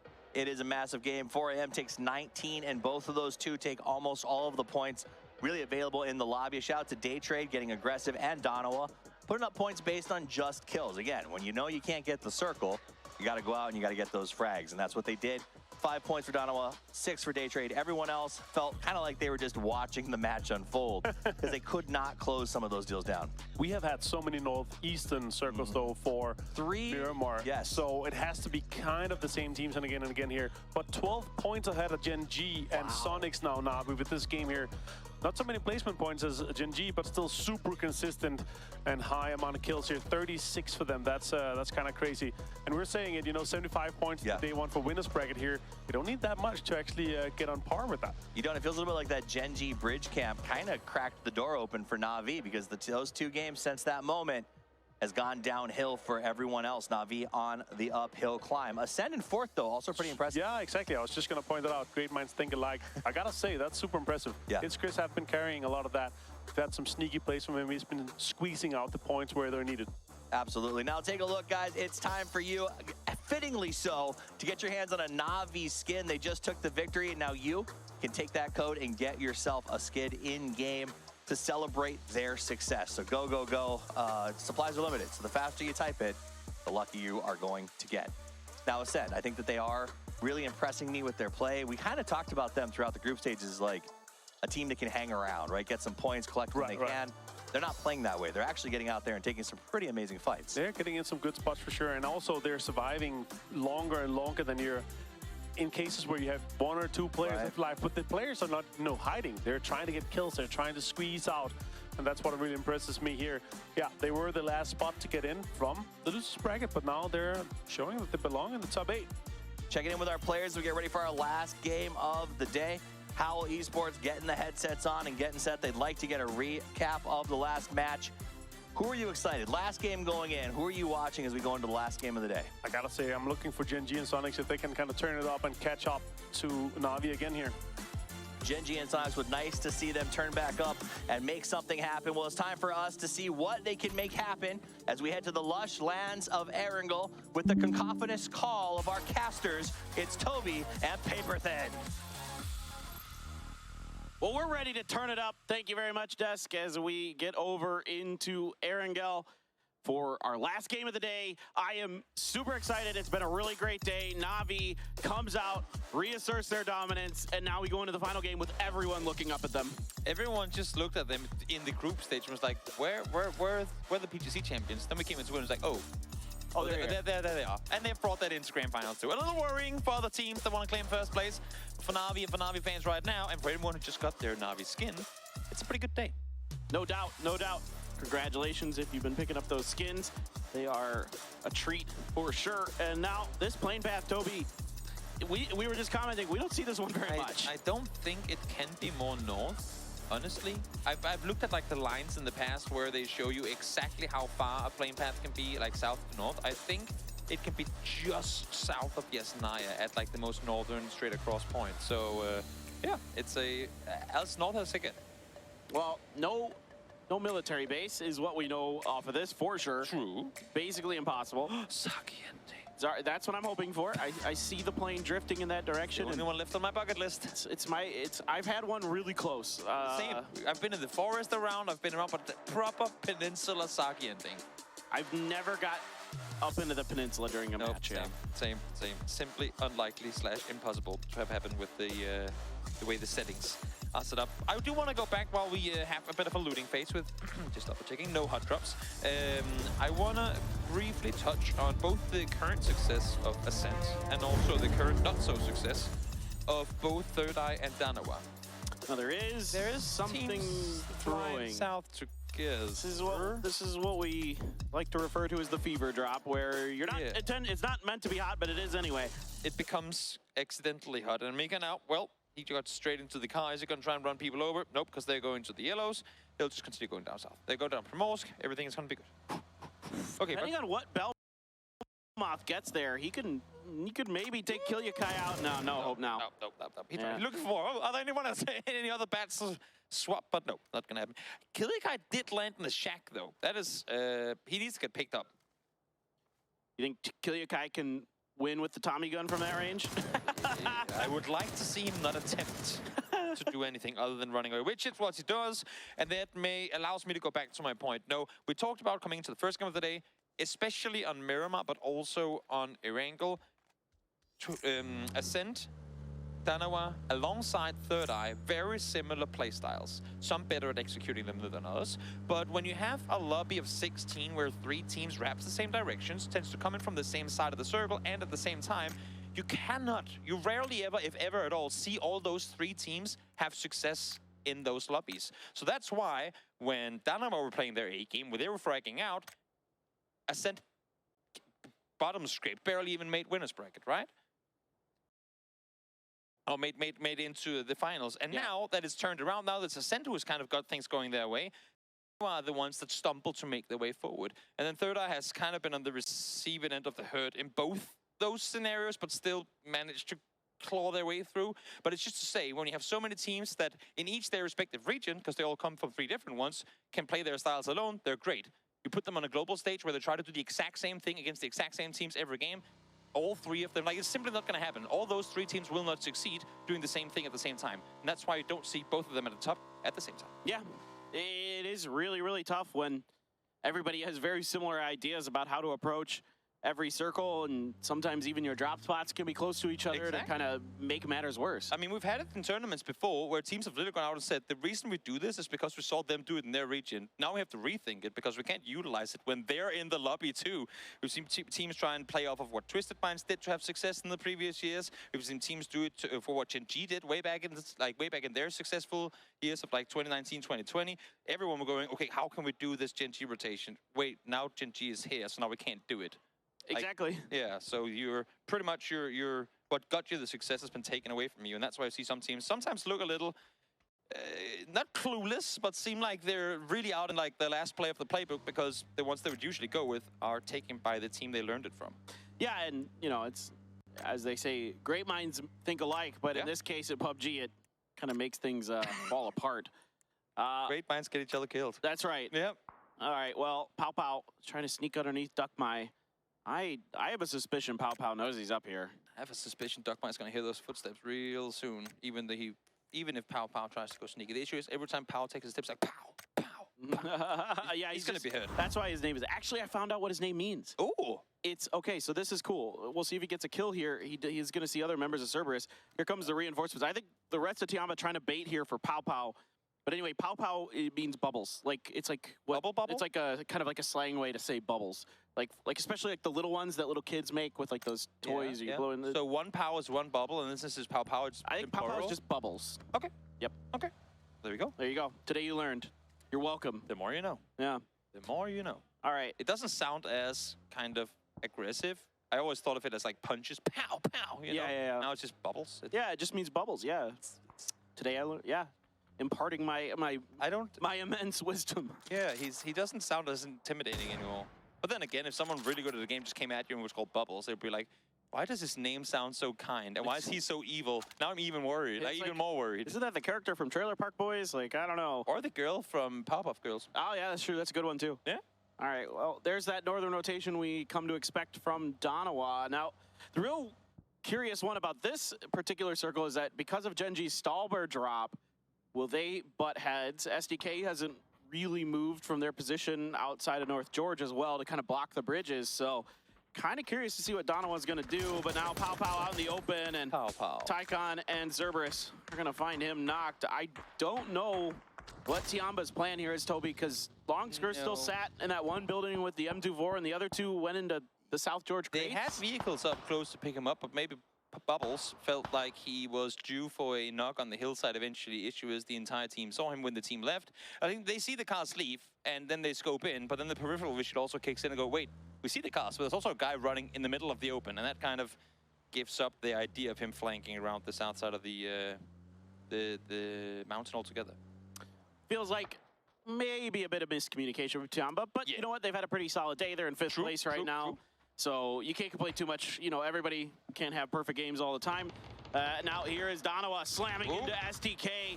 Penta and others trying to do some damage. Penta had a great angle momentarily. Purdy has to put the fire on the stairs, and Loki had already pushed through. Some great timing there on that molly. the perfect utility use continues here from Purdy as he takes Loki down. And outside of shotguns, what better gun to be able to sit and hold the staircase with? You're going to be able to shoot that one for a while. And now the remaining players of SDK are coming up to fortify. I like the idea of Danoa in the sense that they did read the split right. There's only 2 people here, but it hasn't worked out for them. Anonyx now caught with nade in hand. Ain't going to work his way. Purdy almost ran himself to death, but able to slip that one through. Salute finds one more as he's trying to stay safe up on the hillside, but they've already taken, I think, too many casualties to make this worthwhile. Well, the dynamic duo of Danoa is saving their round. Soul did find Vegas, so it's wonderfully smart and just amazing as that play was from Kurt. He can't do enough to save the rest of his team. Now he's going to try to push down towards Salute. Salute was ready. Salute can't repeat that. That clip is massive on the M249. Soul trying to get the flush and will do so. Now it's just down to Purdy Curdy. See if he can do this one on his own. Looking at how the day has gone for Danoa so far, it shouldn't be written off the books that he could pull this one off 1v2. But as I say, that Soul with the Scar in hand finds him through the smoke, and that is going to be him down. And even with those kills coming through for Danoa, 17 points on the day. That's just been a night and day in terms of how they played into the winners. Yeah, it was a struggle of a start here today, and I guess I was a little bit concerned coming into today because Soul was telling me that he had a pretty bad headache, and whatever medication he took to try to alleviate it wasn't really helping. So I definitely had concerns for Danoa coming into today, but still, that doesn't really, that doesn't really mean that was the whole story there at all. But we'll see. Maybe they've got a little bit of something left in the tank. And we, again, as you're saying, there are 2 days left to play, and we know Danoa to be a team that, while they might not come up incredibly hot right from the get-go, give them literally these 6 games to go back and rewatch, to take notes on, to come into tomorrow, prep for, maybe with less of a headache too, as you add to it. Don't write them out. They're set in 15th right now. Do not write Danoa out. We've already in this tournament seen what they can do. We've crowned them, or at least some talents crowned them as the best Korea has ever been. We'll see if they can live up to that name as they make our way into tomorrow's games. Yeah, they're certainly a phenomenal team, but definitely some things to look at and go back in and try to fix for tomorrow. Gen.G, though, has fanned out along the northern edge. They are just behind them, Ascend, trying to get into space. Ooh. And Cerberus says, no, go back down. Yeah, double headshot. Get out of here. It's nasty. And that's the level of play we're up in here. And you know what? I love it. I've always thought about it in other FPS titles where if you miss your first shot, you can be sure that the shot in return is going to take you out. Like, you only get that one chance. There was a little while where the level of individual mechanical play maybe wasn't the same, but now I think some of these guys, some of these fraggers could go out and battle against some of the best in other FPS titles and come out victorious. But another thing that tends to happen as the entire arena goes, oh, is this a hard shift? Who would have thought, Paper? Never. Who would have thought? Never. At least it went west instead of east this time.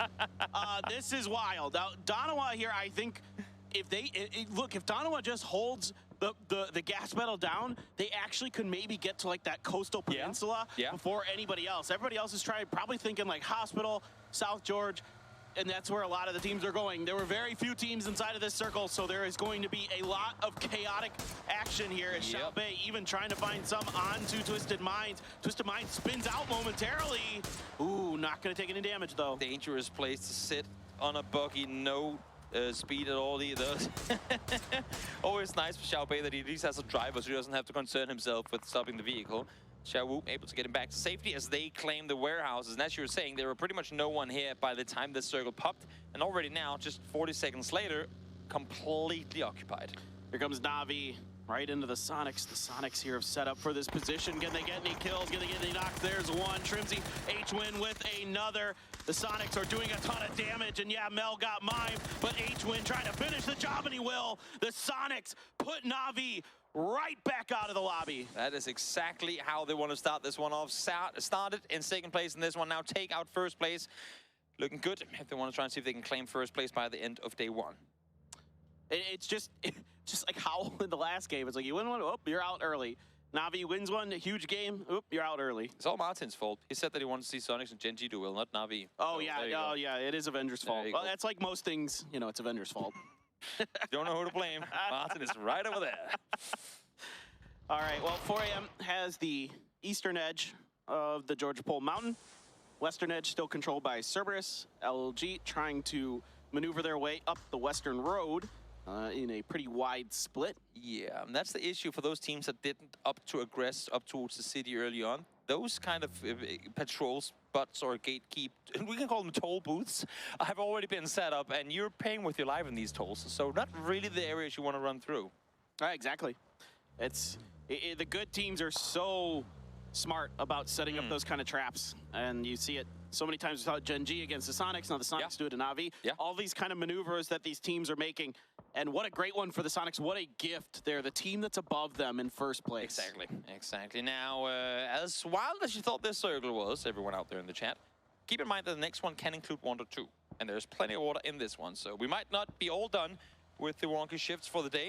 In the meantime, though, let's see who will be the real victors of this King of the Hill showdown between Cerberus and 4AM. Yeah, Summer there out in the open for Hemas, finally able to get the spray under control. Shaloop taken down by Tycon as well. Hemas trying to keep Crazy 112 at bay. Lou and Summer here, they are in dire straits. They are unresable. Get away. You tried. You did not achieve what you wanted. Conceded and fall back, I think, is the better play for them. It would be great for Xiaohai. Actually, as I say, that they're still up here, not really looking to want to leave just yet. Of course, there is still a bit of distance between the two, but I was expecting to see them try and get off the hillside instantly. And actually, as I say that, Gen G are coming up the mountainside now too. Yeah, Gen G now has been pretty keen to take some third parties and those other things. Circle is going to continue west, Toby, but next one will leave the water as much as it can, so probably near the hospital, I mean, is where we're going to finish. If you're day trade now, swap those ARs for shotguns, because there will be people coming down towards your compound. Same thing here now, happening for Tianba as Howl make their way up close. Yeah, Howl there, able to avoid any damage. The grenades from Tianba landed on the roof. The Mad now can use that opportunity to get in through the already open window. Long Skirt trying to play some defense. Do they know that Mad got in? And do Howl know that Tianba is actually caught in a 2-2 split? If Tianba could, they would probably want to leave here. Issue is, their vehicles are downstairs, and Howl already has full control of at least parts of the downstairs in this building, so they can't get out of here alive. They have teammates in hospital. Yeah, and Ruin here has the Groza, so he's got a great gun in this situation, potentially. 7-7 Long Skirt just trying to hide up. Schofield now trying to come in from the back. I saw Tire get popped in the mix of all of this. Long Skirt with the molly in hand, it lands right on the Mad. Here comes Ruin though with that Groza. He finds one, but Long Skirt able to deal with him for now. That's 2 down. Long Skirt doing a ton of damage here, but Tianba is falling in the mix. Mad, he's still alive. Schofield with barely any health. And that's the thing, even if they take casualties, they only had to take down 2. The other side, they needed a whole lot more, so they're able to come out victorious. All right, well, Cerberus still defending this, but now Xiaohai finds a knock. Hemas is just going to go for it, and he's going to finish the job. Good job by Cerberus, but they've only got 1 left, and well, forget it. They get wiped out on the backside. Well, okay, Hemas is still like, okay, yeah, I thought he was done. I was like, he's got to be gone. Third Eye with a great timing on this third party. Yeah, really smart engagement on their side. It's always difficult to try and third party uphill, because they will, if you're in vehicles, definitely hear you and see you coming. So smart timing on their part. Now they get to fall back down. They've still got a minute to go until the new circle is going to reveal itself. And since they're on the land side of things, they should be all right. Issue is, pretty much regardless of where they want to go from here, it's going to be occupied. Yep, all right. Twisted Minds once again driving by 17. This time a little bit of damage done, but I think they're okay. Oh, I spoke too soon. Gotta do Spiro like that. Gotta do Spiro like that. Wow. I thought he was good, but wow. I done jinxed him. Wow. I have that power. Sometimes we all do it. It feels great and terrible when we're able to do things like that. Mostly great. It's mostly great, yeah. There's like 2% of me that just feels press bad. the button, die. And it happens instantly. Now let's see, 25 seconds until the new circle pops. At this point, with the exception of Third Eye, pretty much everyone is in a spot from where they go, we're feeling pretty good, Kevin Circles. Please just go to us, because we don't want to have to move. That's why we probably won't see another knock until the new circle has popped and teams once again start rotating it. Even if a knock does come through within the next 7 seconds, it's probably going to be a knock that's going to get rest. Let's see now, though, Babes, where does the next circle take us? Certainly. And it's going to just, head up towards the hospital. Surprise. Left the water, and now we're just kind of plopped right down on top of Day Trade. So everybody in South George except Donawa has to vacate. And this makes it even worse if you're a Tianba player, right? We said it. I mean, I said Day Trade should be ready for pull-ups. Tianba should have been as well. They had hospital. They had a solid 2-way split, didn't regroup fast enough, and now they paid the price. Yeah. I am left scratching my head a bit as well. Reminds me a bit of some of the plays in Gen G's book on day one of the losers bracket, where they have an opportunity to, not fight and get their full force in a central location, and they still can't. Sometimes you just don't park those vehicles where they need to be in order for you to get back to your teammates. And because of that, now Linshu is sat with the entire hospital to himself. Hooray! I have a hospital. I mean, it's gonna be making a lot it's of a money. whole hospital. Imagine like all that equipment in there and all that. Like you could have streaming rooms. You could have like different gaming rooms. Yeah, there's so much space for activities. Ton of bathrooms in there. Like they're all over the place. Reference to a really good movie, by the way. Oh yeah. Yep. 17 have yet to, I'll say to make landfall in circle. They're kind of here, but I hope for Linshu that he can somehow sound like a four-man team, because if 17 gets any indicator that there's just a solo set in here, you can be pretty convinced that they are indeed going to push on it. And obviously Linshu can only peek in so many directions at the same time, so Sushu might just want to slowly creep down towards the hospital.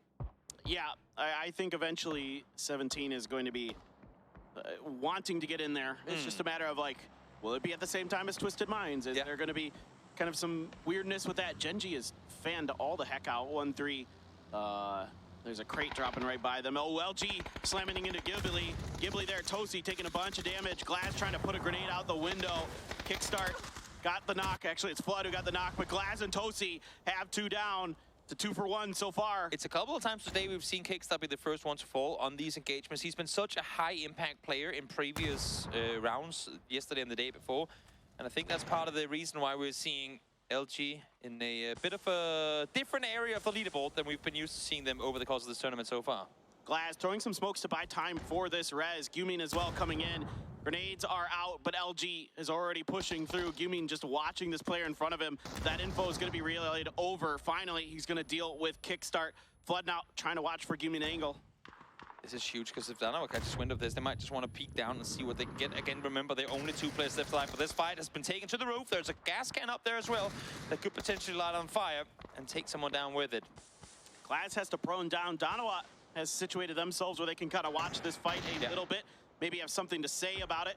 But with Relo up on that roof, LG has sort of gained control of the high ground a bit. I mean, with Heaven's position, they're pretty equal, I suppose. Grenade now going to be cooked by Heaven right in the window. Is it going to get in that room? It does. It gets Snakers, but no knock. That is a really nice angle for that nade to be locked on through. The second one might actually get a casualty as well. And here comes Soul and Dano. They were set up. Try and see if they can find something, and indeed they did. First one to fall is DG now. Taemin falls out of the vehicle. Salute with a double headshot to follow. Takes down number 2, and again, remember, Danawa were down to 2 from real. Is he under the car now? I think he might just be.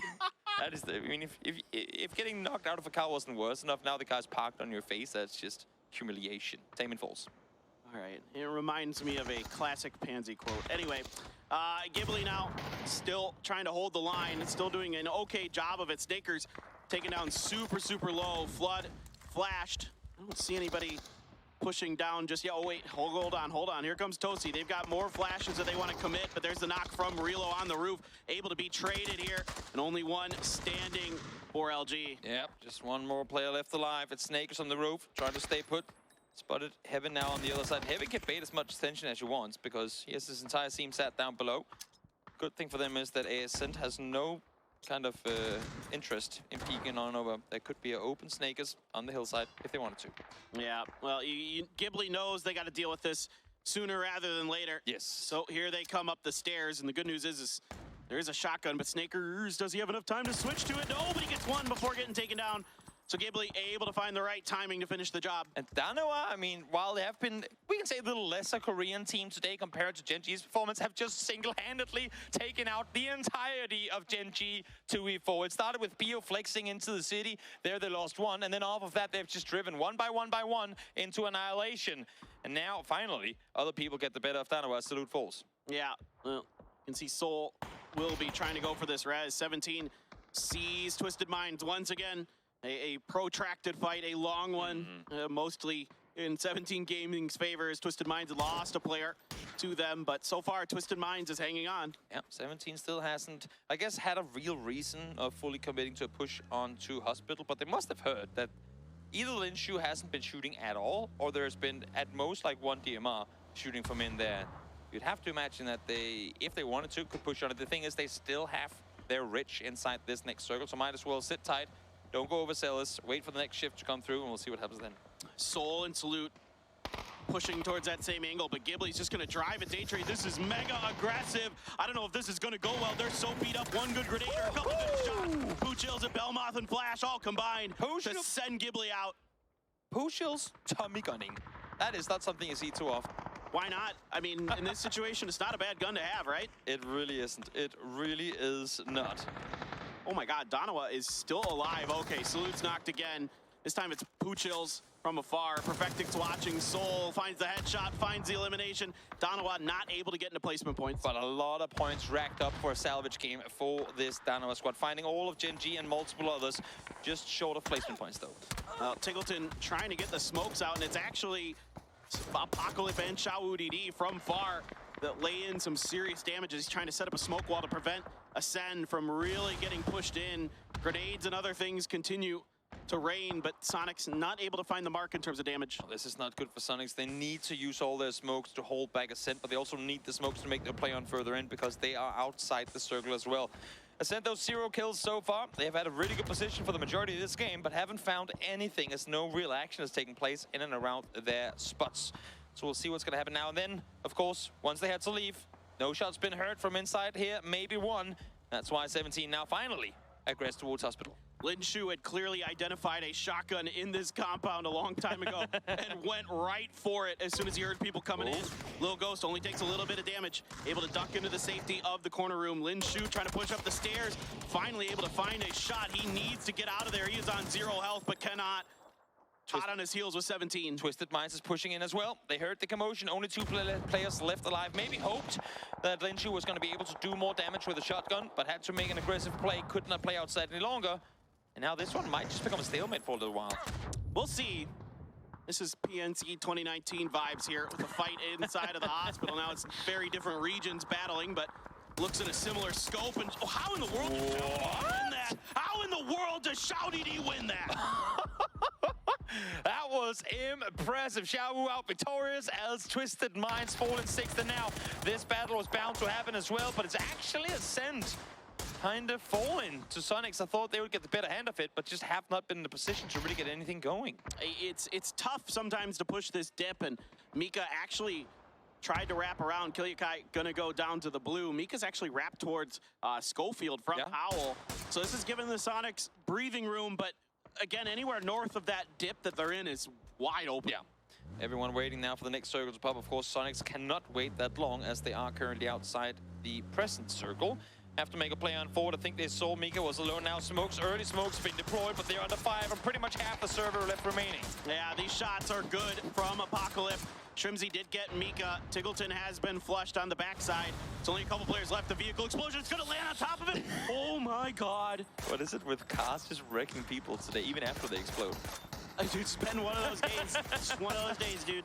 Adds to the chaos. Apocalypse finds one, but because I was gonna say because of the speed, might just be able to fall back behind that smoke, but Little Ghost takes him out. So Shrimzy might be able to get H-Win up here, but other than that, not a whole lot's gonna happen for them. And to make matters worse, the circle just shifted away from them again. Yeah, I mean, this is rough for Sonics. That dip is great if the circle ends anywhere near it, but in this case, it was not in their favor. And then if you have to leave it, the compounds in this part of the map are so powerful. Grenades hitting Shrimzy, but no knock. Just a flush from Belmoth onto H-Win. I do kind of like that no one really has the upper hand in this next shift. Howl potentially could wrap out East. Daytrade, the issue for everyone else, or everyone, I say 17 and Howl, is that Daytrade is still in. Like on the very edge, and you can see now Schofield actually doing the exact rotation I was going to talk about. Out on the east side, you can play the rich line there, depending on how aggressive 17 dares to play on it. I like what 17's doing here. Yes. They understand what the powerful position in this circle is, and they got to contest it. They got to vie for it if they're going to find themselves a chicken dinner in this game. Daytrade's compound is still technically in, but likely not for Phase 8. Gotta isolate fights. You gotta, if you're Howl, you gotta see how can we take a fight to one team without the other one engaging on us. Issue is, it doesn't really matter when Soshu can just lob an 8 over the rich line, find 2, and have Apocalypse sat back going, well, I guess I have to try and see if I can win this one on my own. Well, and think about how much extra utility 17's able to scrape up in that hospital throughout the fight. Trimsy did go down to the blue. Lil Ghost watching the exits. Flash has already been knocked for Day Trade. And now Day Trade's Nurens trying to get underneath their noses. Apocalypse still trying to be a part of this. Belmoth is a headshot on a Shado. That could be the biggest headshot of his life. They're just going to crash this. It's just Nurens left now as Belmoth gets taken down and Lil Ghost sniffs out Nurens and takes him down. Lil Ghost took out all of Day Trade. Where were you when you were the captain of my fantasy team? Just like that, Lil Ghost able to pop off your team too. I'm asking you the same. Yeah, exactly. Welcome back, Lil Ghost. This is how we play late game now. Apocalypse. You're currently sat down in 11th with no real reason to deny here. How many points are you going to get in a 1v4 against a very, very steaming hot 17 Gaming? He's not going to go for it. He has a Groza.